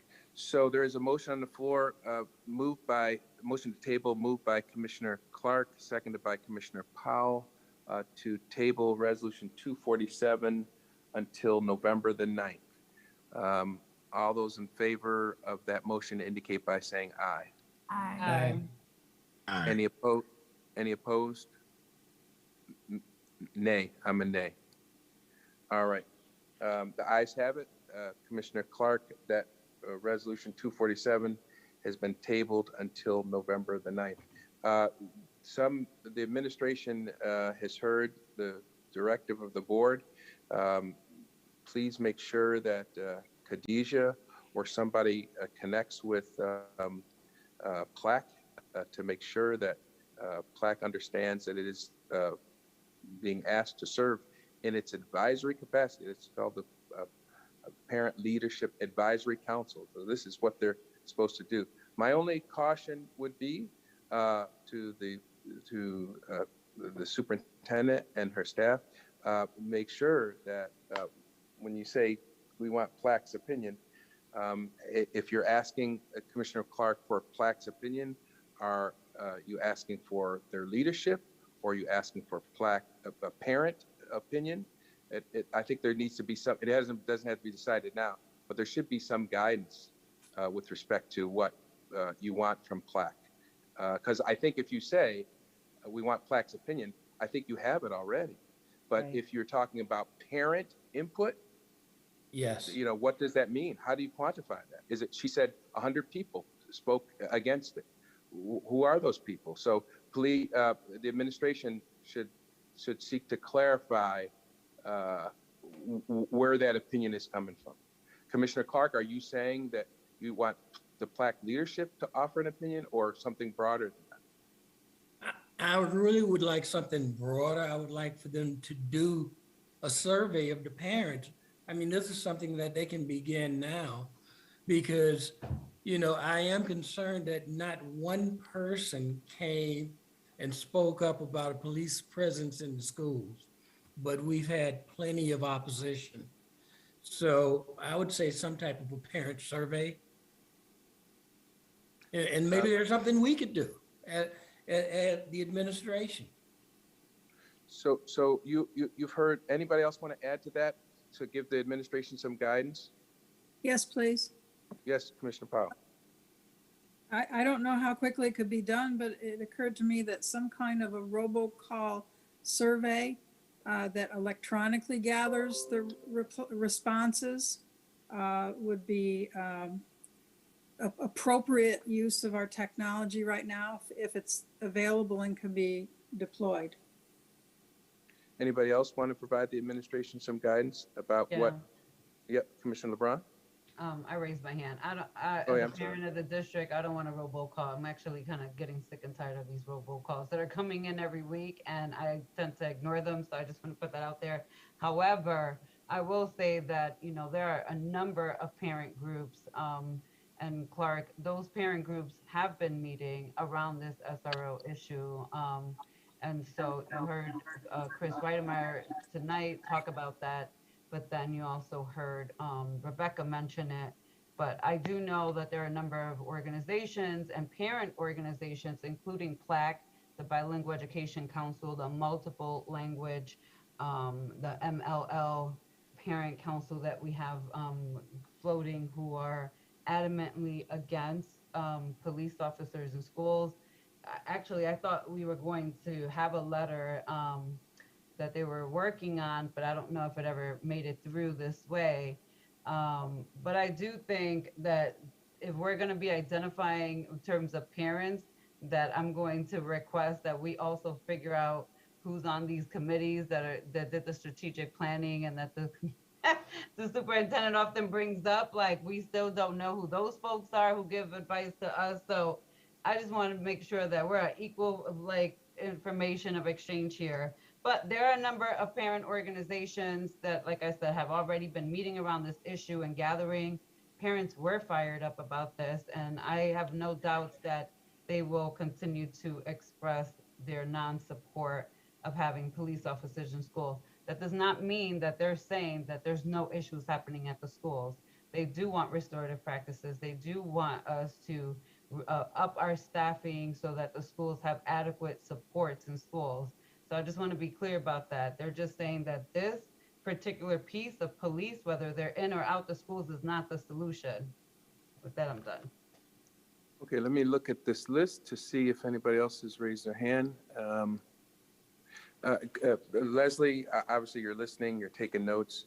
I think you're going to have to figure out, based on what folks have said, how you take a pulse of what parents want. I mean, clearly you want to go to PLAC, you want to go to Bilingual Council and other parent groups, but whether you want to take a survey, and please make sure the question that is asked, because I think sometimes people are not speaking with clarity about what's at issue here. The question is not whether police are in schools. People keep on saying in schools. Please, when you ask the question, and I know you don't do this, Leslie, the question is not whether you want police in schools. People keep on saying that. The question before us that we're trying to have answered tonight, but was tabled, was, do you want police outside of schools? So please, whoever you talk to, and I think you should do it in a scientific way as possible. You don't have a lot of time, but please do it in as scientific way as possible, because people who have a feeling about this tend to be the louder voices. But please, to the extent you can, because I sense that there's a lot of people out there who would clearly support having police outside schools. But I could be wrong. But the best way to prove someone right or wrong is to do it empirically. So however you do it, I ask that you do it in a way that objectively assesses what a good sampling of people want, to make sure that the board is adequately advised as to what the community which we represent wants. Okay, so you'll just have to do the best you can with that guidance that we provided. All right, so that was 247, which was tabled. We're next going to move on to 248 to 252. No, I don't want to take them all together. Let's continue to do 248. 248, is there a motion? Motion. Motion. I think I heard Commissioner LeBron, and seconded by who? Powell. Powell, okay. It's been moved and seconded. This is one, no debate, no conversation about it. I also wondered why this wasn't done earlier, but it is now before the board. Any other questions or comments regarding Resolution 248? I'm looking at the list. I don't see any. So let's go ahead and vote. All those in favor of Resolution 248 indicate by saying aye. Aye. Aye. Aye. Any opposition? The ayes have it, Madam Superintendent. Next, we have Resolution 249. Is there a motion? Motion. Thank you, Second. Commissioner Malloy. Seconded by, I heard Commissioner Powell first. Moved and seconded.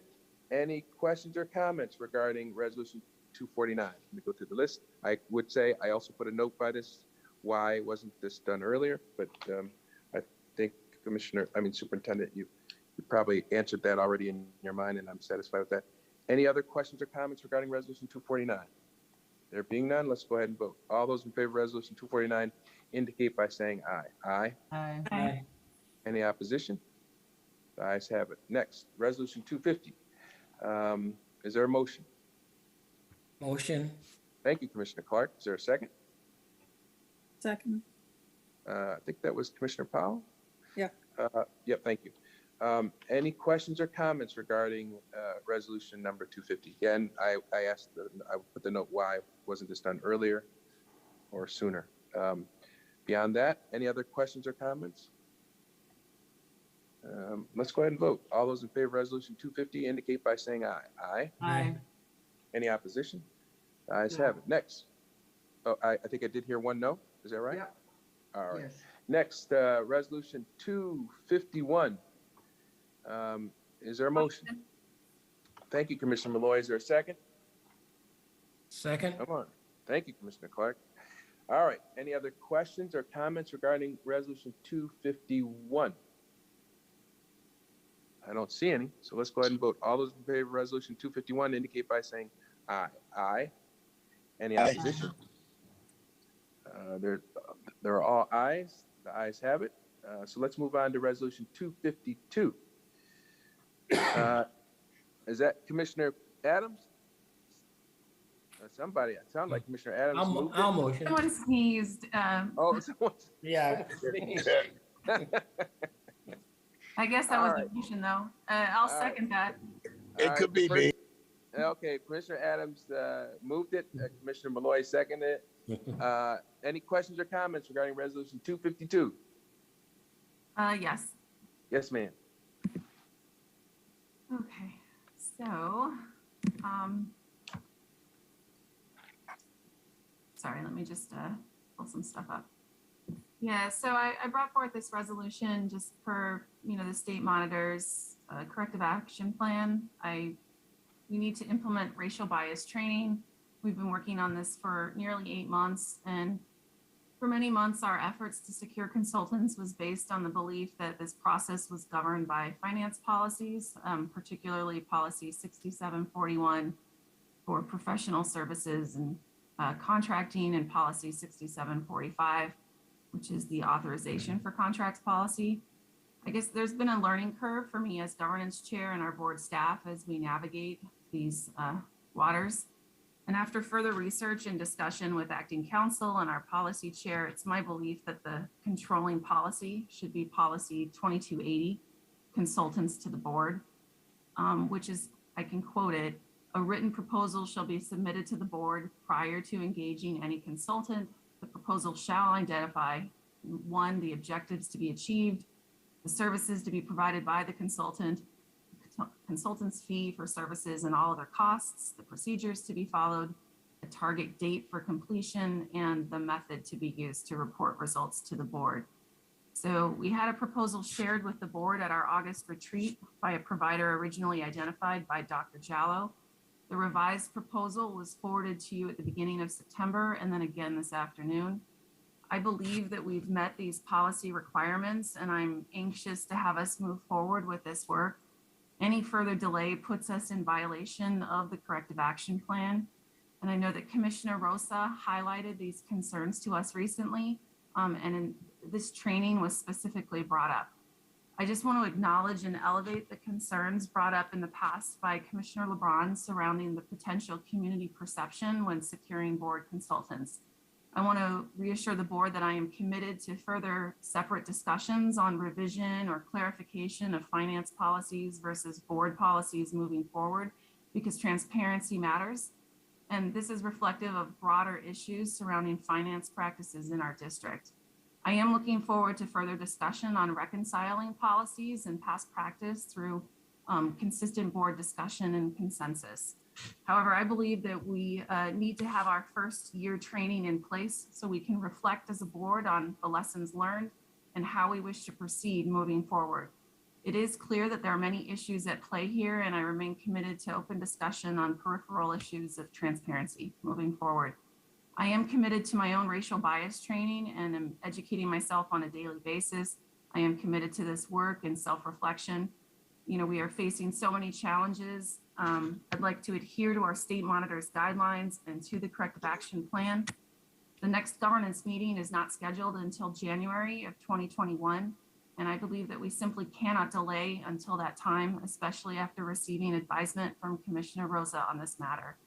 I want to highlight the continued work on this by our board clerk and our acting counsel. You both have been instrumental in all of this, and I thank you for your patience and flexibility. And with that, I'd like to motion to begin begin discussion on this item. Okay, let me go to my participant list. Yes. I There's hear already a Commissioner motion Adams. on the floor. Okay. Yep. There's already a motion on the floor. Commissioner LeBron, I see you raise your hand. Yes, thank you.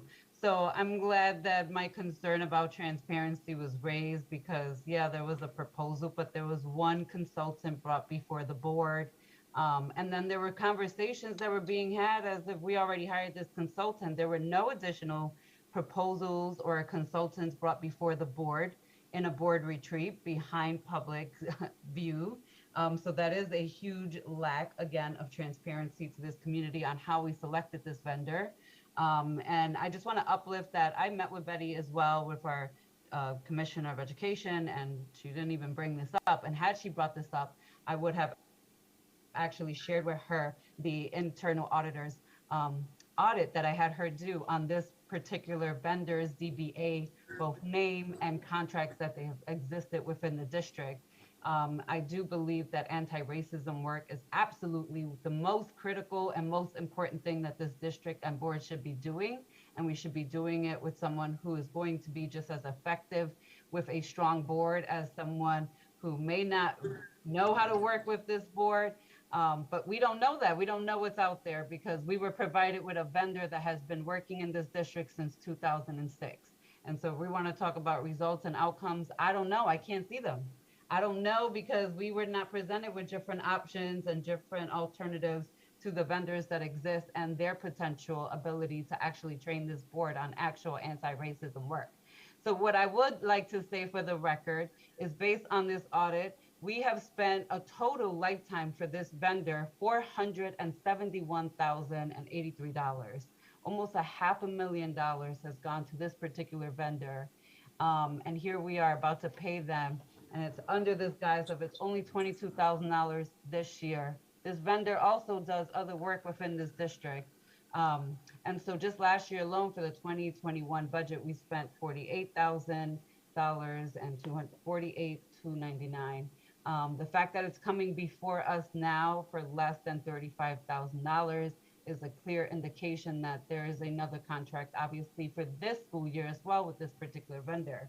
And then furthermore, if Dr. Jallo, if this is part of her recommendations, I hardly doubt that her recommendations is to also be in conflict with the audit's observations and recommendations for management to respond to, which is observation 4, the aggregated spending threshold, observation 15, which is the board resolution and our review process. And there is one more observation, which is observation number 3. So I really doubt that the state monitor wants us to go about it in this process in a way where we are then contradicting what the auditors said we needed to do in corrective action on how we spent with consultants and vendors. So furthermore, I just want to put this on the record, and I will be following up with both the state monitor and copying in our state commissioner.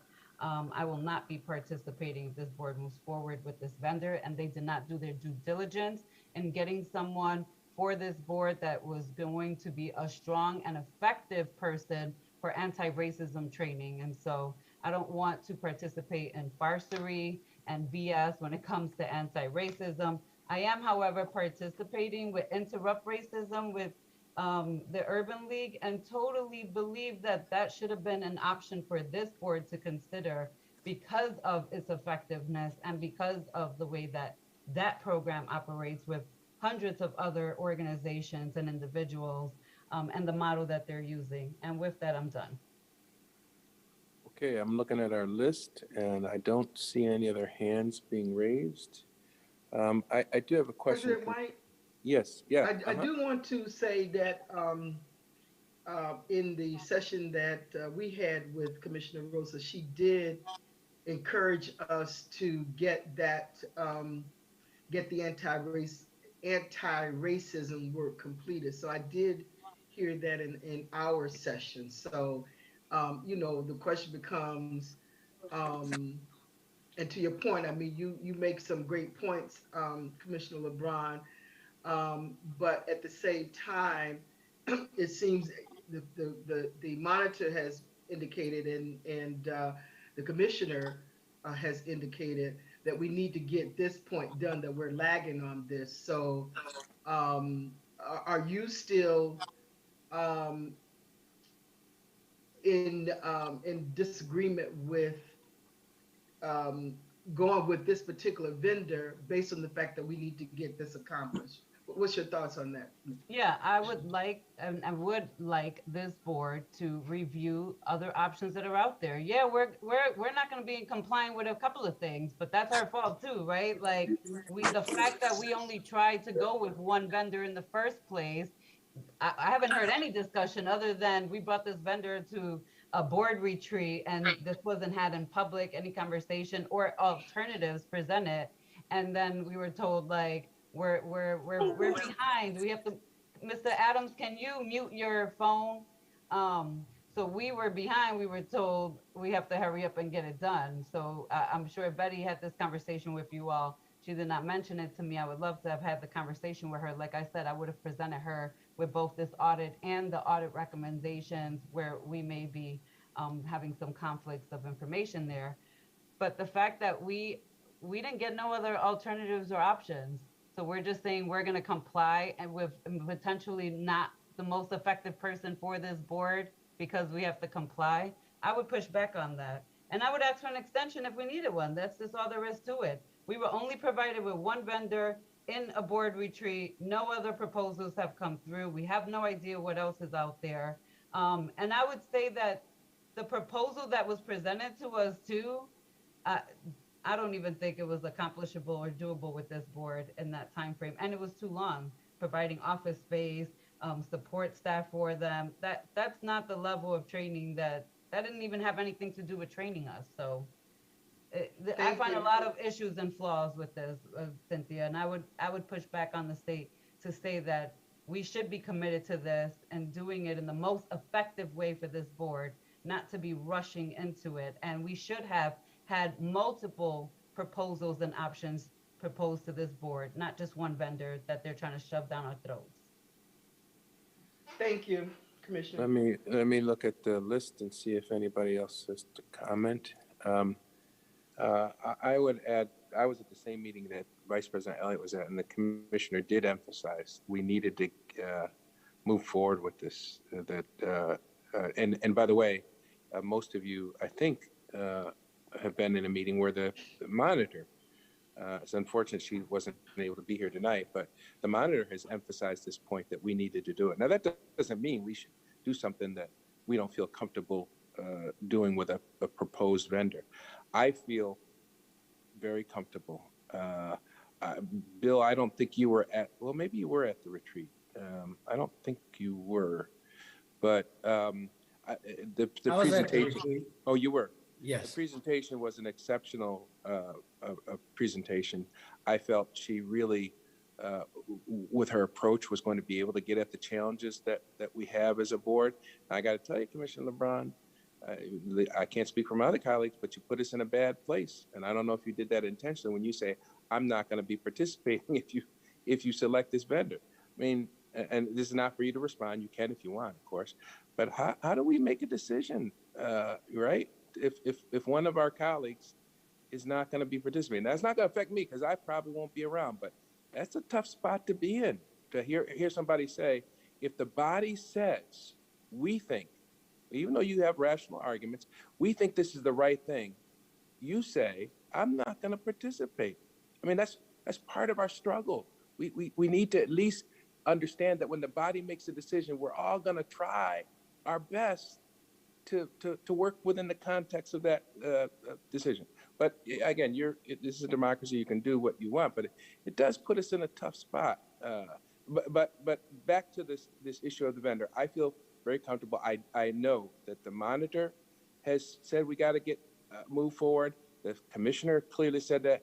And my recollection was, and I wish you were here, but I recall speaking to Shelley at the retreat, and she really liked this particular vendor. Again, I'm not trying to misrepresent. I'm pretty confident she really liked this vendor. I believe our superintendent did, but Leslie can, of course, speak for herself. And the other question I do have for you, Commissioner LeBron, you make a good point about this. You say $500,000. And you said, I think you said, this is a legitimate question, you said 48,000 or something like that last year. But this $500,000, over what period of time, if you know, and I mean this quite sincerely, because I'm moved by almost $500,000, but over what period of time was this? Yeah, so I will share that this is an audit that I had Anissa, our internal auditor, do. On the vendor has multiple, 2 to 3 names, I think, that they use for their business. So it is the first purchase order Anissa found was December 22, 2006. I did try to do this through board docs, and which is what prompted me to just resend an email, because I realized that there were 2 different names that were popping up when I pulled up both the business name and the individual name. So there's business being done by both. And then in addition to, so that's the lifetime of the vendor from 2006 to 2021. But from 2016 to 2021, it's been $190,000 plus. So almost $191,000. All I'm saying is this, and let me just say this too. I'm not knocking this individual. I'm just saying, I don't even know what the outcomes are from these dollars spent, because what we were presented was not like, hey, and I've been in this district this long, and this is all I've accomplished around this particular topic. That's all I'm saying. In addition to me saying I will not participate, it's a democratic process. This wasn't a democratic process on how we select. We have never actually selected, since I've been on the board, a consultant to this board. That's not how we selected the last person. We went through multiple resumes and individuals, and we said, this is the person we're interested in looking at. And we did that through an executive session. So we did the same thing with our internal positions that we ended up, with the companies that we selected for the auditing piece function. So obviously it's getting late, but yeah, I will not participate. There's no point in me participating with a vendor that I feel y'all trying to shove down my throat and gave me no other options. I don't know if this is the most effective person on anti-racism work. I don't know what the outcomes are for all of these dollars that we have spent. So let's go down the list. Commissioner Adams. Curious why, because I was in the meeting and the Betty Rosa show said it in the meeting I was in, and I can't understand why she didn't say nothing to Commissioner LeBron. And LeBron didn't have to agree with it, But the fact that you saying she didn't even mention that, She that didn't. is, huh? No, I'm saying she didn't, Ricardo. I'm gonna follow up with Betty too, but she didn't. Yeah, that's really, and I wasn't there for the presentation that morning of the retreat. I was at 10 school. I missed that whole thing. I never even seen the lady. I don't know what she looked like in person. But I just, I'm here to tell you that is what Betty Rosa said. And I had spoke to, and I'm just being upfront, I had spoke to somebody today about that, and that I was willing for a short term to go with that. And we just have to maybe not give her no extended contract, but we do need to at some point here try to get, we're so out of compliance on so much different stuff. I'm saying we just got to get in compliance on something. And we need, and the fact is, we need that training. This board need that training really, really bad. So, and that's all I had to say. I just really want you to know that Rosa was telling us that people aren't just saying that. She did say that to me, okay? Commissioner Adams, thank you. I appreciate you. I believe she said it. I'm not saying she didn't say it. I'm just telling y'all she didn't say it to me. I would have shared both this audit and also the audit results from us with these $35,000 loopholes that we've created to not go through an RFP process. That's a whole other conversation. I know that we need it, but we don't even know what we're going to be getting out of this. Like, again, we don't even know if this is the most effective. I'm not voting for it, and I'm not supporting it. I won't participate in it. That's it. Commissioner Powell? You know, I thought as a strategy, the best thing to do is just let everybody talk themselves out and vote it through anyway, which probably will happen just from how what I'm hearing from people. But I'm really concerned that aspersions are cast on this vendor that don't pertain directly to the vendor. You know, anyone can look at our board docs and see who we're talking about. The fact that she did business with us under her actual name versus her DBA, her business, is not underhanded. It's not nefarious, and anyone watching might conclude from comments made that there was something nefarious. The other thing is this talk about an audit. Our internal auditor does not audit a single contractor. So if there's an audit that talks about our process and the over 35,000 and how different consultants do amass contracts that push them over the threshold, that's all well and good, but that doesn't cast aspersions on this one vendor. If our as an institution, our process has some weaknesses and exposes us to some risk, that's what internal auditors do. They don't audit an individual vendor. If my colleague has asked for some kind of research and investigation, I wish she would not call it an audit, because such research is not an audit. It's just research, research that any one of us could have done on our own. But I take offense to the idea that this vendor has been in any way underhanded or skirting our rules, or that anyone has consciously skirted the rules on her behalf. Because quite frankly, our legal counsel has already told us that under the finance policies of consultants, we're still okay. If this board decides that the policy in the 2000 series that I pointed out is not relevant anymore, that it's too general, in point of fact, it's older than all of the finance policies, then at some point in the future, we might consider rescinding the policy. But I think so long as it's on the books, it's fair to argue that that's the process that we should be using, as Commissioner Malloy has argued, because it's still on our books right now. And there's something to be said about undermining an individual vendor's reputation and credibility in a public setting. Okay, no one used her name. That doesn't change a thing. And I'm really offended that a board member would put us in a position that we could be potentially sued for defamation.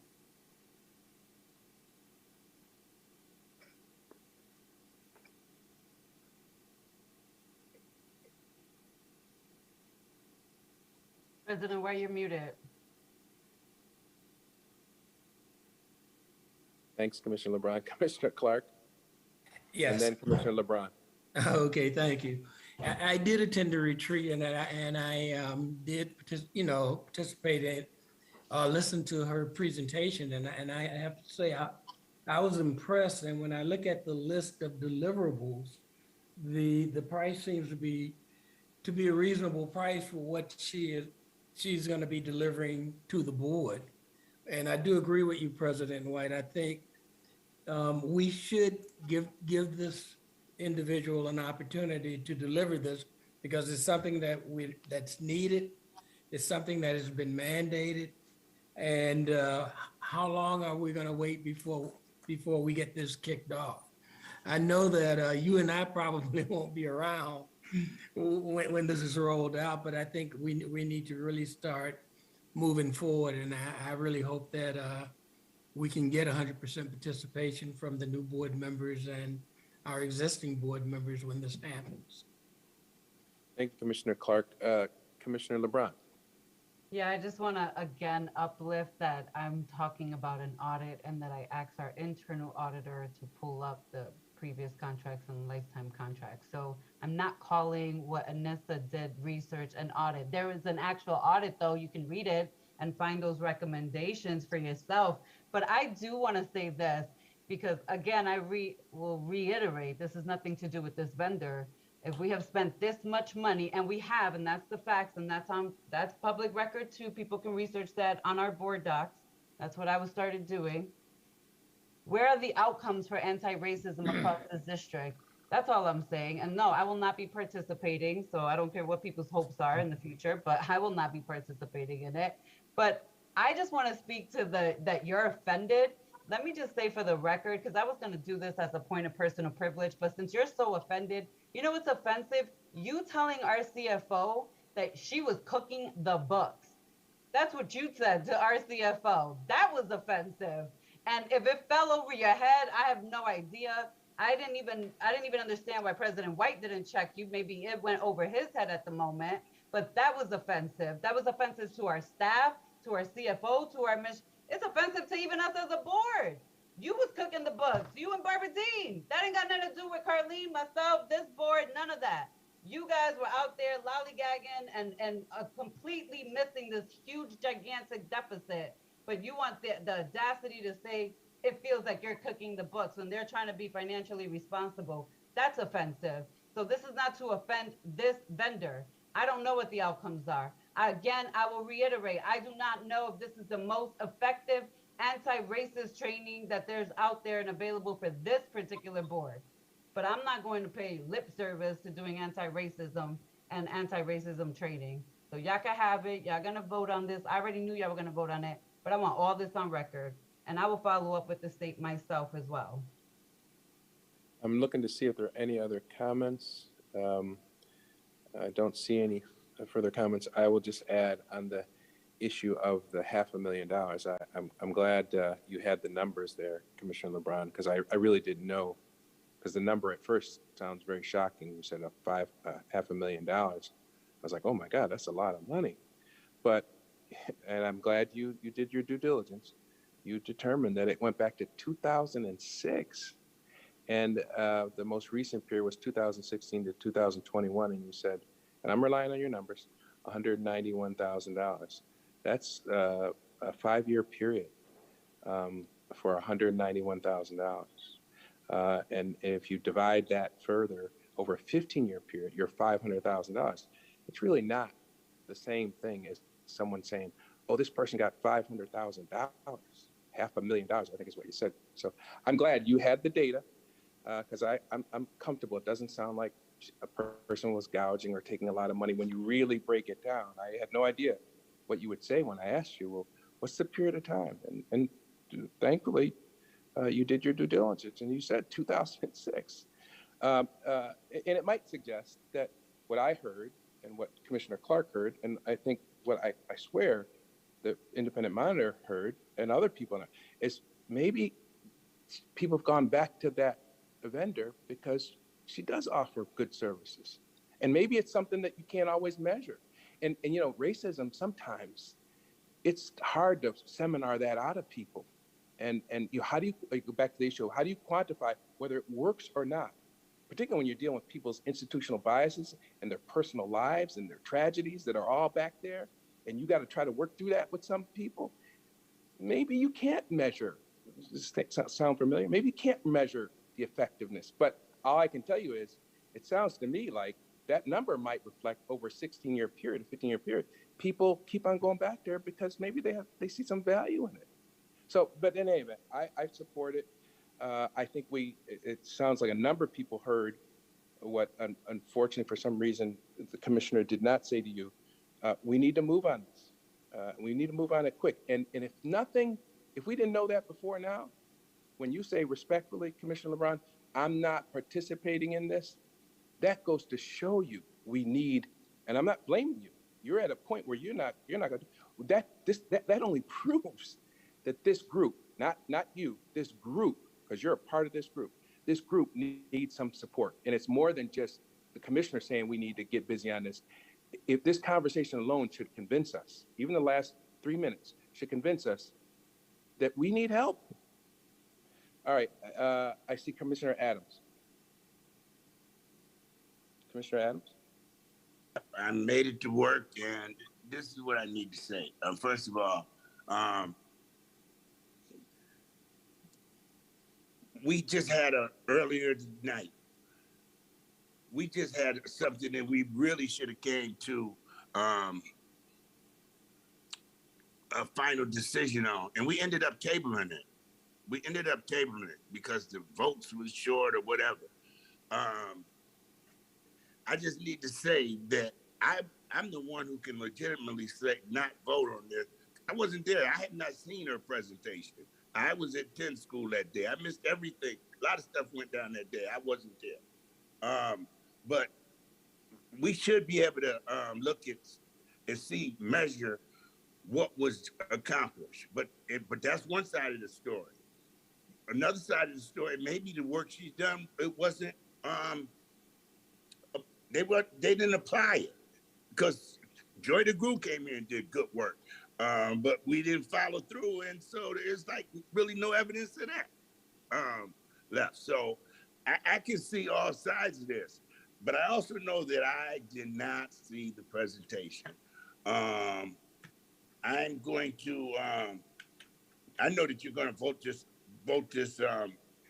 through, and my vote is going to be symbolic. I'm going to symbolically vote no, but I know it's going to pass.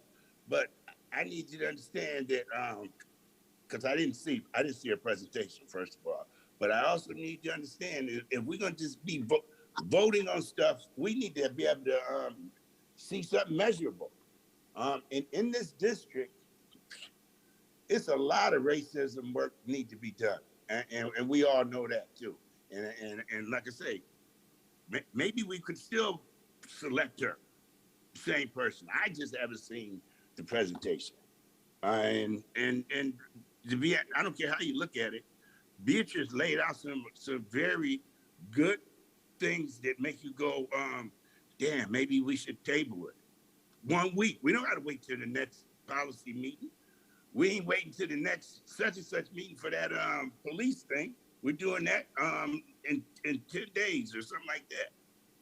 Maybe we need to come back and let people do a little investigating. I don't know, because it's out in the public now. we are going to get some pushback about this. I'm telling you, and I'm done. If you think, let me say this here. Let me just call it straight up. If you think Howard Eagle ain't coming up in here, you got to be kidding me. After this board meeting, Howard Eagle is coming up in here. All right. All right. I think we've exhausted all the comments. And I didn't hear a motion to table. It certainly wasn't seconded. I'll second it. Second. So there was a motion to table and there was a second. Let's go ahead, as you all know the rules. You need a date certain? Date. Date certain. We want to just give it November the 9th, so we stay with the same date. And have me to deal with all of this stuff at my meeting? It's up to you, your Ms. meeting. Adams. You wanna can give handle it, Vice President Elliott. Thank you. Appreciate that vote of So, confidence. to be honest, I wouldn't mind if you even did it at my meeting, because in a very good chance that I won't be here on the 9th. I have some medical stuff going down, and I might not be here that day. But it don't matter. The 9th will work. I could do. No. If you're not going to be there, Commissioner Adams, that wouldn't make any sense. I mean, so when is your meeting?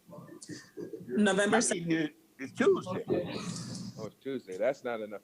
I don't think that would be enough time. So I could do remote. I know I ain't gonna be able to come in on the 9th. Yeah, I know I'm not, but I can do remote. All right. So you're. I just want to.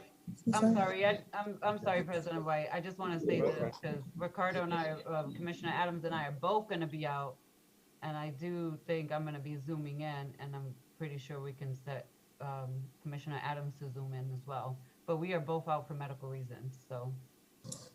Can I ask? I'm so sorry. I missed the second on the motion to table. I got the table for Commissioner Adams. Commissioner LeBron. Yeah. Okay. Thank you. So it goes directly to a vote. I'm assuming you're saying November the 9th. You say you could zoom in, so there is a date certain. Yeah.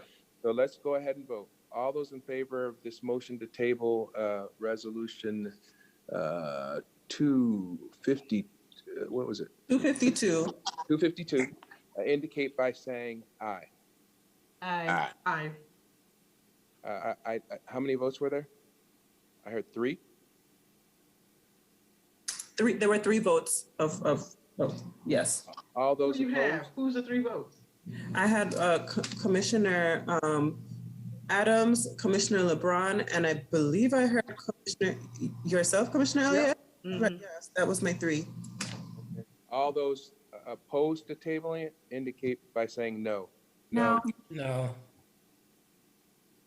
How many votes did you get there? That was 4 Yeah, no's, Lions. so Lions passed it, and that was 4 no's to table. So I it just did didn't not hear. pass. I didn't hear Commissioner Powell. So Well, that was a no. okay, all right. So it is not tabled. So let's go ahead and unless there's further comment, and with all due respect to my colleagues, I love you all, but it's getting late. We've exhausted this issue, so let's go ahead and vote Getting on early. Yeah, getting early. Yeah, right. Let's go ahead and vote on resolution 252. All those in favor of resolution 252 indicate by saying aye. Aye. Aye. Aye. All those opposed? Nay. Which one is this? This The is the same one, we. Ricardo. Now we're voting on that. Yeah. No. Okay. All right, Madam Clerk, you've recorded the votes. Commissioner Vice President Elliott, you said no as well? No, I said yes. You said yes? Okay. So that is. Okay, colleagues, that pretty much does it. There's some stuff on the agenda that we don't really have to address. The resolution supporting materials, there's nothing to really discuss there. Unfinished business. I hope there is none. I also hope there is no new business. And board survey, we don't have. Can I just do a point of personal privilege?